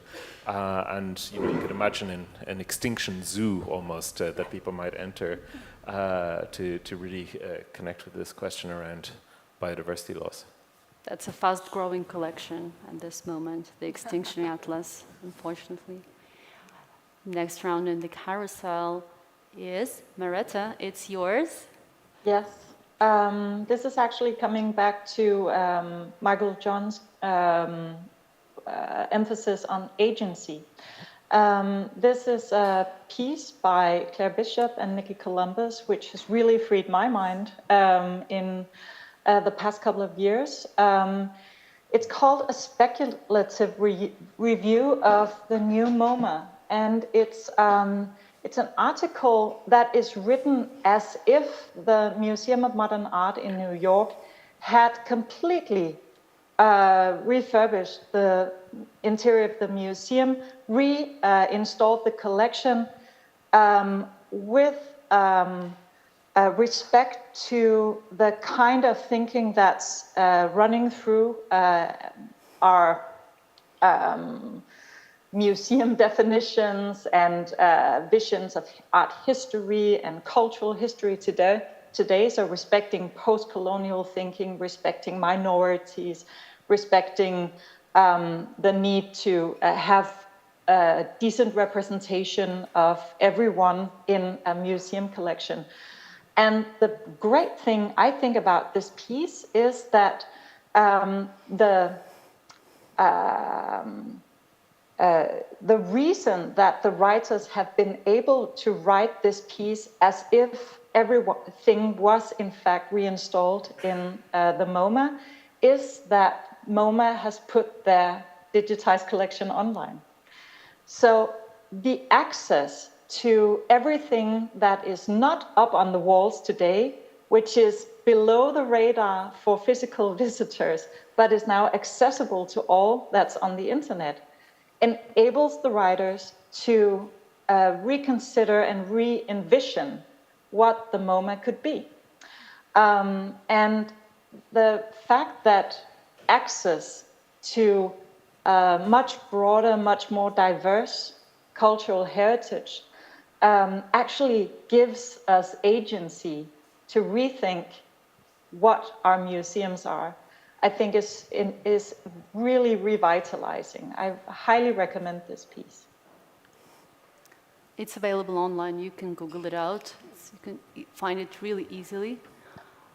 And the next one, it's yours, Johanna. Yes, this is Ragnar Kjartansson, Icelandic Icelandic artist's piece, The Visitors, which was a showstopper, an absolute magnet for people to come and visit and revisit and revisit. We have one of those museum cards, and people would just come back.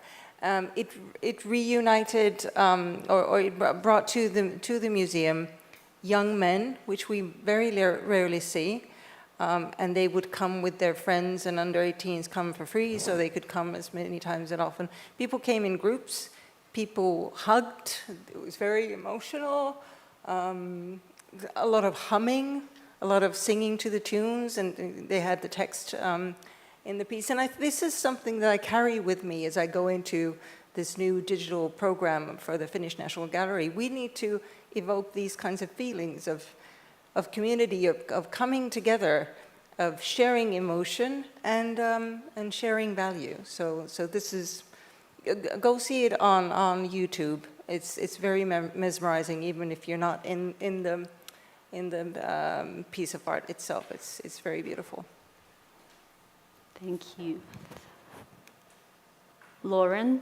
I'll make mine very quick. No, please don't. You really have to explain this. So those 6 words that I mentioned previously, I'm a huge fan of audio and bibliotherapy, and I've given you an audio, a nonfiction, and a fiction selection for each of those 6 words. So you can just scan the QR code and see the full list of books and media and authors. So highly recommend.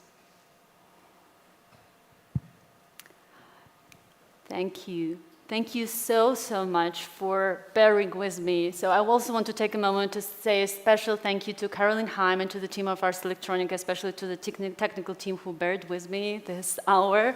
And this would close our panel. And if we still have time for a question, then we don't. Then we're not running away if you manage to catch up. Did we miss David's? Oh, my goodness. I'm sorry. We have time.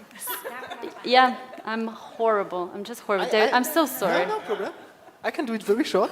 No. Just go. No, because a couple of months ago, I wouldn't have thought that I could present that as an instrument for the future at all. But it came in my mind that it's a very important book. The author went in the 90s, in 1 year, 1994, in 66 stations, and he wrote 66 small articles or chapters. So like in a museum, you know, with the different places. He went to 66 places, Moscow, Sarajevo, Berlin, and Auschwitz. And when I read that, just to explain or to try to tell the story of the 20th century. And for me, it's an essential book today to understand what happens, and so to be prepared to the future. It was. I'm so sorry, David. No problem, Olga. We are a little bit late. Not only technology breaks, human brain also gives a fault quite oftentimes. So I want to thank you once again. Thank you so much for being with us here today and for sharing. It was really a generous gift on your side. We're not running away. You were amazing. Thank you, Olga. Yeah, especially to David. I'm his favorite host now. Thank you.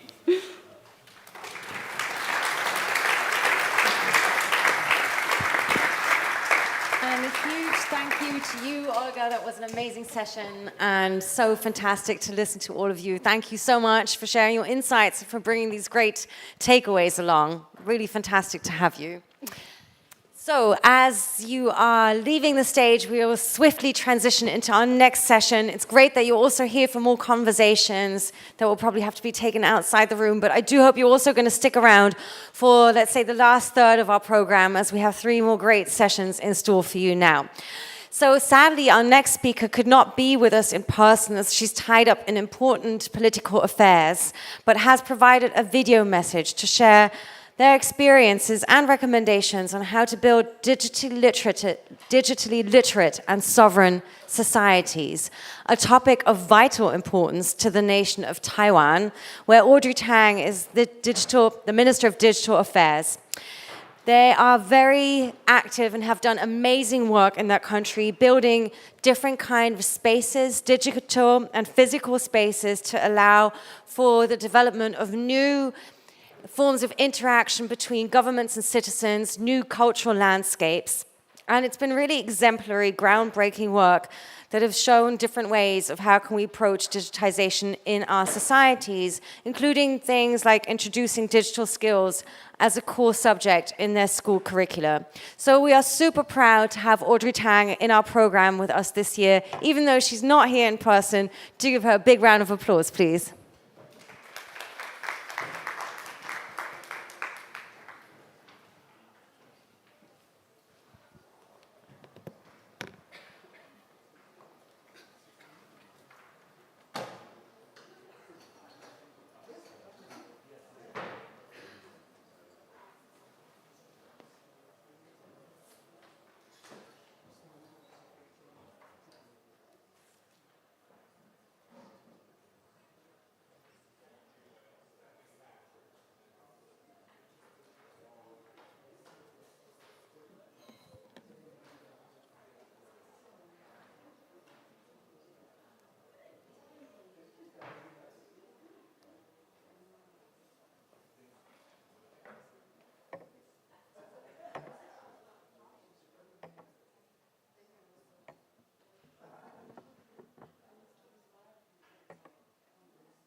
Today, in many places around the world, technology and democracy are at war. Technology bolsters authoritarian surveillance and corrodes democratic institutions, while democracies fight back with regulation. Yet this conflict is not inevitable. It is a choice made by investing in technologies that instantiate anti-democratic cultures. In Taiwan, we have instead focused on technologies that empower diverse collaboration, have seen democracy and technology flourish together, and we are not alone. Every technologist, every policymaker, leaders in cultural institutions, activists can harness such pro-social social media to build a collaborative, diverse, and democratic world.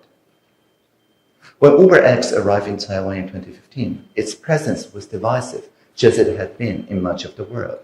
But rather than the social media pouring fuel on the flame, our V-Taiwan project adopted Polis, now maintained by the Computational Democracy Project, to empower citizens opining on the issue, to have a thoughtful, deliberative conversation with thousands of participants on how ride-hailing should be regulated. And this technology visualized K-means clustering, principal component analysis, to cluster opinion, allowing every participant to quickly digest the clearest articulation of the viewpoints of their fellow citizens and contribute back their own thoughts. The views that drew support from across the initial lines of division rose to the top, forming a rough consensus that ensured the benefits of the new ride-hailing tools, while also protecting workers' rights, was implemented promptly by our government. This process has been used to resolve dozens of contentious issues in Taiwan. It's rapidly spreading around the world to governments, cooperatives, and decentralized autonomous communities. Yet V-Taiwan just scratched the surface of how a technology-enabled cultural institution, online and offline, can be designed to perceive, honor, and bridge social differences for collaboration. New voting and financing rules emerging from the Ethereum ecosystem can reshape how we govern the public and private and social sectors. Immersive virtual worlds are empowering empathetic connections that cross lines of social exclusion. Social networks and news feeds can be re-engineered to build social cohesion and shared sense-making rather than driving us apart. As our experience has shown in Taiwan, the potential social benefits are vast. It's what enabled us to counter the pandemic without a single day of lockdown. It's how we overcame the infodemic without any administrative takedowns. Yet while a few countries and ecosystems have collectively put tens of millions of dollars into such open technologies, the rest of the world has continued to pour hundreds of billions into automating away human participation, into centralizing power, strengthening surveillance. Speculative cryptocurrencies, addictive social media, and escapist so-called metaverses have undermined our cultural fabric, reinforced social divisions, spread an infodemic, and proliferated criminality. It is little surprise then that countries that invested in these more anti-social tendencies of technologies see democracy and technology as at odds. But it's not too late to change path. We can invest in technology that establish digital human rights, empower pluralism, and flourish in democratic societies, allowing them to outperform authoritarianism and hypercapitalism. We can invest to give every person an inalienable right to digital personhood with the new generation of decentralized identity or DID technologies that empower every person to travel, transact, conduct cultural participation and democratic community participation free from centralized surveillance. We can make freedom of association real in the digital world with community-managed and accountable networks that form the town halls of the future while bridging the growing divides between groups. We can secure digital property rights by creating the public markets and main streets of the future with the secure and privacy-preserving sharing of data, computation, and storage across peers, free from the control of platform monopolists. We can secure the right to commerce with the supported privacy-preserving, internationally interoperable digital currencies. We can enable every citizen to access these rights by making high-speed internet a human right and digital competence education core to our school curricula. Securing these fundamental digital human rights makes plurality in the digital world not just possible, but natural. In Taiwan, the ideographic characters for digital and plural are the same, shu wei. The experience here and in similar ecosystems has shown how these foundations, even in its very beginning, promotes flourishing democracy. Secure and private identities allows our citizens to participate in thoughtful deliberations and reasoned compromise, as we have shown in V-Taiwan, without facing attacks from trolls and bots. Private data sharing allows our neighborhoods and communities to provide services from pollution monitoring to mask availability maps to contact tracing for themselves rather than relying on proprietary platforms or a state that sees everything. Open and reliable payments allow creative forms of crowdfunding to support public goods without heavy-handed bureaucracies. Peer-to-peer reputation systems empower civil society to combat dis and misinformation, often with humor, while maintaining vibrant and open speech. These humor over rumor, notice and public notice successes only scratch the surface of what would be possible if the human and financial resources of the global innovation machine were focused on empowering deliberation, compromise, and plurality at scale. While these tools can transform our public sector around the world, they are not only relevant or even primarily relevant to national democracies. Instead, they offer a way for every organization, churches to corporations, to foster more productive and dynamic cooperation. They can empower companies to cut out layers of bureaucracy that hold back intrapreneurship and cross-divisional infrastructure. They can allow data sharing that contains and cures disease like never before, while protecting individual privacy and community control. They can create a new cultural landscape that is trustworthy, empowering marginalized voices, and surface the creations that cause rough consensus socially on the key facts. Plurality is thus not just for politics and governments, anymore than the internet was for the military and university that first built it. Instead, I see it as a new technological paradigm that can transform every sector and the life of every individual for the better if we learn how to harness it. But just like the internet and other transformative technology, plurality will only thrive to the extent that we invest in it. The internet began as a network established by the United States Defense Department's Advanced Research Projects Agency, or ARPANET, to experiment with new decentralized interface and experience designs.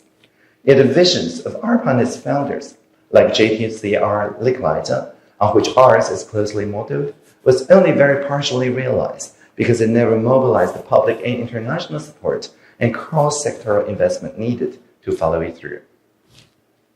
Together, we have the chance to correct the mistake and build a future where our technologies express and empower our highest ideals rather than degrading them.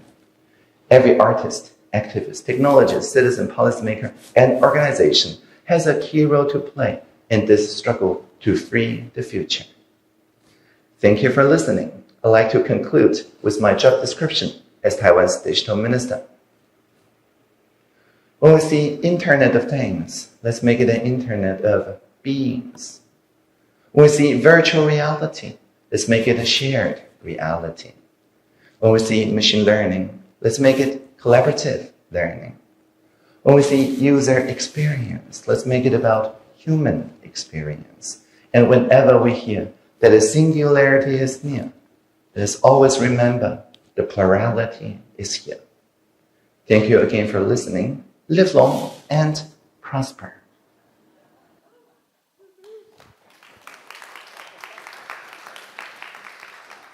It's always an amazing experience to hear Audrey Tang speak.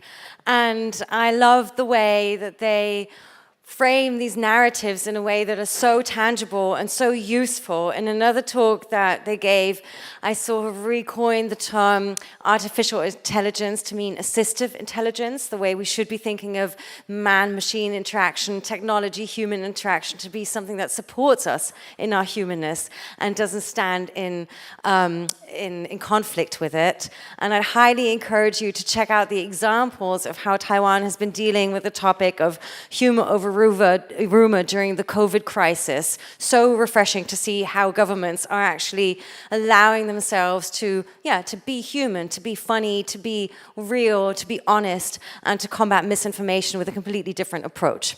So that was great to have Audrey Tang in our programs. Like I said earlier, we're super proud to have her. And now we have 2 more panel discussions in store for you today. The next one is going to look at how open methodologies, the concepts of openness, can help inform different approaches to the big problems that we're trying to solve, including a different climate future, but also a more sustainable internet. So they're going to bring the conversation about craft technology, sustainable internet together under this bracket of openness, and I'm very curious to see the directions this panel is going to take. It is going to be hosted by Babitha, who is a partner at Quicksand, where she works designing and researching different contexts around social innovation and social innovation for different organizations and different projects. She's one of the co-founders of the Unbox Festival and leads networks and collaborations that bring together and change efforts, arts, culture, to thoughtfully redesign and think about this topic of openness. So really bringing together the themes and the different disciplines that we're talking about here at Ars Electronica during our Studiotopia Day. So a warm welcome, please, to Babitha. Over to you.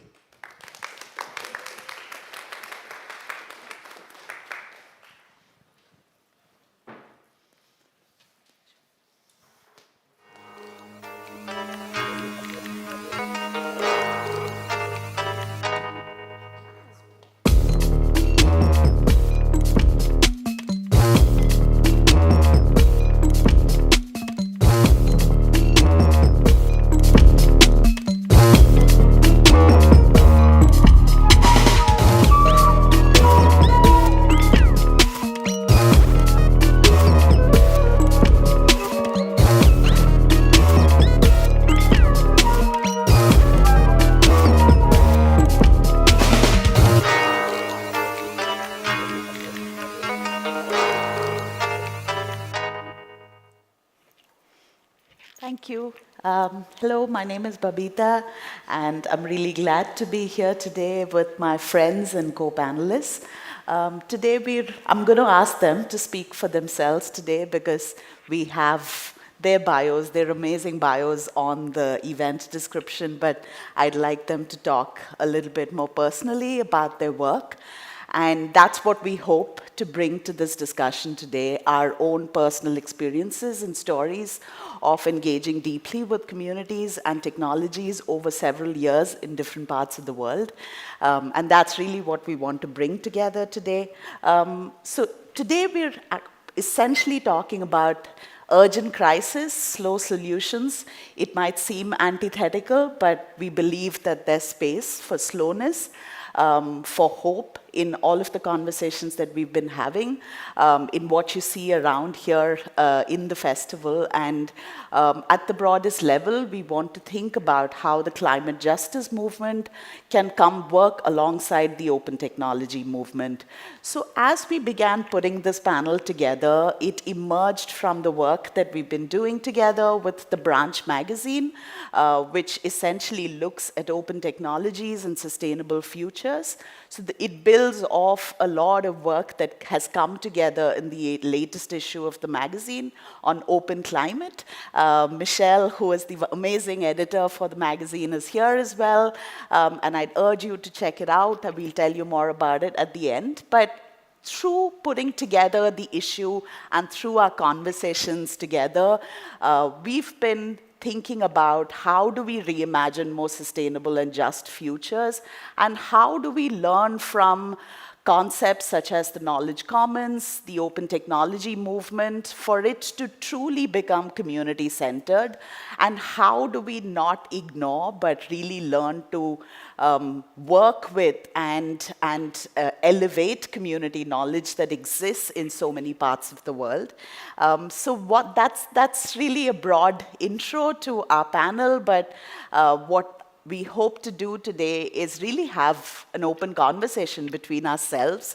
We come from very different contexts, but share similar values, and that's what we hope to present to all of you today, and find co-practitioners on our journey together. So I am going to request each of our panelists to also introduce themselves before they speak. But we will start with a round of questions to each of you. So Shannon, if I can start with you and your extensive work in the environmental and climate justice space, how do you see the commons having played a role, and how do you see that pointing towards more just futures? Great, thank you. Is this on? Yes? Okay. Yeah. Hi, everybody. Nice to have you here. My name is Shannon Dosmegan. I am a fellow with the Shuttleworth Foundation, and I direct a project called Open Environmental Data Project. I'm also a co-founder of Public Lab and work closely with a community called the Gathering for Open Science Hardware. So very interested in how we applied open tools to all sorts of things.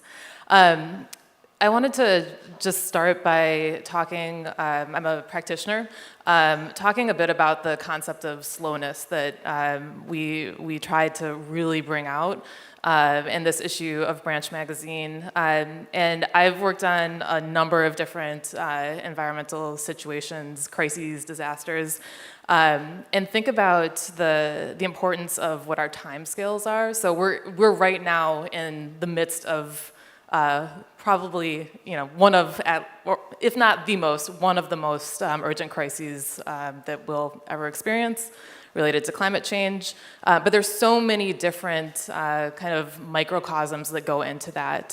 So environmental disasters that are very sudden, such as one that I worked on, the BP oil disaster in the US Gulf of Mexico back in 2010, that happened within the short time frame of a couple of months, but is still being felt years and years and years later. So we really have room to think about not only what our immediate reactions are, but also what is our long-term game going to be? And this is where that kind of slowness and thoughtfulness can come into play. And then also I've, long ago worked with communities impacted by petrochemical refining activities in Louisiana, and same situation. So we have facilities that have basically come and sat down right next to communities, and the fights that these communities and allies have to put up take years and years and years, and it's twisty and turny, so there's no one perfect solution that's going to help. And so this idea of slowness and the idea of kind of building new solutions and thinking about craft and technology as a partial part of those solutions has been really important. So just to kind of wrap up my framing for my own work and what I'm thinking about personally, I'm very interested, in working with communities that have been impacted by environmental injustices. I'm an organizer, so I really came at this as like, I care about environmental health, and I care about the people that are in my communities, the people that I interact with every day, the people I see getting cancer, the people I see with high rates of asthma. And then I started learning about openness and spaces of the commons, and a way that we could be more transparent and share more information and tell stories. So the work that we do really starts to incorporate data that is contextualized, that has oral histories attached to it, that has local narrative, that thinks about the technology of pen and paper as just as important as an air monitor that's going to tell us what our particulate matter is at any given moment, that thinks about what we're smelling, what we're seeing, the way that our skin is feeling, what we're hearing. So I'm really interested in the kind of multidimensional way that we're incorporating and thinking about technology, craft, the digital, the analog, and then how that can support the environmental justice work that we're undertaking. Thank you, Shannon. Louis Philippe, if I could ask you next. I think building off what Shannon said about the existence of all of these multiplicities of data and stories and how we harness that, I think in the technology space and maybe even in the art and design space, we tend to seesaw between utopian and dystopian futures. I know that you have been thinking about this, and how do you imagine alternates to that? And what is the role of open technology in enabling that, in imagining that? Well, thank you, Babita, and thanks, I thank everyone for being here with us. It's a great pleasure to be here on the stage and sharing our experience with you all. So my name is Luis Felipe, as Babita said. I'm an assistant professor in anthropology at the University of Notre Dame. And my work examines the relationship between computing, politics, and I've been looking into how different communities organize, design, and implement solutions to social environmental problems using digital technologies. So I've been doing this work for the past 15 years, and my work has been concentrated on development of open technologies, broadly conceived, not only free software, but also more recently open hardware, working alongside Shannon, for example. So in terms of this relationship that you were talking about, Babita, between this oscillation between utopia and dystopia, I have been thinking a lot about the concept of protopia, or this idea of a concrete utopia. And I ask you to, your permission to go into a bit of an experimental, a thought experiment with this concept, which is something that is very diffuse. It is not well elaborated. It's not a fixed concept. So I was thinking in terms of how our experience of modernity gave us a mode of living, gave us industrial society, and created a new era for the planet, which we all know in our debates, and is identified as the Anthropocene, right? So the way we conduct our lives, and we learn to conduct our lives based on the experience of modernity, has been marked by this impossibility for moving forward with the way we organize society, the way we organize science and technology. So, what this conversation has to do with the problem of utopia and the relationship between utopia and dystopia I think it has a lot to do with this oscillation, historically speaking. So we have in the concept of utopia an early reflection of European thinkers, and you all know, you read in high school, you're forced to read Thomas More, Utopia, for example.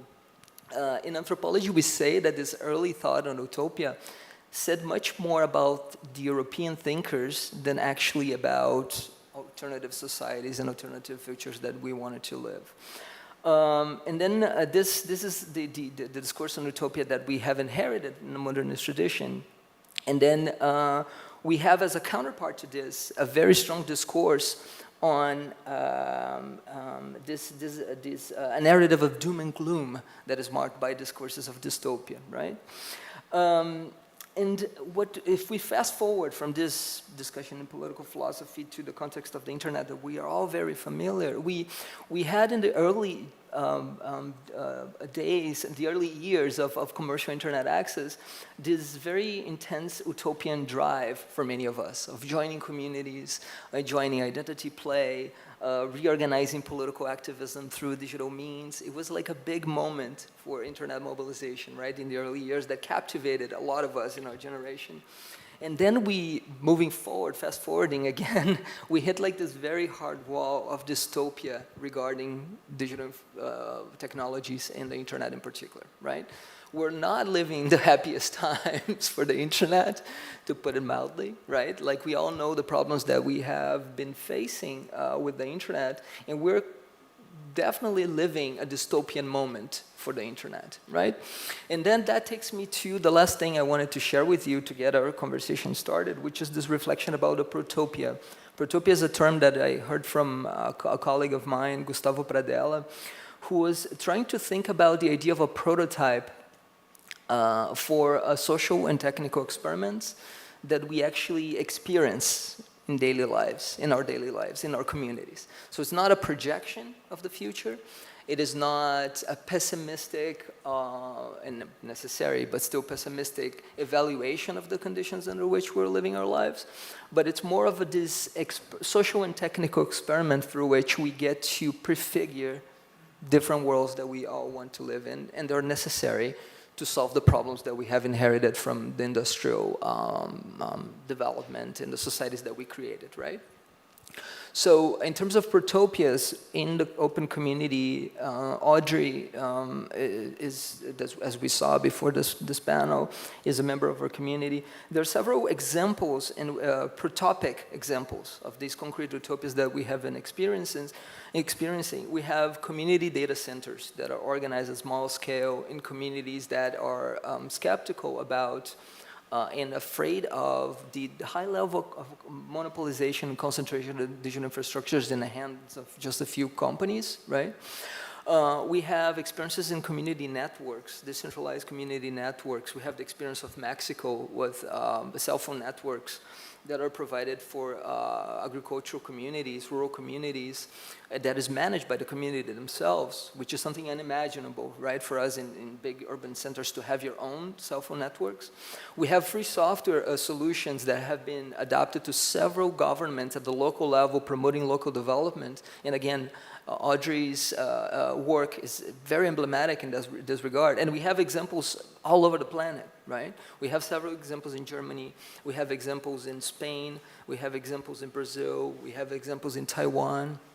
And finally, back to what Shannon was saying, and I will stop talking, we have been working towards the creation of open hardware instrumentation, which is, again, we're prefiguring a type of scientific and technical development of a world that we want to inhabit in the future. So these solutions, it's not about an alternative that is going to come. It's an alternative that we are inhabiting, that we're creating collaboratively now. So in that sense, it's a protopia, right? So yes. Thank you, Felipe. Percy, if I could come to you next. I think Felipe's and Shannon's work is embedded in communities, but also based on your deep place-based work with indigenous communities. What are things that are not happening? Who is getting excluded? And what is the impact of some of these things we're considering for the future on communities on the ground. Hello. I just want to say thank you for having me. My work is very place-based. My name is Percy Lewis. I'm from present-day Nevada in the United States. We call our lands Nuwa Sogobia. I am a citizen of the Yamba Shoshone tribe. And it's so nice for me to get out of my own lands. I'm a desert person, so when I arrived here, I looked around, and the green, it was hurting my eyes because I'm not accustomed to green, but in such a beautiful way. And so I just always appreciate meeting the people when I travel, but really getting to know the lands. And you all just have the best water. I'm literally drinking water out of the tap. I don't know if I'm supposed to, but it tastes so good to me. It tastes so good to me. So I'm very happy to be here, so thank you to the organizers for that. I mean, I think this question of who is part of these conversations is really, really important for a lot of different ways. I think one, for the imaginings that we're having, you know, this idea of what is Planet B, right? In this sort of like theoretical way, but also in the applied way of, well, what does that look like? I was, you know, speaking with my husband yesterday, and I was showing him everything, and the robot came, and I was like, oh my God, there's a robot, which is so cool, right? And let's talk about robots and, you know, the software that goes along with that, but then let's also talk about what is that made of? Because I don't think we have that conversation, and I think with Indigenous people especially, and with communities, you know, conversations will sometimes be like community-based research sort of frameworks where the knowledge is just extracted from the community, right? Like researchers come in and let's have these conversations, and then we're gonna take all that information and we're gonna do what we wanna do with it. And if it seems too much, or it seems like frequently I hear like it's not possible, like that's not possible, we have to become more creative in our thinking.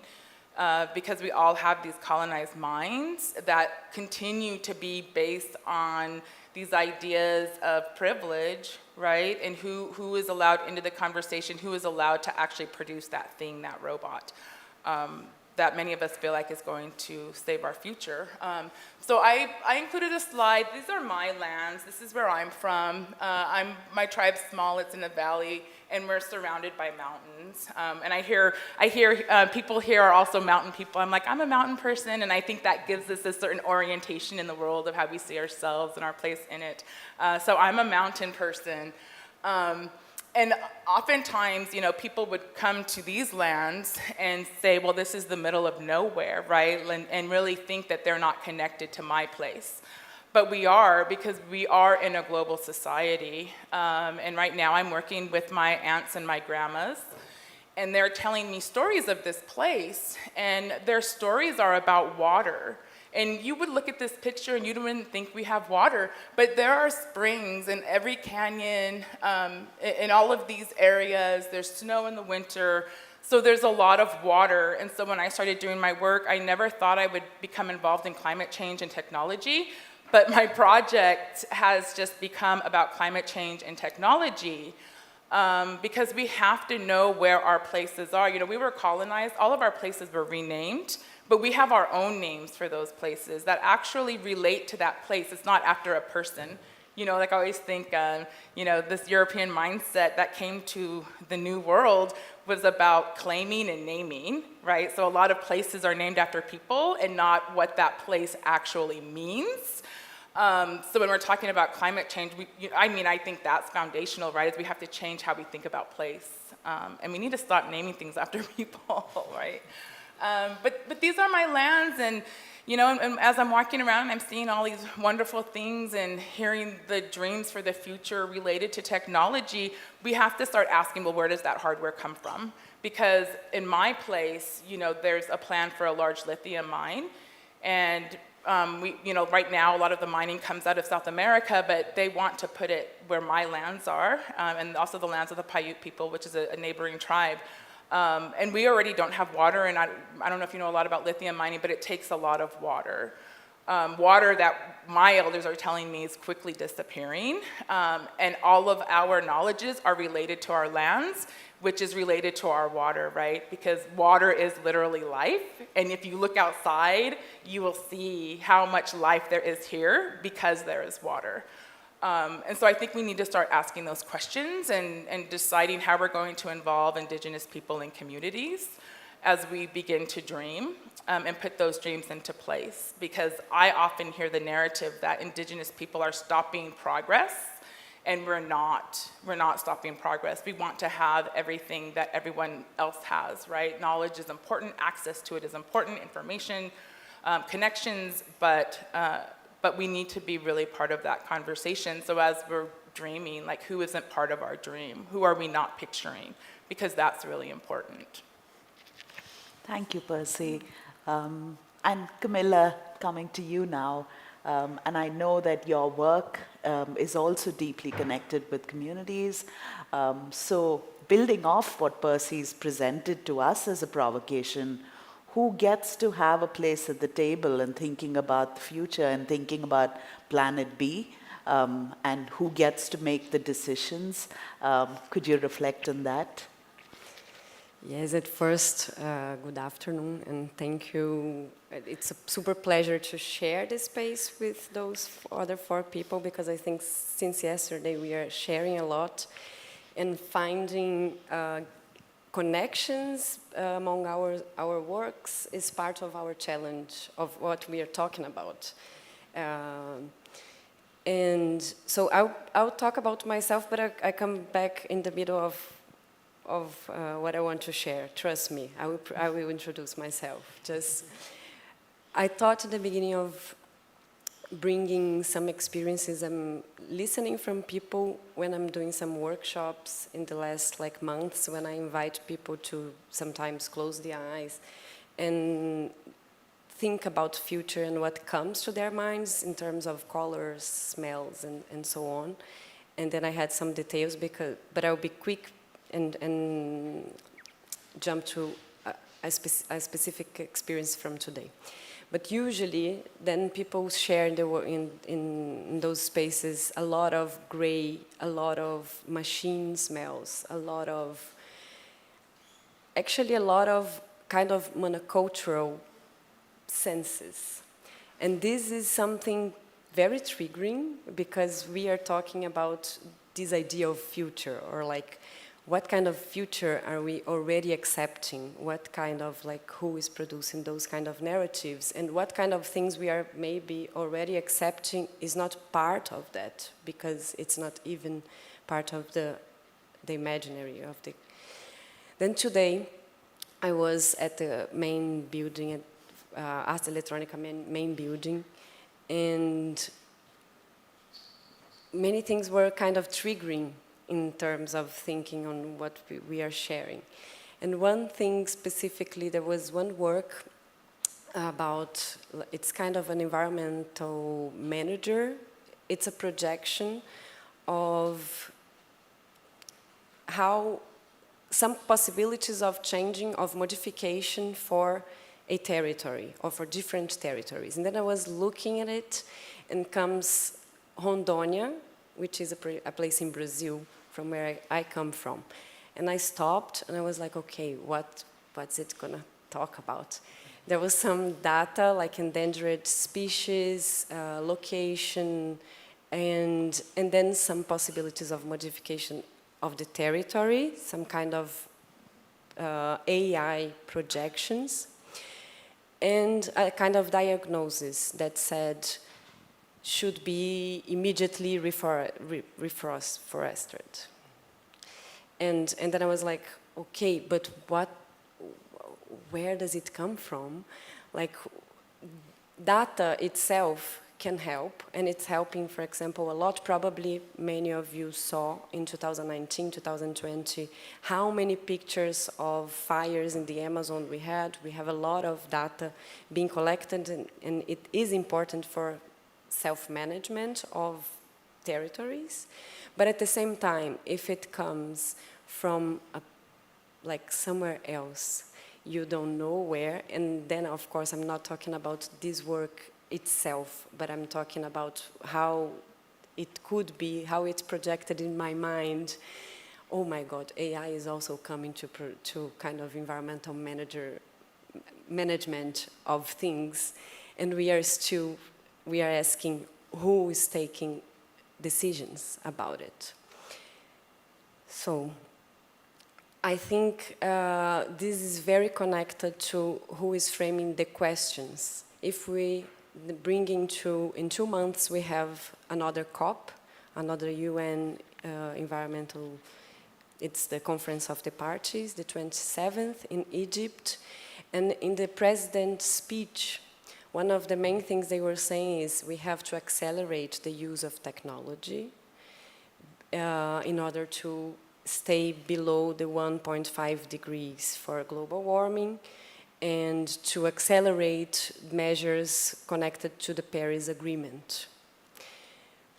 What are the main words we are listening to? They are like carbon neutral, net zero, compensation, mitigation.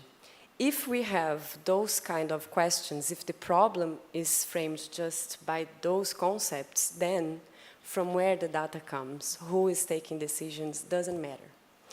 I mean, if those are the problems, then the kind of solutions, they fit. So how we can reframe the questions? How can we frame, for example, from what my colleagues were sharing before? Because of that, I'm a journalist, so now I introduce myself. I'm from Brazil. I'm living in Germany in the last 7 years, and now I'm working a lot in between Brazil and Germany, because at some point I really, as a journalist, I worked for many traditional news outlets, and I covered a lot of projects about, I saw yesterday that first time that I used the word geoengineering was in 2009, talking about a project about compensation and so on, because I was invited a lot, and my editors would ask me to go cover those things that they were new, and you know. But at some point it was very hard to get into power, into, for example, land rights.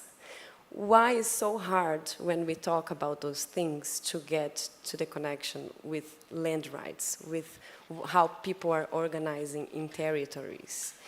It was very hard to cover that. I quit as a journalist for traditional media, and nowadays I work trying to, in many different kinds of collaborations, in bigger articulations, for example, that mix journalists, people that we call in Brazil comunicadores populares, like people that do popular communication, do not necessarily have a diploma, but do cover social environmental justice, and some of them call themselves like communicators in defense of territories.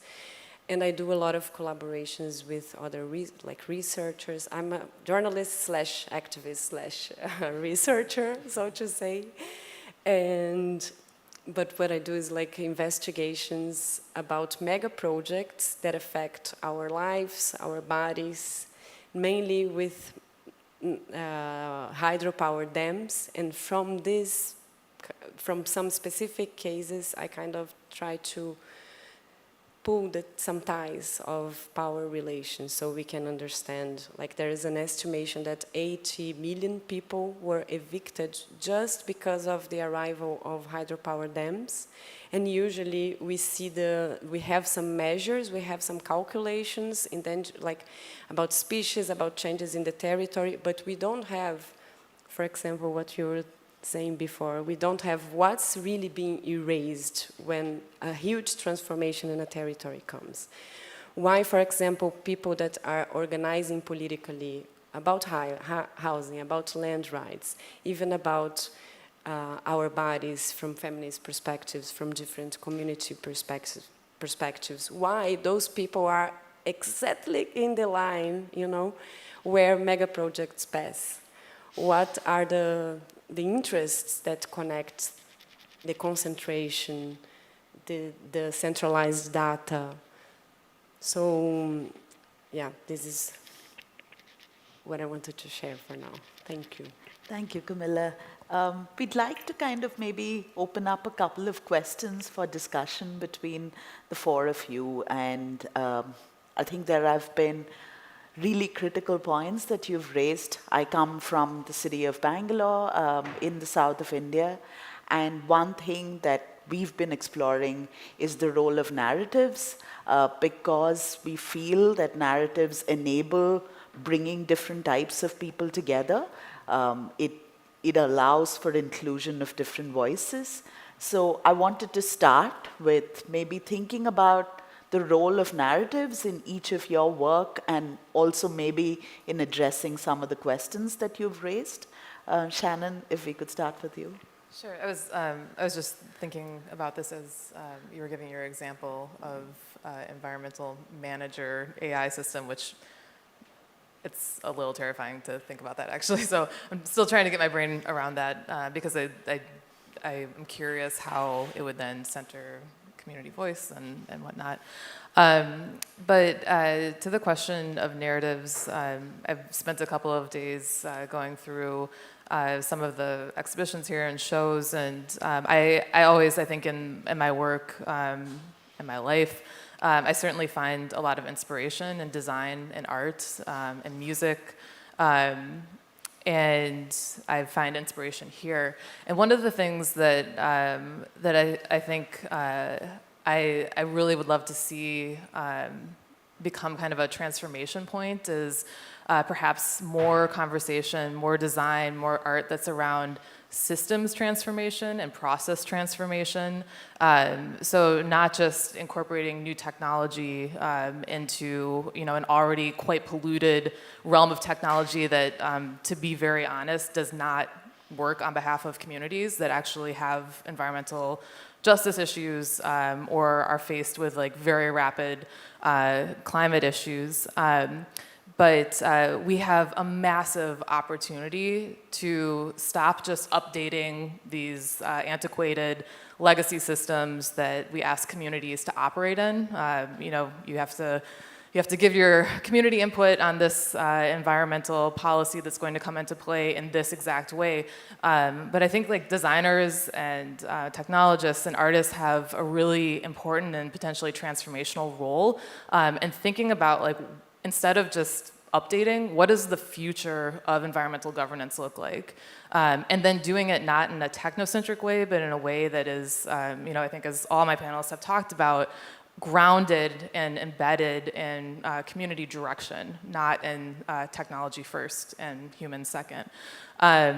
So I think narrative's incredibly important, and I'd love to come back to Ars Electronica in a couple of years and say, wow, there's a million ideas here that I can start to take into my work that's going to transform the functions and the processes of how I work, in 5 years. So that's maybe a little call for action for this group, but also an exciting place to start thinking about future narrative.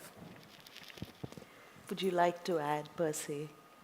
Sure. Yeah, I think narrative is so important, and I think it's something that we don't examine enough. And I think narrative is something that we all shape together, which is really important. As an Indigenous person, normally I would introduce who my family is because where I come from matters, who you're in relationship with matters, and I think that is something that is really missing, right, in the ways that we talk about technology. I find oftentimes these conversations around technology are sort of individualistic or just only for some folks, right? So if you're part of the community, if you're doing the work, then it's sort of centralized around those folks and not the people who are not in it. And I think access is still an issue that we don't really talk about a lot. So who are we creating these futures for? How are people part of the narrative? And so I just see like I see a lot of opportunity. I love the spaces that I've been in here and the ways that these different ways of sort of existing and being and doing are intersecting with one another. And it makes me just think about, as Indigenous folks, how we operate, because I have a colonized mind. I, have a lot of Western education, And so I want to compartmentalize and say, oh, this belongs over here, this belongs over here, and it's not like that. So a lot of the work that I end up doing is very holistic, and I think that that is part of the narrative that we really need to change, because technology is art, right? And art incorporates a lot of technology. And I think my example for this is, you know, when Mac made their big comeback, their comeback was based on how it looked. It still is, right? I mean, you know what a MacBook looks like from very far away. So I think it's always been together, and for lots of different reasons we've separated it. So you know, I think spaces like this really provide the opportunity for us to shape narrative in really important ways that is going to allow us to create this planet B. Felipe, would you like to add? Yes, I would like to just follow up on your point. There's a definition of narrative that I find really interesting, important, intriguing, of a French philosopher, Paul Ricoeur, who says that narrative is the human experience of time. And if following up on what you just said, like, we have to ask who's the human who's being considered in framing narratives and whose time, right? And that takes us to a conversation about how much Silicon Valley, as you know, a space of production of discourses about the future of technology, have influenced other domains where science and technology is being produced, right? How much it influences the way we conceive of our tools, we conceive of our problems, and we conceive of our time collectively in terms of what futures are we projecting, and how much Silicon Valley as a domain of as a cultural formation, historical formation, is informing the way we think about technology. So I think this is something that occurs to me. It is always important, narratives are so important to our sense of identity, to something that we share, to something that is common to us. Narratives can be conceived as part of our common, or our commons, right, in a very powerful way. And yet, we end up participating, commenting in narratives that are extremely harmful to the future of technology and to our collective futures. So that's what this discussion about narrative resonates with me, and I see that a lot of the work that is happening with open technologies comes participates in the dominant narrative, but also challenges it in very important ways.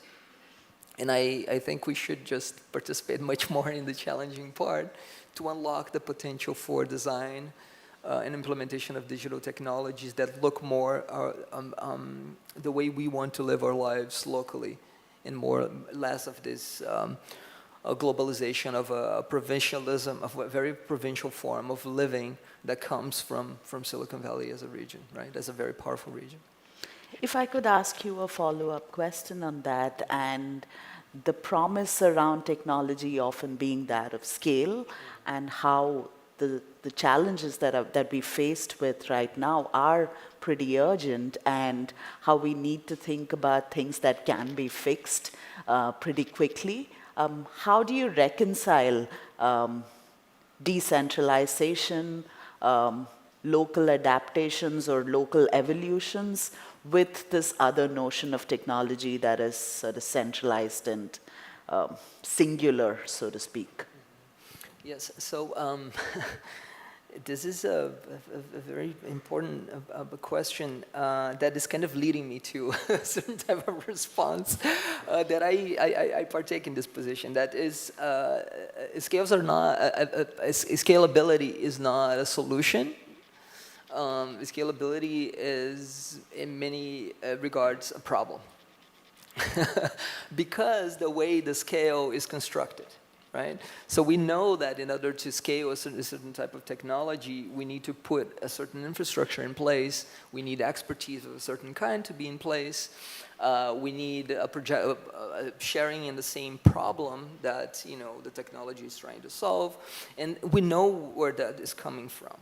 We know the levels of concentration that leads to We know the levels of dispossession and data extraction that leads to, and we know that is not like the direction where we want to take our digital technologies. And I think in Europe, this debate is much more advanced than the debates that have been happening mainstream in the United States concerning the problems of the concentration of digital infrastructures. So I think that is the point I would just make, that we need to question the construction of scale as it is constructed in the debate about digital technologies.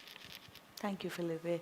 And Camilla, if I could ask you also about narratives, particularly with your experience as a journalist, and how narratives can take us to the future, but also maybe keep us away from the future. Wow, easy question, no? I think we were talking yesterday, if I may share a bit our collaborating thought, because this is how it happened. We were talking about how, for example, when some,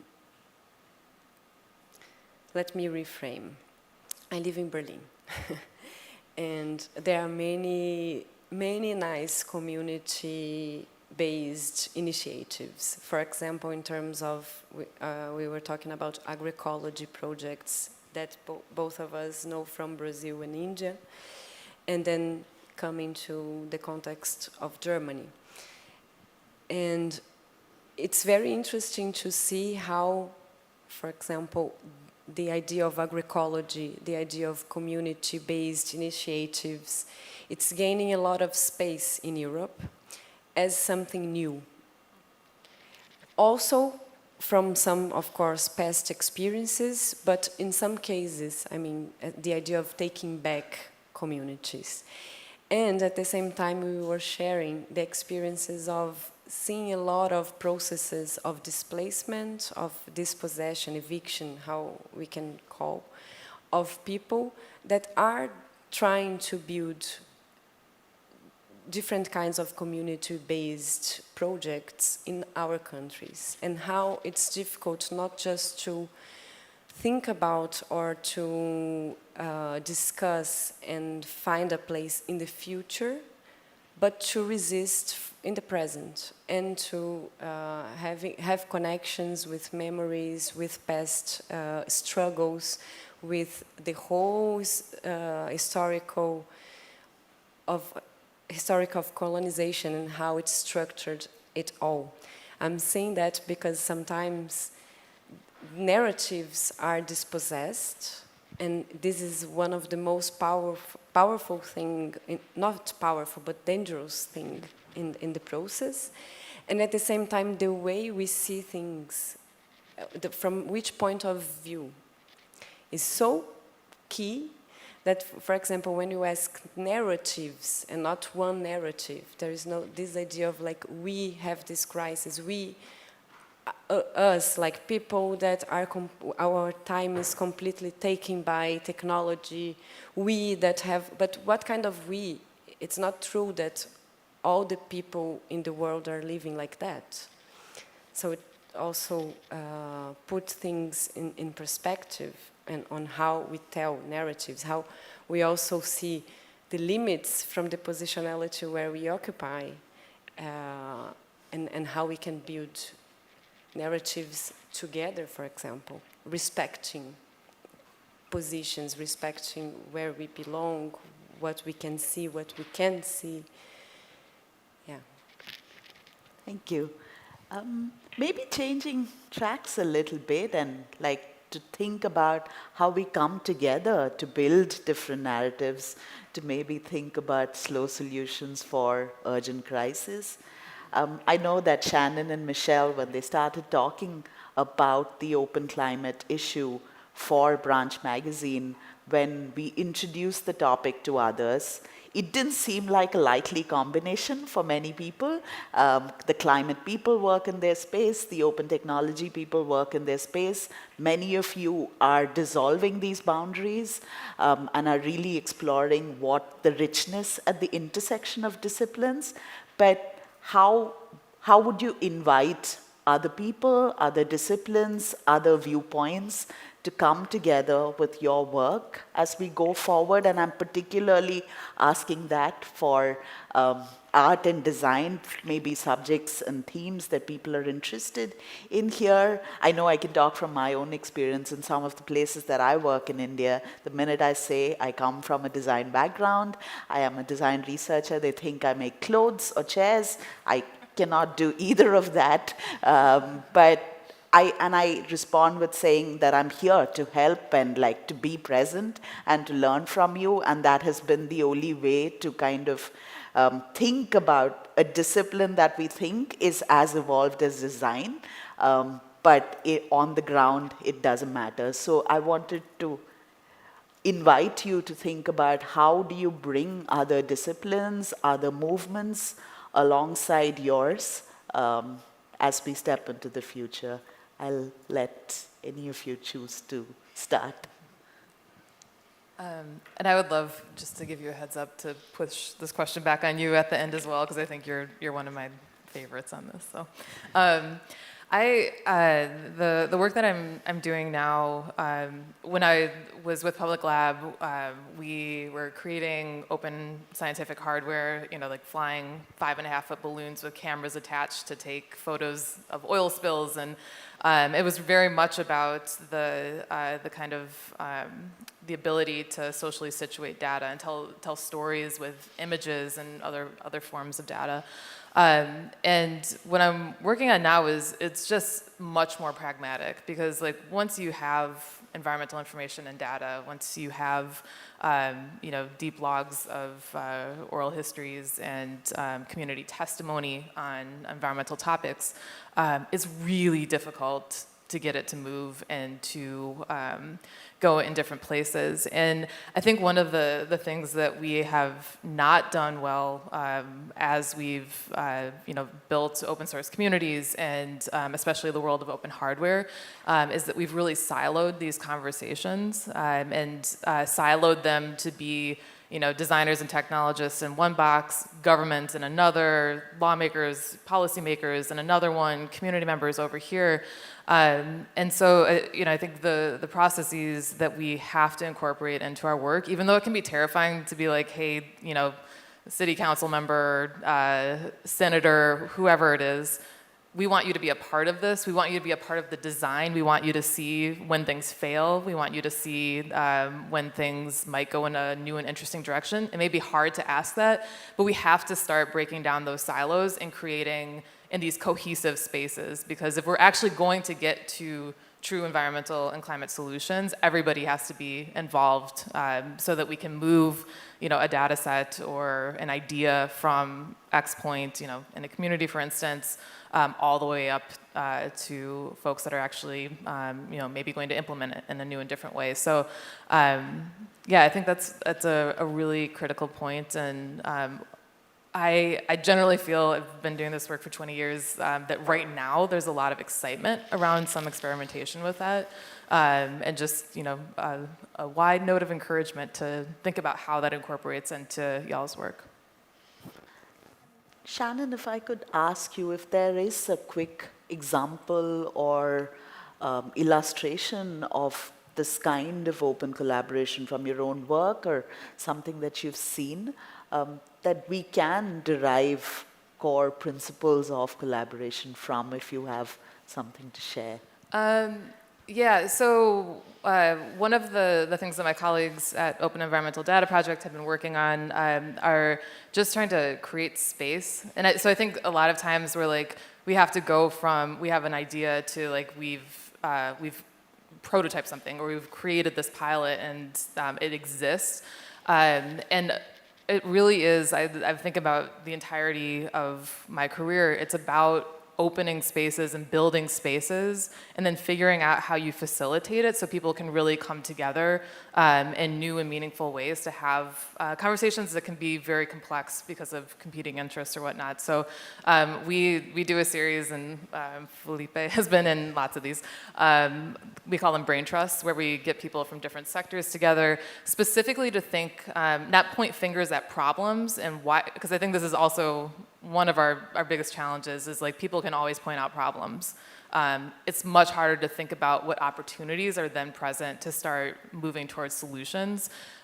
So we start writing opportunities up and leaving those as a place for any discipline to come in and say, as a professor, please look at this opportunity, take it, give it to your class. As a designer, what can you do with this opportunity? How can you move it into a prototype form? So really, maybe it's like stepping back from the creative process to say, what's the space that you first have to create, and what's the facilitation that you first have to do to really construct a conversation that's going to get you then to your endpoint.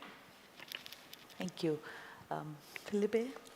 Yes, I have something just to follow up on something more concrete. I was thinking about the problem of the silos that Shannon is talking about. There's a project that we have been working on that is also addressing a very important problem, which is back to what I was saying before about this experience of modernity and industrial societies and that legacy in terms of environmental degradation. We separate nature and culture, nature and society in very concrete ways in the way we organize our scientific knowledge production, right? And that is expressed in a way now we're trying to respond to the environmental challenges that we have. So there's a big divide between, for example, the way a human geographer is going to address a problem of environmental degradation and an environmental scientist or an earth systems scientist, right?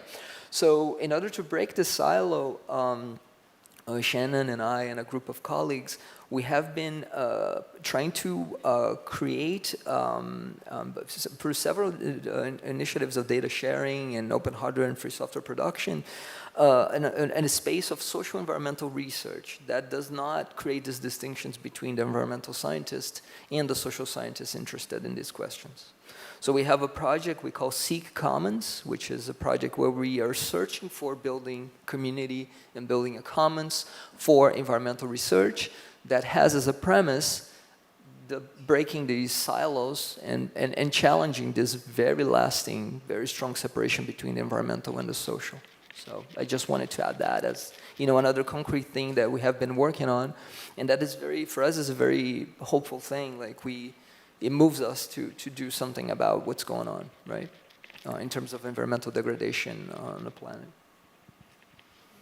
Camilla, if you could maybe also reflect on different types of people coming together in some of the contexts that you described, particularly when it comes to issues facing the most disenfranchised, and what do we need to look out for? I think when we've been talking about multidisciplinary work and transdisciplinary work for a while now, but what are things to look out for when we think about these approaches? I think, is it on? Yeah. That this is one of the main challenges. Also because sometimes I feel there is a kind of contradiction and we have to navigate it.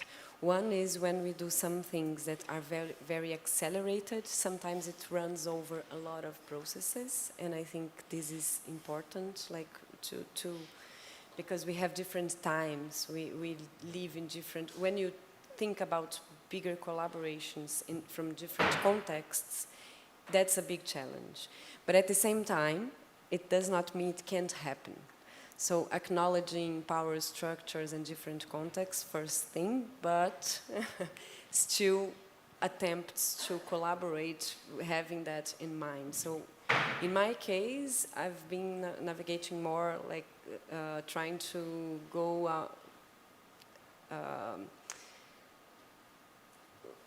go through some boundaries. So for example, in academia, usually it's hard to work with activists. It's hard to, like, there is this still very traditional way of doing academia, but there are a lot of people trying to do different stuff, and we do, like, trying to get together and we do in small groups and in some spaces, but happens.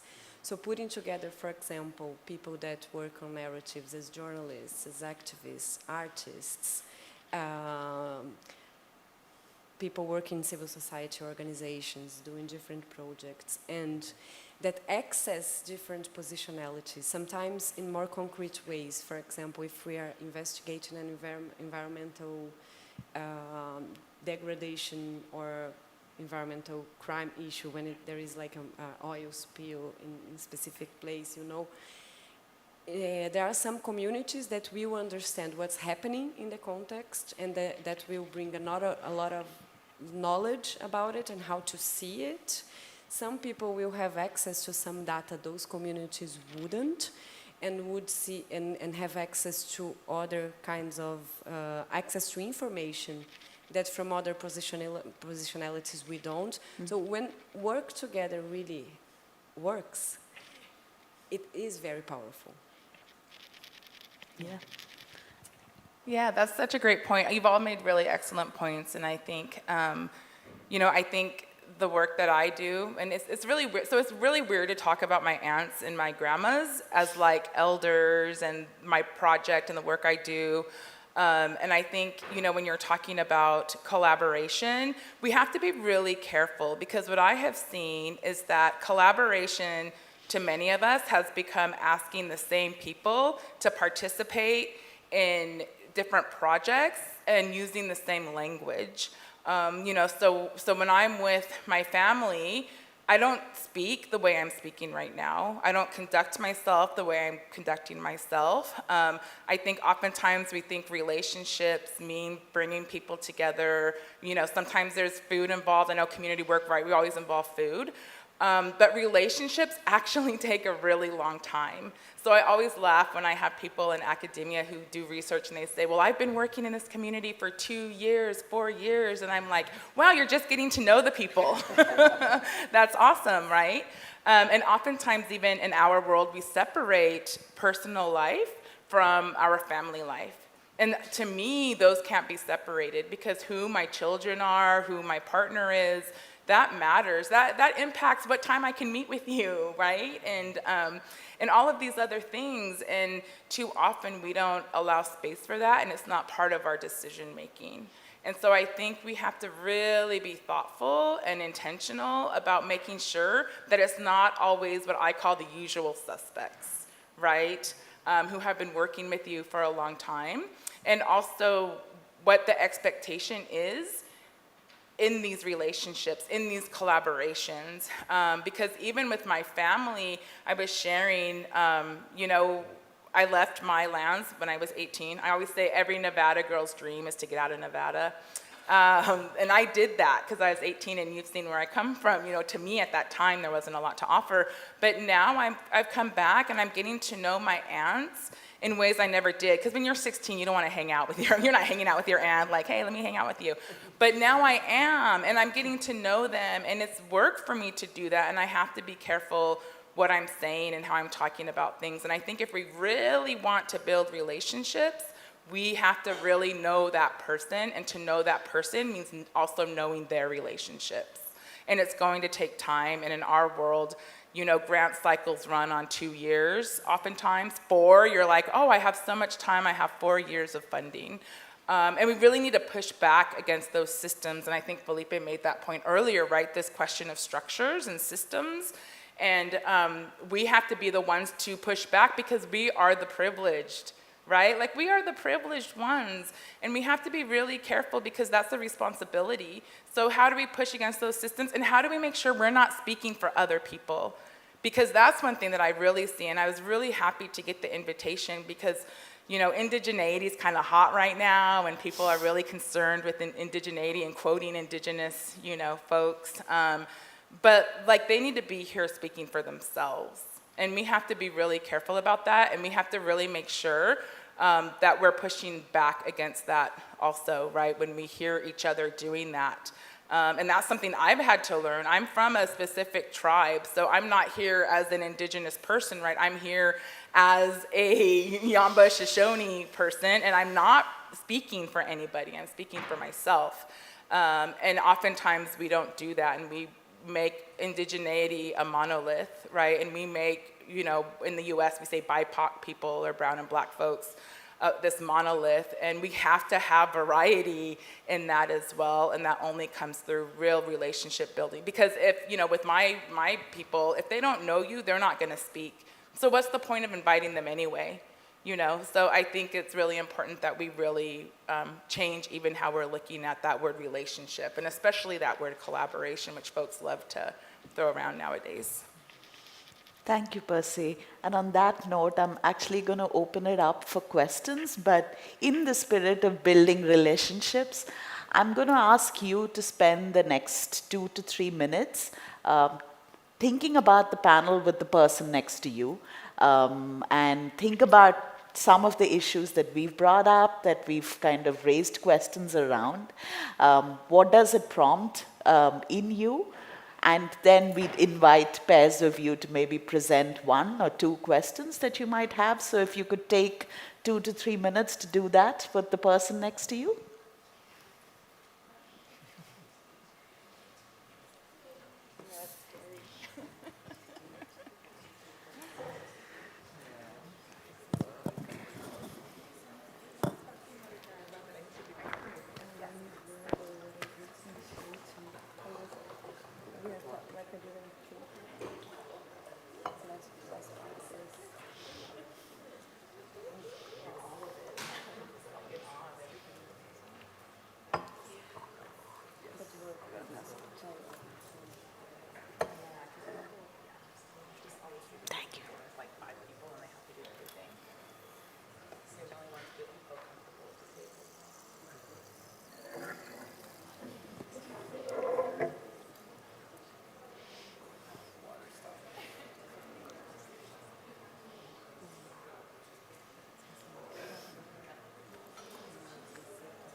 If there's anyone ready with questions, can I invite, is there anybody who'd like to ask? We're a small group here, so there really are no wrong questions. I think we've learned as much from each other over the past few days, and we're hoping to learn from you. So, no. I don't think it's on. Yeah, all right, no, yeah. Okay, I'm Ian. I am an urban researcher, and I've been researching urban innovation in the last 20 years on 4 continents. And there's something that I've seen, the common denominator that I've seen in all these very interesting stories of transformation is that they all had a very, very powerful story to tell.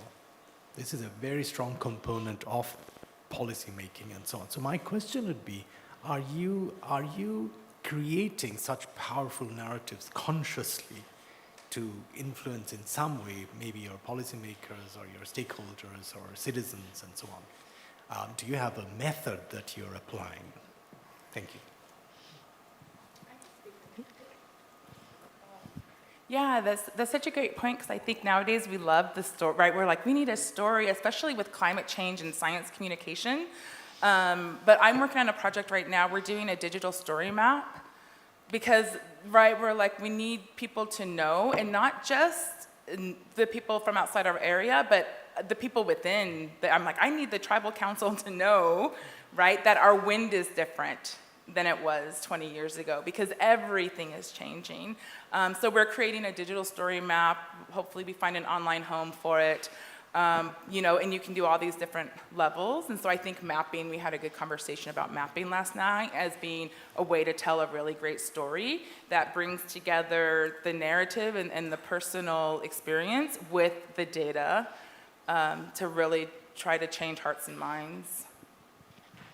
I think also, I'm thinking back 10 years, or now 12 years, when we started Lab, and part of what we were critiquing were very top-down models of citizen science and like how scientists thought about, you know, incorporating people in research processes.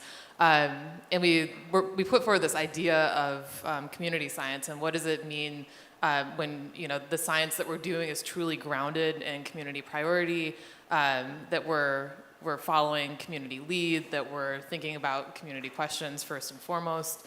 And 10 years ago, people thought we were like called this like ragtag group of you know, rabble rousers and they're troublemakers and they're, you know, and now it is, it's built into U.S. National Science Foundation funding, and it is common language at the U.S. Environmental Protection Agency.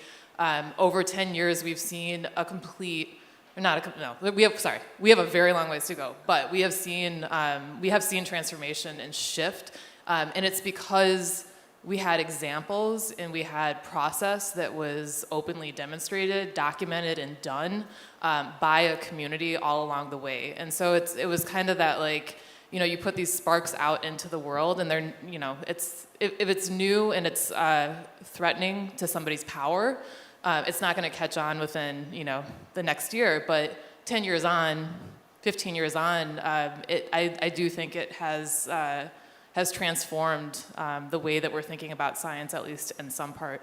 And I think we're going to start seeing that with you know, open science policies, and it's because communities are doing the work and demonstrating the power of what these things look like first and foremost, that then can lead to these transformations. So great question, thank you. It's Ian, right?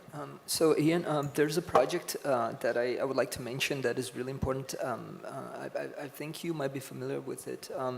It's called Anti-Eviction Mapping Project.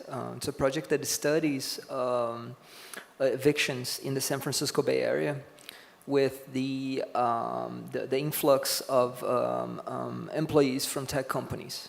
So they mapped the effect that, you know, the increase in job offers in the tech industry with the increase in the evictions that happen in the region for the whole Bay Area, San Francisco Bay Area. So this project is interesting because they collect tons of data, quantitative data on eviction, but they have a method that I find really powerful that goes along with the maps that are created. They have a layer that is a layer of narratives. Where people who have been forced out of their homes, who have been subjected to eviction, they tell their stories. So it's not just about going to the online map and seeing the statistics, the descriptive statistics on eviction, but also having a layer on the map with the oral histories of people who have been exposed to that. And they also do another thing that is connected with their methodology, which is to work with murals. They do artwork in the streets, like doing a representation. They do the web map, and the web map has this geolocated data points where evictions happened, and they also replicate that in murals in the city. So it is a very powerful project. I'm not sure if you were familiar, but if not, I would recommend, because it's a really powerful project. In terms of its political efficacy, it's a really powerful project politically, but in terms of method, it's a really powerful project as well. I was also thinking about my own context in India and how in several of these situations where there's the ministry folks, there are bureaucrats who are just used to being in positions where they have to make decisions all the time. Interestingly, stories change that power dynamic in a room and enable them to engage in slightly different ways that sometimes make them uncomfortable. But I think that discomfort is important when we think about planning cities, for example, in a place like India. So we've also been thinking about using stories in a rather almost sly, surreptitious manner to change power dynamics in a room. And it reminded, I mean, as all of us were talking about narratives, it reminded me of what the writer Amitav Ghosh talked about, our failure in capturing the aesthetic of a different life and how we've been glorifying the fossil fuel lifestyle, and how it really is about that, the fact that we aspire for the road, the macho man who's on the bike.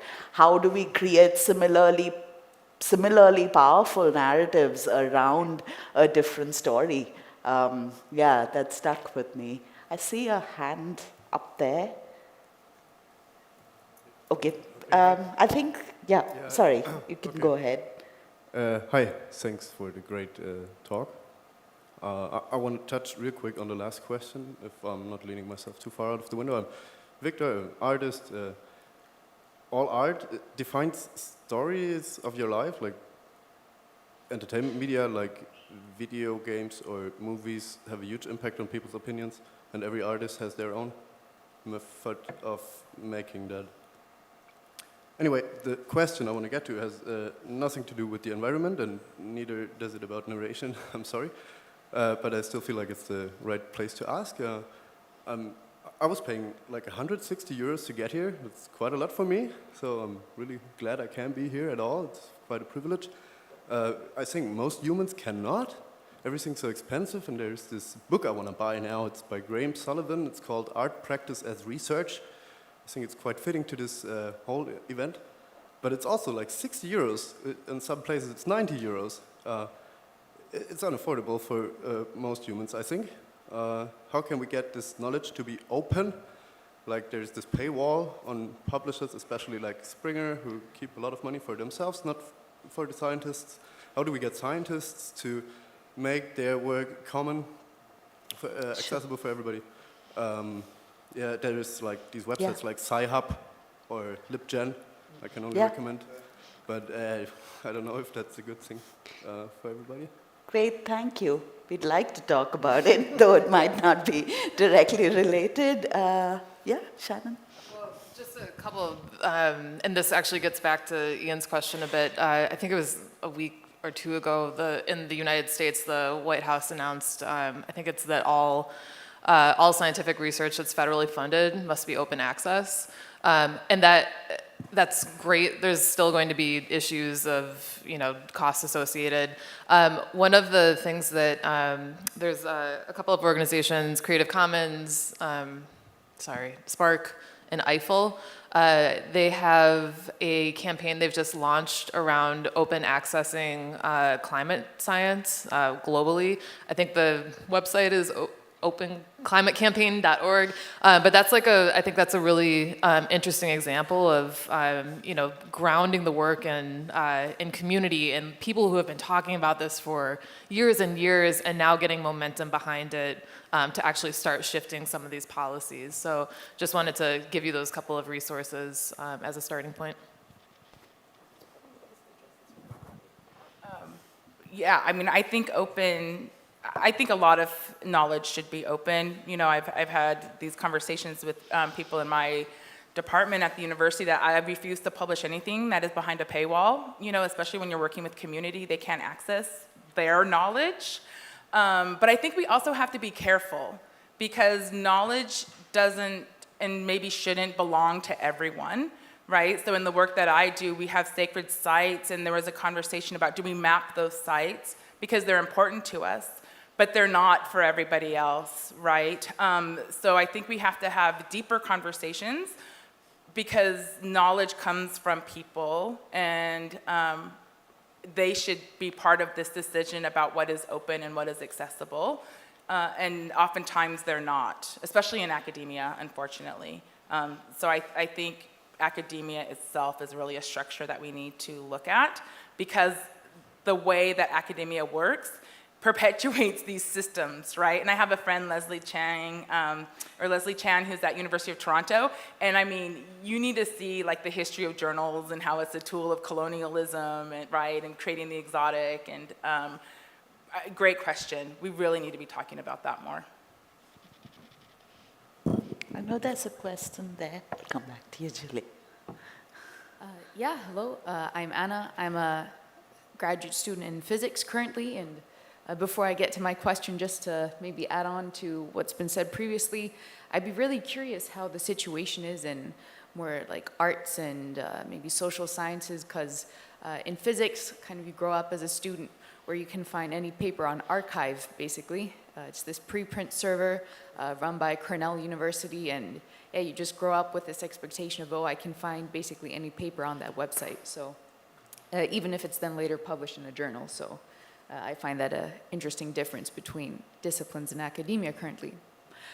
That being said, my question was towards identity, because you've been speaking a lot about this movement towards identifying more with really the communities, the people who you surround yourself with, finding solutions for these big complex issues starting from your community. That's also something I identify with. I've been trying to think a lot about, you know, how does climate change apply specifically to the community I'm part of? So like physics researchers, you know, traveling to conferences, supercomputing, stuff like this, really specifically, how does it apply to our situation? But I was just curious how you picture the future of identity. Would you say right now you identify primarily as a member of your local community or as a global citizen? What is really dominant in your self-identity?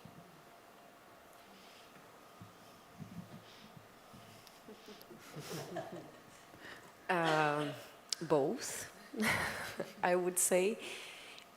Then I'm talking about a very personal positionality, of course. But for example, I live between two countries and trying to find connections between them, but at the same time being part of specific communities as a journalist, as a Latin American woman, as a queer woman. So, I mean, I think there are many communities inside communities, and if we think also in bigger topics, as we have articulations on social environmental justice, sometimes we are communities that get together, but with many complexities inside. It does not mean that each person that takes part in a community also share all the identities inside it.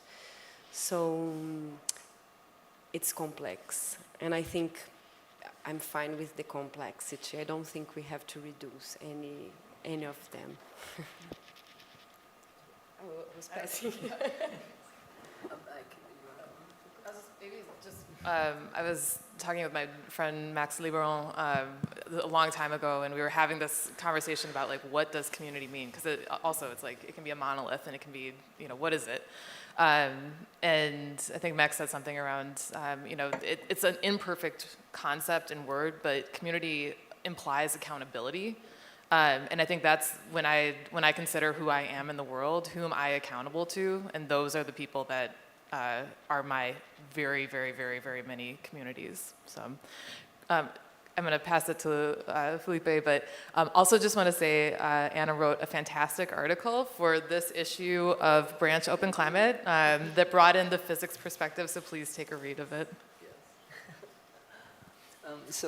I wanted to, this makes me think about, again, I keep like piling citations, so forgive me for that, but there's a Portuguese sociologist who thought a lot about the question of identity, globality, and he wrote a beautiful book called Epistemologies of the South, which is an exercise in thinking different models for scientific production that are not grounded in the Western canon.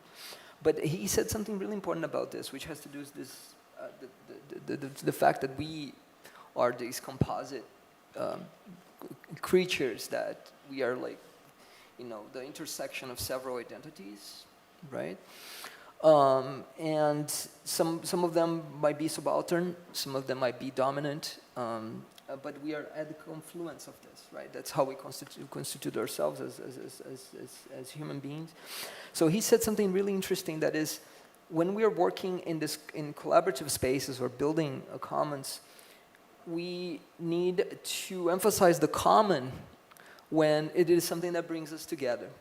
And we need to emphasize difference when we run the risk of erasing like things that are very important to us and characterize us, that by emphasizing too much of the commons might erase something that it makes us, that characterizes us as difference.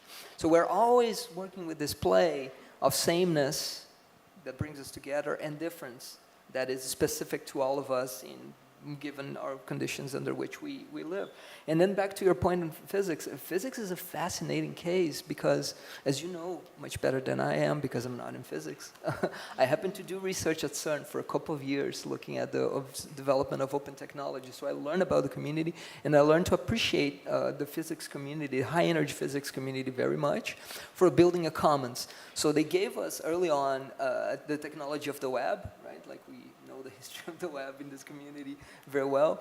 That was primarily created to solve a problem in high energy physics, which was to share documentation among researchers in high energy physics, right? And from that, we have the web that, you know, it's very problematic these days, but it was not supposed to be problematic. It was supposed to be our commons. So physics is extremely fascinating because they're so tight-knit that they managed to create these commons for sharing software, for sharing frameworks for doing research in high energy physics, for sharing papers. So there's a lot to learn from the community. And also physics suffers a lot, as you know much better than I do, from difficult problems of exclusion and discrimination against women, ethnic minorities, certain folks of different national origins. So physics is so many examples, so many things we can learn, and it suffers from this difficult problem of boundary making and the gender inequalities that are part of the sciences more broadly, right? So it helps us think about doing science differently by learning by the positive things that we inherited from physics, but also the things that physics is having a hard time dealing with, right? In terms of discrimination and exclusion. Given how elitist the scientific enterprise is, right? To even get trained as a person from a minority background is extremely difficult. And to get to a point to be a researcher, to contribute to the field, it's a struggle. Yes, thank you for your question. It points to very important directions. Yeah, and I'll just really quickly, you know, I think a lot of us are probably inspired by Black feminists. And I think we have to look at power and privilege within community. And I think, you know, what Felipe is saying is we can claim communities, but then communities can also claim us or not claim us. And so I think just as individuals that are parts of communities, we have to really think about ourselves and how we accept or don't accept folks. Because I think you can say you're part of a community, but if that community doesn't accept you, right, in that point, then are you part of that community? So I just, you know, kind of challenge us to push back about, like, to be able to choose an identity is actually a place of privilege. And we need to, good question, because I think we need to really think about this more, how identity works and intersects, and how power and privilege operate within that. Julia, I know there's a question here up front. Hi, thank you. Hello? Hello. Yeah, thank you. My name is Julia. I run a feminist organization called Super. Thanks for the discussion. So much food for thought. I wrote down my question to phrase it in the right way. I love to talk about slowing down and slowness, but there's also so many people who are not up to the same speed that we're at, right? And who lack the infrastructure, who lack the same connection speed to the internet. So I'm wondering, how do we best frame these discussions around the importance of slowness so that they don't come across as elitist? Should we, just because of time, would you like to raise your question as well? And then we'll talk about both together. You're good for time, though, for another 10 minutes or so, so don't worry.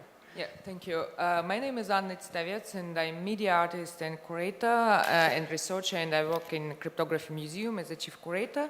And thank you for the discussion. I think this, manifest a sustainable internet for all. It sounds really great. And because I work a lot with data ethics and, data protection, privacy, and, hacktivism and other topics, it's all very interesting. But I have a little bit of provocative, let's say, question. I'm Russian. And as you can imagine, it brings all the things you can imagine. And talking about internet and freedom in internet, unfortunately, I have to ask you a question, whether the tools of internet can become a tool of punishment people. Because as you can imagine, and as you probably know, this year is the year when Russia started the horrible war. And it has a lot of sequences, both for people who has nothing to do with this war and who are actually opposing the regime and being activists. But by the fact that I'm Russian, I was cut from many resources just by the fact of my nationality, as well as many other my colleagues who are scientists, cultural practitioners, and etc. Not even to talk that we are not able to use Google now, just because we are Russians. So I wonder how does it correspond, and what can we do with this, because it's a huge question, and I think that within the frames of 2022, we started to face really new questions and challenges, which brings back the topic of nationalism to the level of internet very much. So I would like to hear your reflections about it. Thank you. Thank you. If anyone would... The slowness one, maybe I can start with that. I think for us, it was definitely not an alternate to fast technology as we think about it, but about bringing in different ways of approaching the world, which was anchored in craft, in traditional knowledge, which by its very nature, even processes and structures around it sometimes don't allow for fast dissemination. If a tradition is only oral, that's the only way you get to participate, get to learn from it, is to spend the time with the elder who will tell you about that.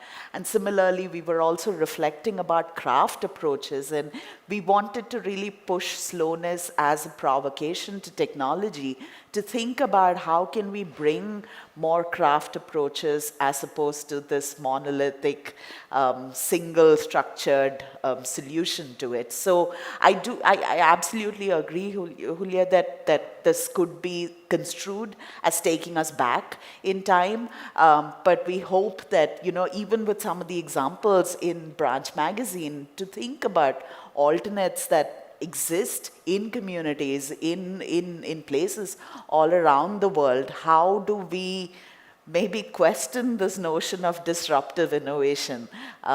Who are we disrupting? And maybe we do need some slowness in considering the critical questions that comes with. Shannon, do you want to add? Your question, is there, I know it's a complicated one, but I was wondering if any of you would like to address that, or at least engage with it. I don't think it's something we can address. I just have something. It's super complicated. It's a very difficult question. But I think there's something really important to be said about how much the internet has become a hostile place for political dissidents, communities that have happened to be caught in geopolitical disputes, which is a case that you're explaining to us.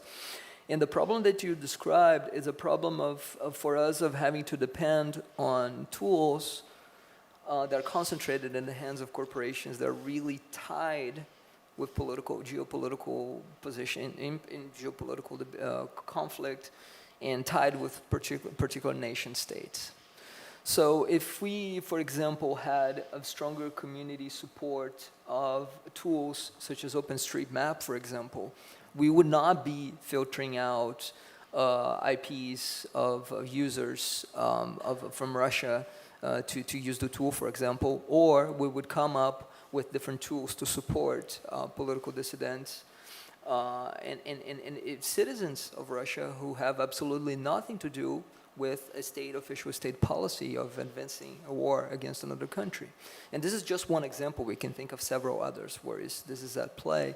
So this is the first thing that occurred to me, that the corporate capture of digital infrastructures and how much that is tied with political projects of nation states that are very powerful nation states in the geopolitical conflict worldwide create these types of situations. So we need to build the tools to find alternatives to this, right? And these tools can be found in the commons by creating communities around digital technologies as alternatives.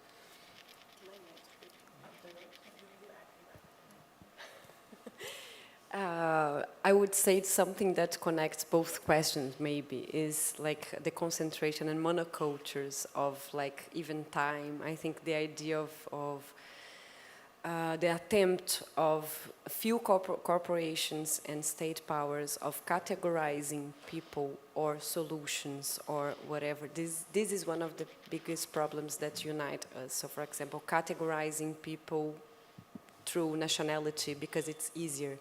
In one of the works that I saw today also was talking about facial recognition on like people as like a possibility of identifying if they are LGBTQ people or not. So I think one thing that really unites is the challenge of fighting against some very few categories of thinking, of putting us in boxes and so on. Yeah, I think just really quickly, I love both questions because I think time is constructed, right? So I don't know if you're like a community of color, but we always say like, oh, Indian time, because we're like 2 hours late for everything. Because time is different, right? Time is different. It's a construction, and we think it's like this static thing. And then this question of the internet, right, and access, and the internet being this place of safety. Like, the internet is not safe. The internet, right, I always say there's a war going on in the internet.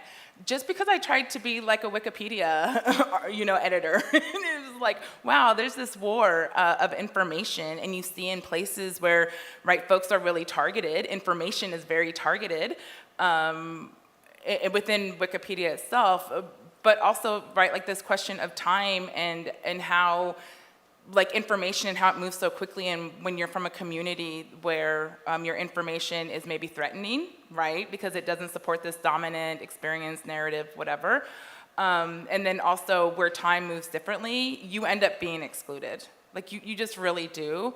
And so I think these are really the questions that we need to still be asking, because it's not resolved.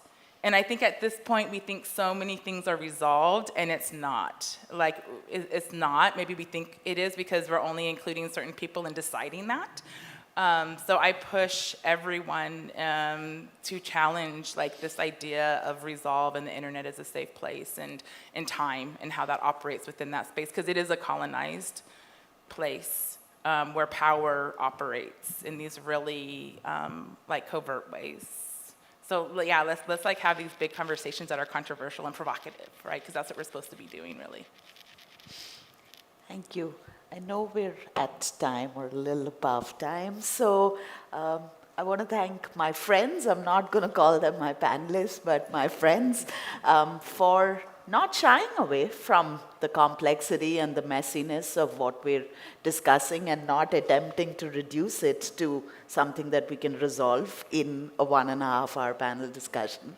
But I hope that this has opened up space for more conversations and more hard questions, if at all. I also want to thank Carolyn and our team for allowing us the space to be slightly critical about technology and art and design and the role that it plays in imagining our futures. And finally, a big thank you to Michelle and Katrine, who've been behind the scenes. We've put together this conversation as well as this issue of the magazine to engage with some of these complex questions. So sorry we don't have the link up there, but it is branch.climateaction.tech. One of those moments when we forget some of the basics, but it happens. But do check it out. We have a really wide range of slow and experimental responses to our theme of open climate, and hopefully that raises more questions for all of us. Thank you.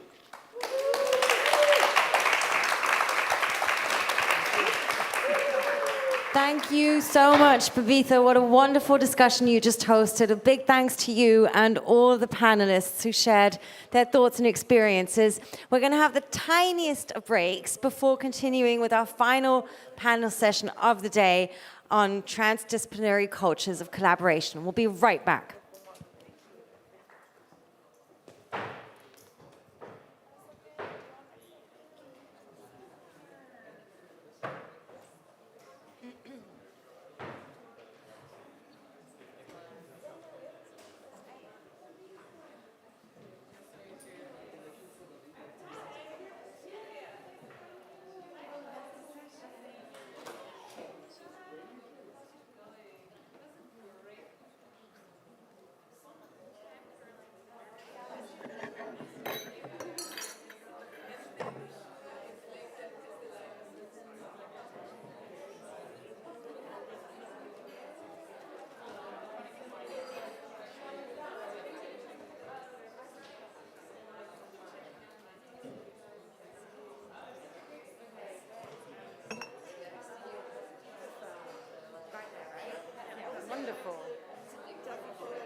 places here.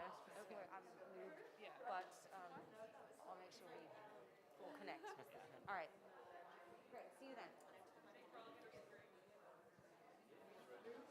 Ich bin auch super ready. Vielleicht nehme ich noch die Maske ab. Vielleicht. Verstehe ich. Bin ich noch mehr ready. Heute hat sich schon smoother angefühlt als gestern. Wesentlich smoother, aber es ist auch ein langer Tag, wenn man nicht so richtig offizielle Pausen hat. Ne? Was ist jetzt schon? Noch morgen? Mittwoch, Donnerstag, Freitag, Samstag, Sonntag. Also, ich bin nach 2 Tagen auf jeden Fall da. Ich bin schon.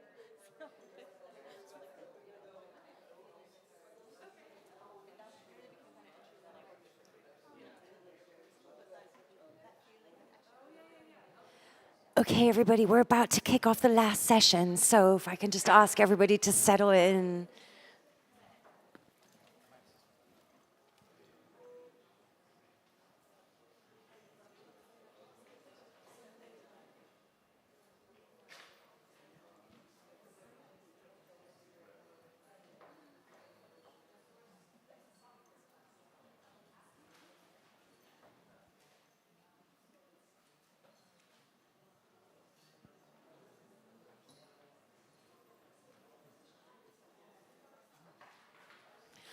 Welcome, everyone, to this final session on our STUDIOTOPIA stage here at Ars Electronica.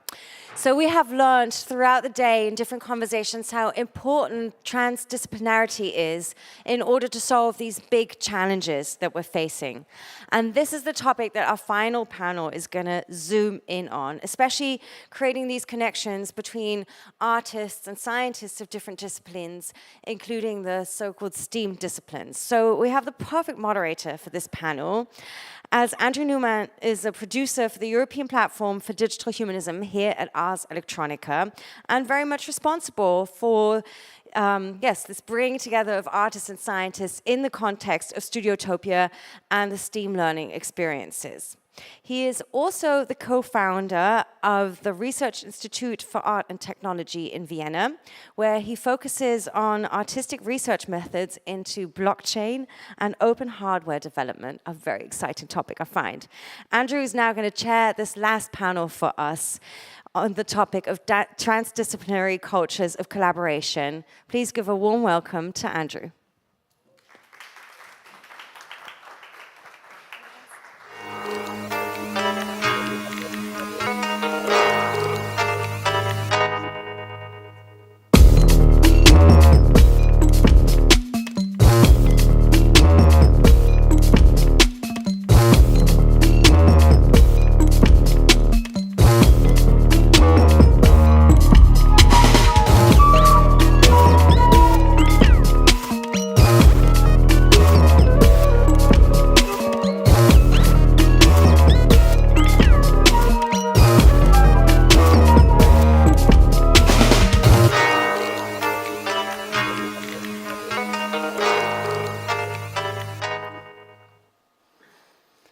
Thank you. Thank you so much to be here, and especially for the last day of the STUDIOTOPIA program. We're going to be discussing transdisciplinary cultures of collaboration, and I'd like to introduce our panelists. So first off, we have Andrés Calamares, who is the co-founder of IAM, the creative research lab that helping citizens and organizations to anticipate, understand, and address the socio-ecological challenges and opportunities emerging from the co-evolution of digital technologies. IAM also published a manifesto, the Everything Manifesto, a proposal for redesigning tools and systems, a better understanding of complexity of the interrelationships and interdependencies between the digital economy and the environmental emergency. And next up we have here is Audrey Flor Nogomsik, who is a scientist with a background in physical and analytical chemistry. She's dedicated her career to green chemistry and sustainable development and established the management consulting firm Trianon Scientific Communication, where she's CEO, and that supports businesses with the highest CO2 emissions to reconcile sustainability and profitability. Audrey Flor also recently participated in the STUDIOTOPIA residency program, collaborating with the Greek artist collective 3137 to develop the project CO365 that explored a new model for sustainable food systems. And following up, we have Marie Hurley, who is currently Assistant Professor in Science Education in the School of Education at Trinity College, Dublin, where she is part of the Science and Society Research Group led by Professor Joseph Roche. Her research is focused on public engagement with science and art, informal and non-formal STEAM learning, and she was also the principal of the System 2020 project that explored sort of informal learning and science learning outside the classroom, and was also partnered with Ars Electronica earlier on that as well. And finally, we have Kat Austin, who's an artist, multidisciplinary. Her practice is multidisciplinary artistic research, explores how we move towards a more socially and environmentally just future. Carbon Echoes, a triptych of recent projects, Stranger to the Trees, This Land Is Not Mine, and Paleoplasticine are exhibited in the theme exhibition STUDIOTOPIA. Kat also hosted 2 scientists as part of the STUDIOTOPIA residency program in a studio, Lawrence Gill and Indrej Sabet, and they developed the Paleoplasticine together. And also she is working with Farah Peluso, and they in the Starts Repairing the Present project, exhibiting also in the theme exhibition Circular Records, which is, you might have heard about earlier in the session from Farah. So yes, thank you. As you can see, we have a very diverse guests here, but all kind of working across these different transdisciplinary ways of working, what I've described as transdisciplinary cultures of collaboration. But before we get into the discussion on what we mean by this, I think also why we are discussing it is something I kind of want to bring up in the context of STUDIOTOPIA Day. And I will start with this beautiful picture of my homeland, Australia on fire. And so this is a report that came out last year from the Frontiers in Conservation Science with the title A Ghastly Future. So it made all of the international newspaper headlines, and it described the steady erosion of the fabric of human civilization, that the Sustainable Development Goals are failing, and that they do not adequately incorporate their interdependencies.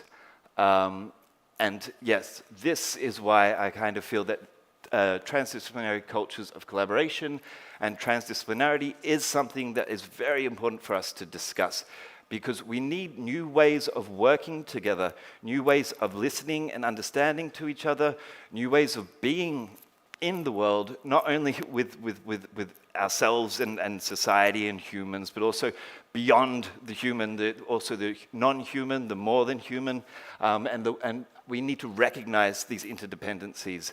And there's been multiple UN reports that often say that this is fundamental interdisciplinary practice, especially in terms of sustainable development, and that social scientists, economists need to be working together with natural scientists, engineers, but also community stakeholders to solve the problems, the emergency that we are facing. And often they don't mention in the UN reports, however, artists. The UN's not saying that we also need to add artists to this list of interdisciplinary collaborators, and that's why I also kind of wanted to frame what role art and artists can have with this photograph that you might recognize this place, but this was one of the first images of Earth published. So it was on the cover of the Whole Earth catalog, and the editor of the Whole Earth catalog, Stuart Brand, lobbied NASA to really get this picture out there, to get it published for the public, because he thought that once we saw this image, this would change the way that we think about things. We will realize that we're all connected, that we're all on this one planet together. This was in the early 67 or so, and we can see that that definitely didn't necessarily change the way that we're seeing things, but it's kind of this idea of the arts and the aesthetics can change the way that we see things and shape the way that we interact with each other. And this is possibly how we can think about art as playing a role in transdisciplinary cultures. And also, finally, to kind of frame this as well, I wanted to point to one of the projects that we've been working at Ars Electronica on the platform for digital humanism, which is the STEAM Inc., which is STEAM Innovation and Curricula. It's a project, European project, led by Birmingham City University and their STEAM house, and we have been mapping sort of different existing STEAM approaches in higher education institutions of how they are currently fostering transdisciplinary cultures or ways of thinking, different thought styles that allow us to kind of move across work with different people from different cultures and knowledge values. And so what we have here are 4 overarching sort of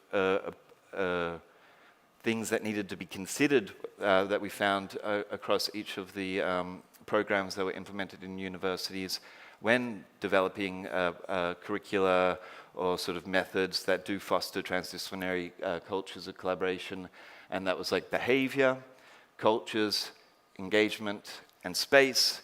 And that's kind of going to be the framework of where we enter into our conversation with the questions, cultures, what collective values should we share? Behavior, how should we act with each other? Engagement, how can we stimulate open interaction? And space, what environments can break boundaries? So this was just a kind of the little intro to give an overview of where we're coming from in this project.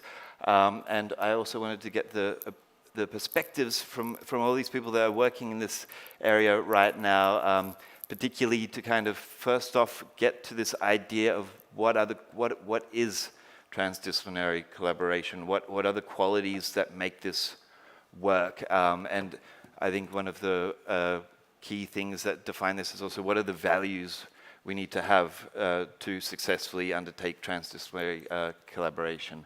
And I might start with Andres here, actually, because as I said in the introduction, they published the Everything Manifesto, which kind of already started to shape sort of key sort of values that we need to do to work with this interconnected interdependencies and to understand it and be in this world, that earth that we saw earlier. So Andres, do you want to maybe introduce a bit how the Everything Manifesto frames this? Yes, well, thanks for the opportunity to be here. I'm very grateful as well for those of you who are here in this space-time, but I know that this is being recorded, so maybe some people, you know, in the future will also engage with us, so thank you, people in the future. And I actually like a lot that you bring this very historic photo of the planet, and actually what we try to do with the publication of the Everything Manifesto, that was October 2019, so pre-pandemic, was to start by, let's say, rethinking, reimagining our understanding of that image of planet Earth, which is often more commonly referred to as a place where we are. But if we look deeper into the science, but also into the religions, in the, let's say, more older ways of thinking, we are that thing. We are that living system. We are living processes that are part of planet Earth. And this is a very important starting point when the name of the manifesto, Everything, refers to it, not only to the physical us and the cosmic body and our bodies and everything else, but also the stories that we tell each other about the Earth. And I mean, it's available online if you DuckDuckGo it, Everything Manifesto. But essentially what we have there are some context and then introducing 10 hypothetical questions on how we could change our relationship literally with everything. And by everything, we mean things like time, changing our relationship with identity, with business models, with growth, with learning. So big things. And then also suggesting a collection of 5 values that inform that direction of change, of those relationships, which are humbleness, responsibility and accountability, plurality, tolerance and empathy, and the most important of all, solidarity. And all of this is in the, let's say, in the frame of realizing the importance of a change in language when it comes to the situation that we are all experiencing, which is often referred to as a climate change. So in the manifesto, we explain why it's so important to change our language and refer to it as an environmental emergency that is not only about the ecological impact, but also, and I would say even more, about the social injustice dimension of our current, let's say, condition. So yeah, I invite you to read it, to share it, and I guess I will let you continue so then we can bring back some of those points in the manifesto. Audrey Fleur, would you also kind of like to reflect on the values that kind of we need to sort of embrace to be able to engage with this emergency and also work together in these sort of humble ways? Thank you. Good evening, everybody, and thank you for the question. So I'm the scientist, one of the scientists with you. Just to interact with you a little, do you know what is this? Okay, so you know it's water because I drank it. That's it. Could be vodka on the bottle. But I didn't cough, so you know it's water. But the only thing is that to understand the glass of water, you need transdisciplinary. You need to be a chemist to know that it's a molecule of water in it and not oxygenated water, which will be the same color, but if you drink it, you die. Okay? You need to be a physicist because it's liquid, so you know that here it's warmer than 0 degrees. And you need to be a biologist because it's clear, that means there's no microorganism in it, so I can drink it. That is an example of transdisciplinary in science, for example. So that's, and in science, we're not very good at it. We like being in silos. So already when you talk to a biochemist or a physical chemist like me, we are exceptions. We were exceptions, let's say. But climate change is the topic today, who needs transdisciplinarity, scientists, economists, whatever, and who needs also to solve a problem, okay, and it's innovative, and it's at multi-scale. And this is why, for climate change, we really need to work across disciplines. I might sort of also then defer to Kat here, actually, who, as I did introduce her as an artist, she does like to introduce herself as a person. And I think, again, this is something, when we discuss language, it's also, when we're talking to each other, that these sort of roles do create the boundaries between each other. And we're all just people sitting in this room, and we're all people living on a planet with a lot of other entities as well.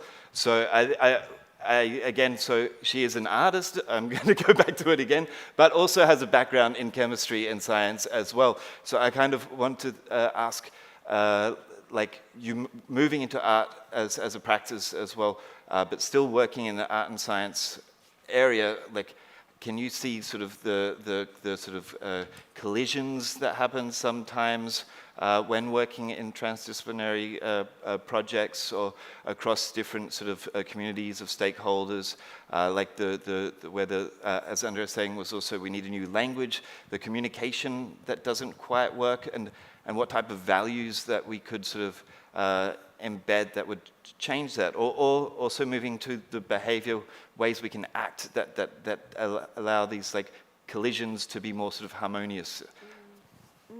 Yeah, I mean, it's yes. Hello, everybody.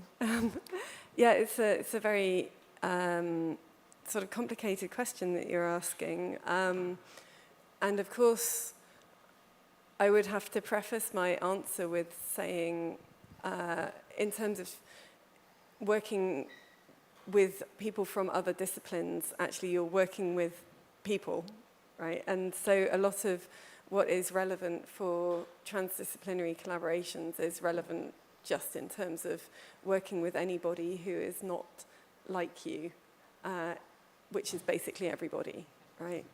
And in terms of, But in terms of sort of specific challenges to do with working across disciplines, what you have in effect with experts within a discipline normally is a set of embedded ways of assessing the validity of other people's opinions, work, and professionalisms, for instance.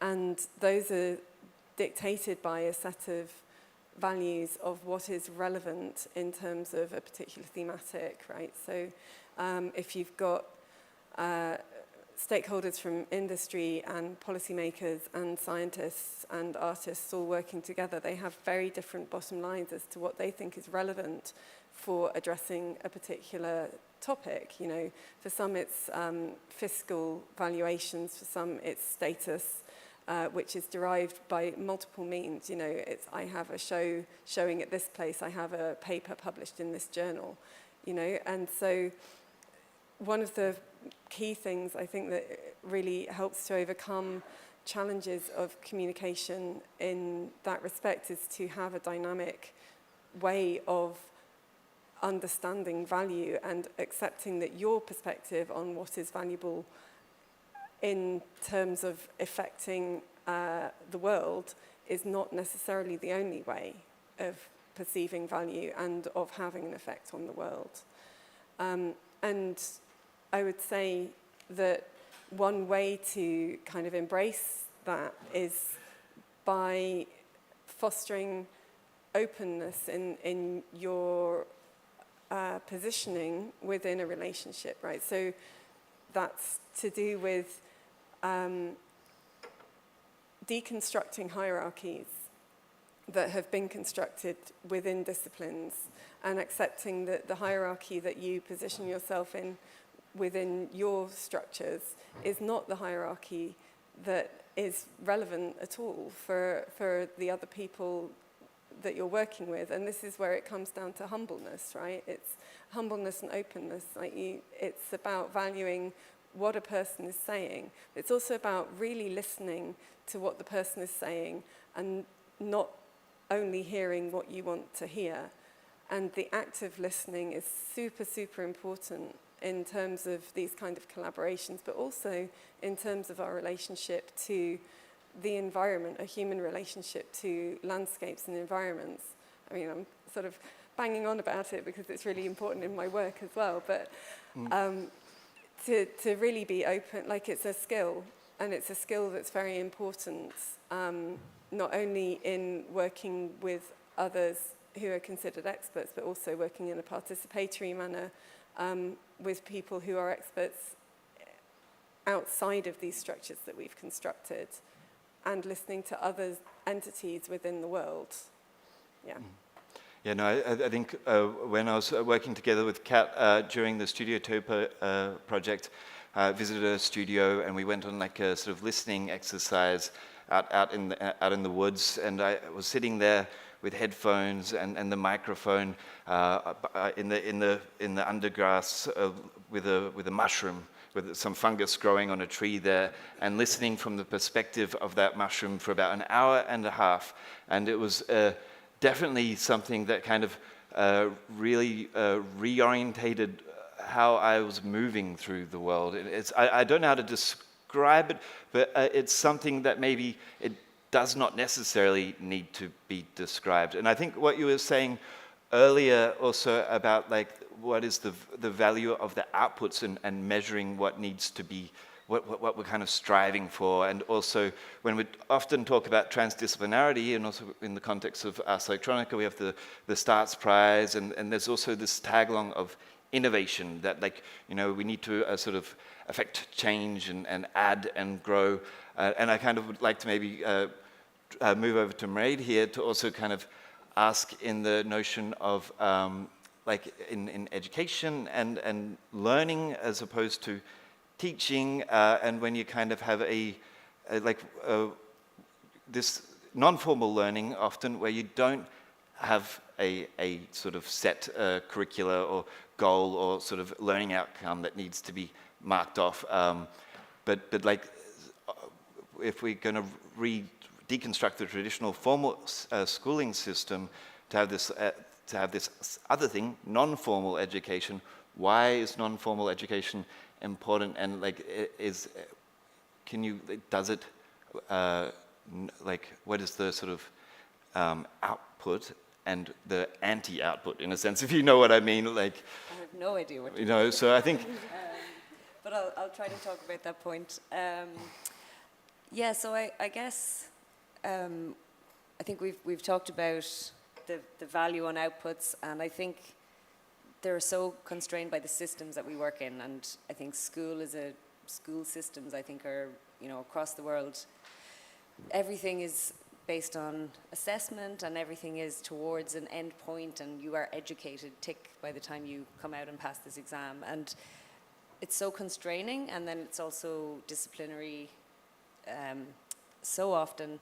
And I think even maybe before I get into the non-formal bit, to even go back to the word STEAM, which came up there, and I think this has been kind of really contentious, I think, because it tends to be that STEAM is the word that's used when we talk about something that has an educational focus, a pedagogical approach, whereas we don't hear it very much here. We hear about art science and other terms, and I think the language is, again, at the root of this, because by putting this label on what it is, it makes it almost, I would say, for educators, if they don't feel like, well, I don't know how to do the A, I'm not very good at how do I bring art into my science classroom, transdisciplinarity becomes maybe scary or impossible, where if we could have this new language that we're talking about approaching things maybe from a problem-based learning approach, or we're thinking about these are big things that need change in our world, we need a new future, we need to be able to imagine, then it's not just science plus art or technology and engineering plus art, but actually it's the whole range of transdisciplinarity and all of the subjects, and social sciences, arts and humanities, cultural studies, language, everything. So yeah, I think a new way of label or anti-labeling, I think, in education certainly might give a bit more freedom to educators to adopt a transdisciplinary culture.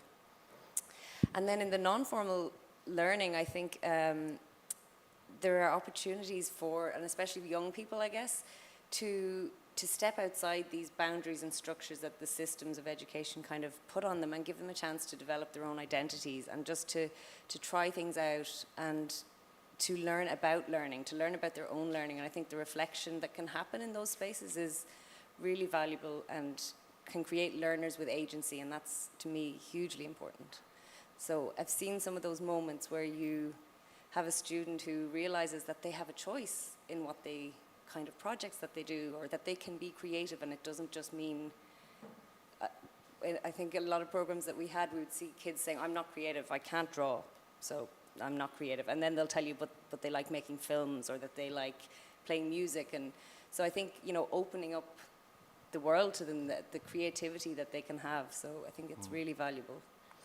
I think this notion of having a voice, also relating to what Kat was talking about with listening as well, that for young people as well, it's that they can be listened to as well. So I think also relating to this notion of solidarity as well, that we do have a voice, and we should be listening to each other. Like, do you have anything to reflect on that, Andres? Yes, actually, and connecting with some brilliant thoughts that were shared in the previous panel. I think something key in this, let's say, awareness of the role of transdisciplinary collaboration in relation to, in particular, to this a bit critical with the idea of sustainable development, but let's think of essentially how to manage this, how to deal with this environmental emergency. That would be my framing. It connects to the topic of identity, and is essentially, and the labels that is the way that we basically design our relationships. So we have interfaces like our skin, and then it's very common to use this very problematic question of where are you from as the prompt to try to understand the other, and then you start othering the other. So it's taking this to a more practical place. There's this tool of, especially in context of learning, of your expressing your positionality, which is essentially sharing with the group who you are, where you are coming from, rather than where you are from.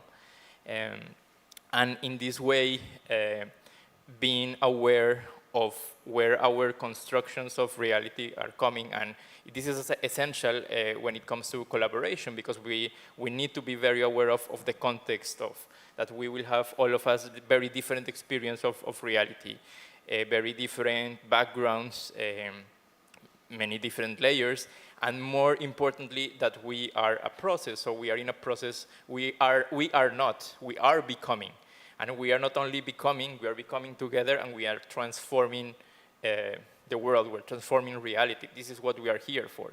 And then when we are in a situation of collaboration, this, I would say, it can be a form of listening, of actively starting by understanding that as processes, we are coming from somewhere, and this will shape that the process of the collaboration, the outcomes, the unintended consequences that are always there.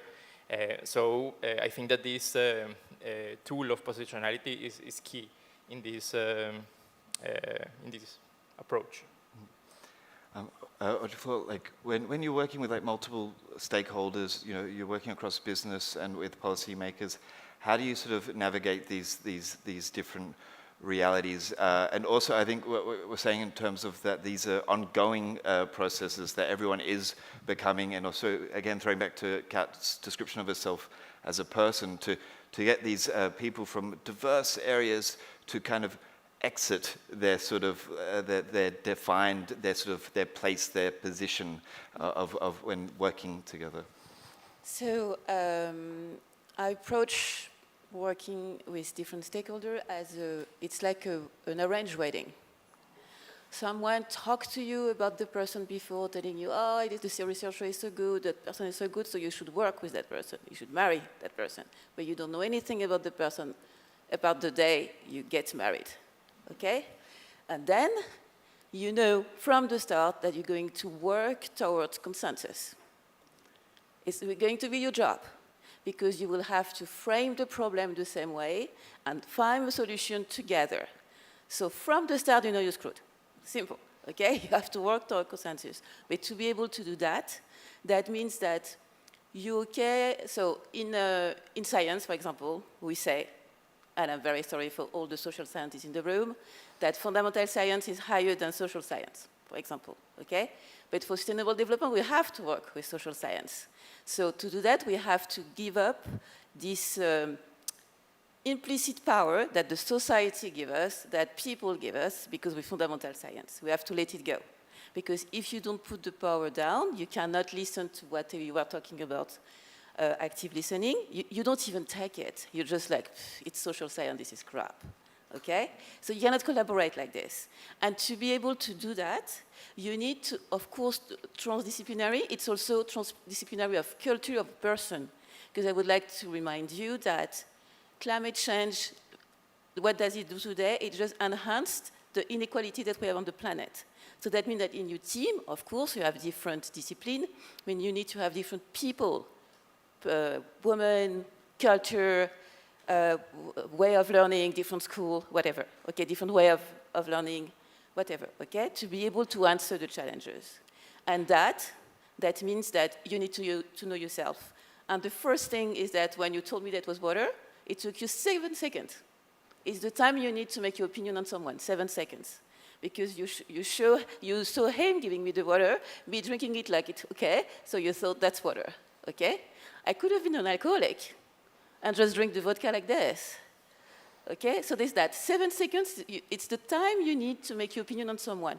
So you need to fight your unconscious bias all the time, to work on it, to be able to listen and to hear what the other one have to tell you. Okay, that's the thing.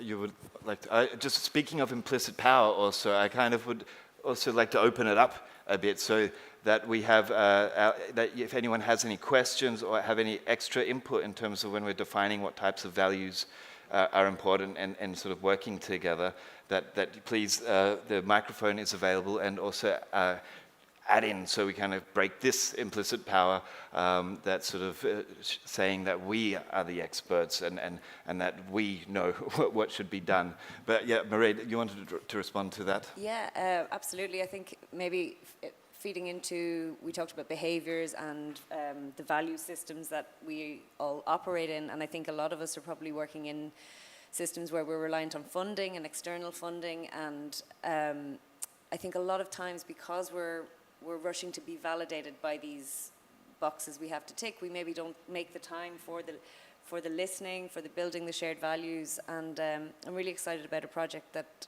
we're starting next year in Trinity College Dublin, but we're focusing on learning ecosystems, so this concept of multiple actors working together to support learning, and focused on climate and environmental justice, and really uniquely, like, well, for the types of projects that this is part of, we're working with the Climate Action Unit from UCL, and that's headed up by behavioral scientists, so Krista Mayer, and we've built in about 18 months of the project to do the building up, the relationship building, the trust building, and the learning how to work together, so learning how to find these shared languages before we get into any of the action, what feels like the action of the project. And I think that's kind of unusual, and it's fantastic that we're going to be able to have the time to do that. So I don't know if it will work, but I'm confident that we're going to have a good go at it. Is there any questions? Sorry. Thank you for the wonderful input, and to be honest, it sounds like a discussion from enlightened people. So you have crossed this barrier towards understanding what working with others is. So perhaps a question for Audrey: how do you instill that enlightenment to people that do not know how to push away their instinct, or how to make perhaps for Kat, people understand how it is to listen when there is so much inner resistance in many people. So Andrew told you I work with corporate. So as someone working with corporate, the only thing that corporate understand from the start is money. So, for example, to give you a practical example, I've been working with a company, pharmaceutical company, who sent product out, who have to call back product because there was a problem on that product, okay? Nobody knows, but they sent it on the market, they have to bring them back. And the problem was coming because at the beginning of the manufacturing chain, the group of people were all the same. Someone has seen the problem. We decided that, oh, it's fine, someone else will see it. And all the colleagues come from the same school and the same area even. And so they were like, you're right, someone else is going to see it, okay? And finally, nobody said anything. And so when you come with your problem of money comes from your people are not collaborating because it's not transdisciplinary. You have the all same people, they're not even diverse. It starts to instill, okay? But to be honest, for me, even in the project, and even for me, work with that every day, it has been difficult for me in STUDIOTOPIA. I've been working with artists, and we were working on circular economy. So how the waste of someone is the raw material of someone else, okay, for food. And to be able to understand that we don't have the same goal at the end. See, the same goal was raise awareness to the general public, okay? But it's not the same than publishing an article. And so for me, it has been to lower down what for me I think is real science, to understand that the artist doesn't need that to make something that goes to a museum. So they're the one who actually taught me. Okay? So it's something that you work on every day. But for corporate, it's easy, it's money. Does that answer your question? Okay. Can I ask you something on that, though, just to play devil's advocate? Why is it that the artist gets the output that's in their field? Like, their work goes to the museum, so is there, like, do you see what I mean? No, you mean, no. I think maybe like your project that has both the museum piece and a publication is one of the rare examples, I think, of that. Do you know what I mean? Like, yes, but to produce the piece that they had, they didn't need the precision that I wanted. Okay. Voilà. So that's why they will not, we had to agree first that it will not be publication, scientific publication on it, because to produce the piece, they didn't need the precision they needed to be able to produce. And the general goal was raise awareness, not make a scientific paper. So we have a consensus. In fact, though, this is a really important point about resources, right? Because we had a similar challenge. Well, I had a similar challenge with Stranger to the Trees, which is the piece that has it's got an installation outcome, and it also has a scientific paper published, and it was absolutely beyond the resources of the project to do it, and it was a sheer force of will on the part of everybody concerned to push it into the rigor that is necessary for a publication beyond the art-led research that was the instigator of the project, right? And actually, one of the things that would help foster multiple forms of outcome would be to ensure that there are resources available to achieve the rigor that's necessary for a publication to go ahead, as well as the resources which are also considerable that are required for producing installation. I mean, with the Studiotopia residency program, we also kind of wanted to frame it that what should be produced during this residency was a documentable outcome. We didn't want to define it necessarily as an artwork, because I also feel that if you're undertaking true transdisciplinary projects, that needs to be negotiated at the beginning. But the majority of all of the outcomes were artworks, and that also changes everything as well. But I think, like, I know we were discussing earlier about if we kind of reframe, like, what is being done. Like, does an outcome need to be produced? Like, is this actually what transdisciplinary cultures are about, or not? Yeah, well, again, I think it's very important to keep in mind the multiple layers of context. And in this case, what is recurrent even in small collaborations is that we are dealing with external and also internal conditions of high complexity. And I wouldn't say that humans are bad with complexity, but it's more our current society is very scared of complex things and dealing with complexity, and I think this is something that we as humanity we need to prioritize, especially when it comes to governance and thinking of ways of really embracing our inner and the external complexity that is shaping our realities, and then it ends up creating this conflict in our decision-making processes. So something that, and I mean, where we can learn and listen to about dealing with complexity is in other living systems, which are complex, and interdependence between these systems is what ultimately, they say, complexity tends to get more complex, and this is the reason we are alive. It is not at all a bad thing. The problem is to oversimplify it. So something that we can just observe or listen, feel, is that what you can do to deal with that complexity is to think of the concept of emergence.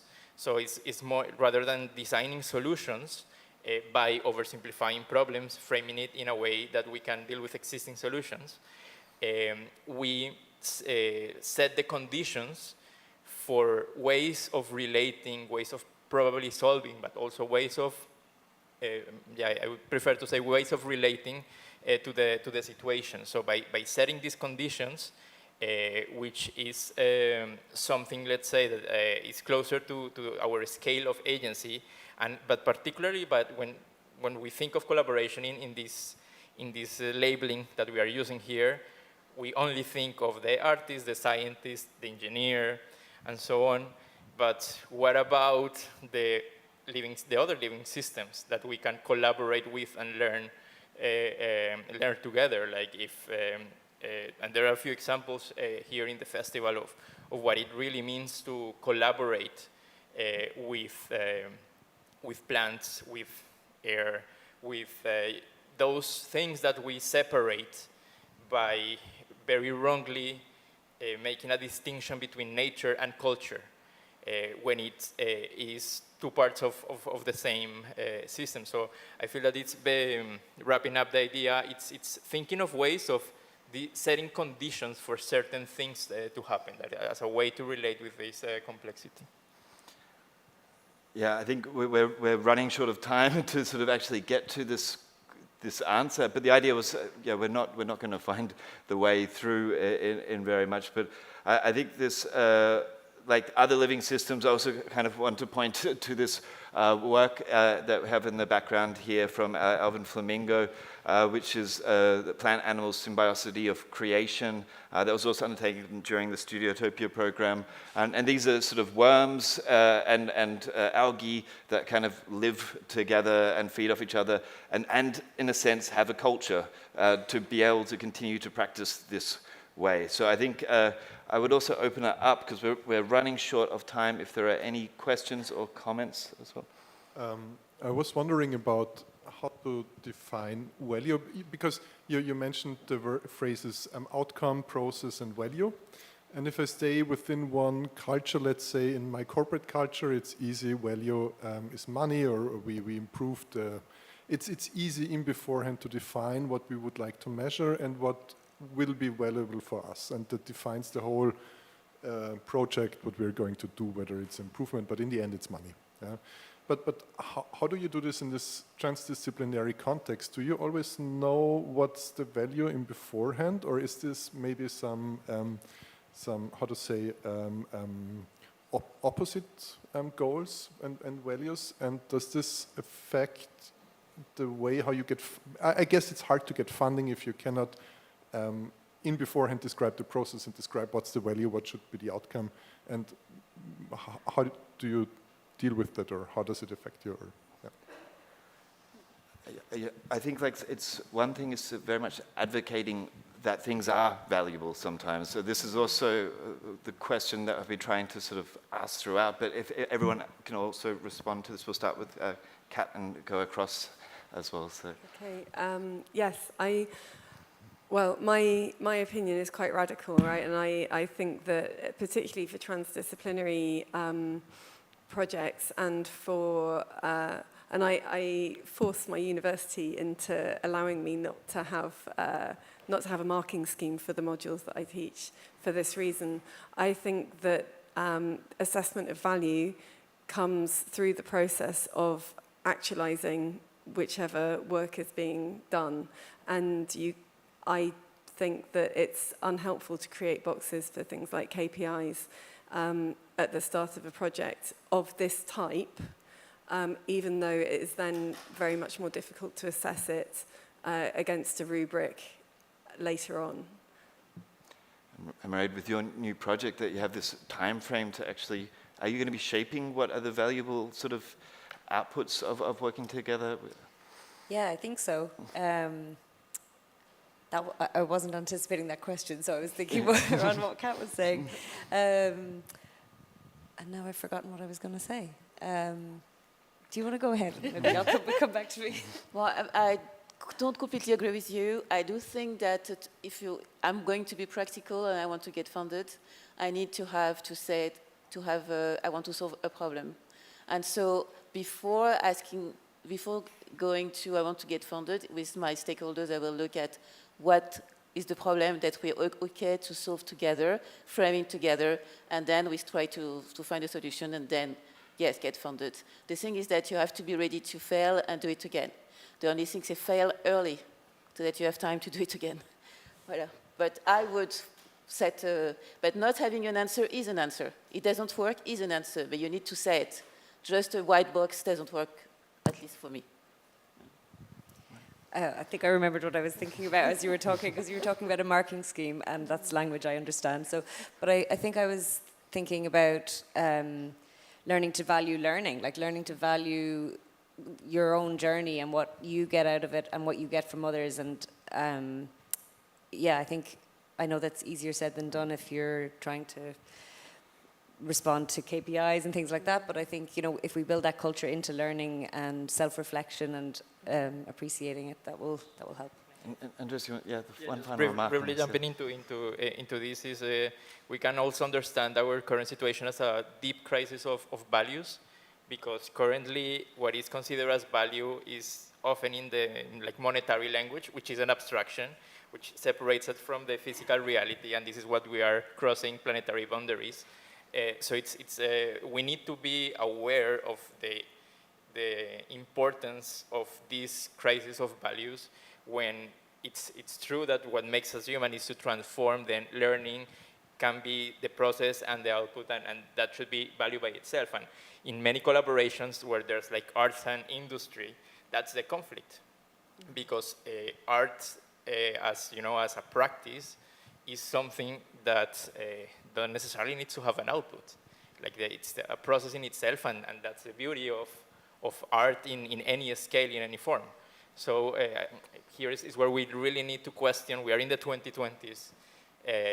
How can we reimagine the kind of values that are governing our worlds?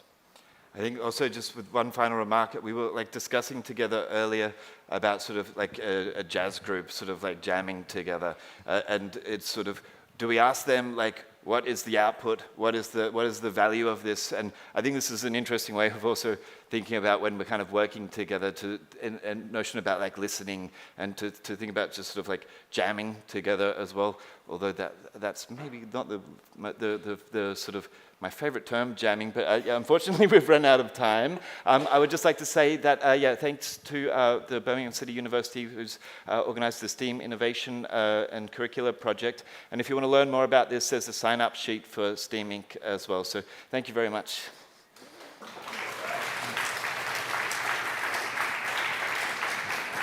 And a big thank you to you, Andrew, for hosting this wonderful discussion. I've snuck up on stage here to sort of join your band, to join the comparison. And yeah, I just want to add my thanks to the panelists as well. It was a wonderful conversation to end the day with. I hope you agree that it's been an amazing day here on the Studiotopia stage at Ars Electronica.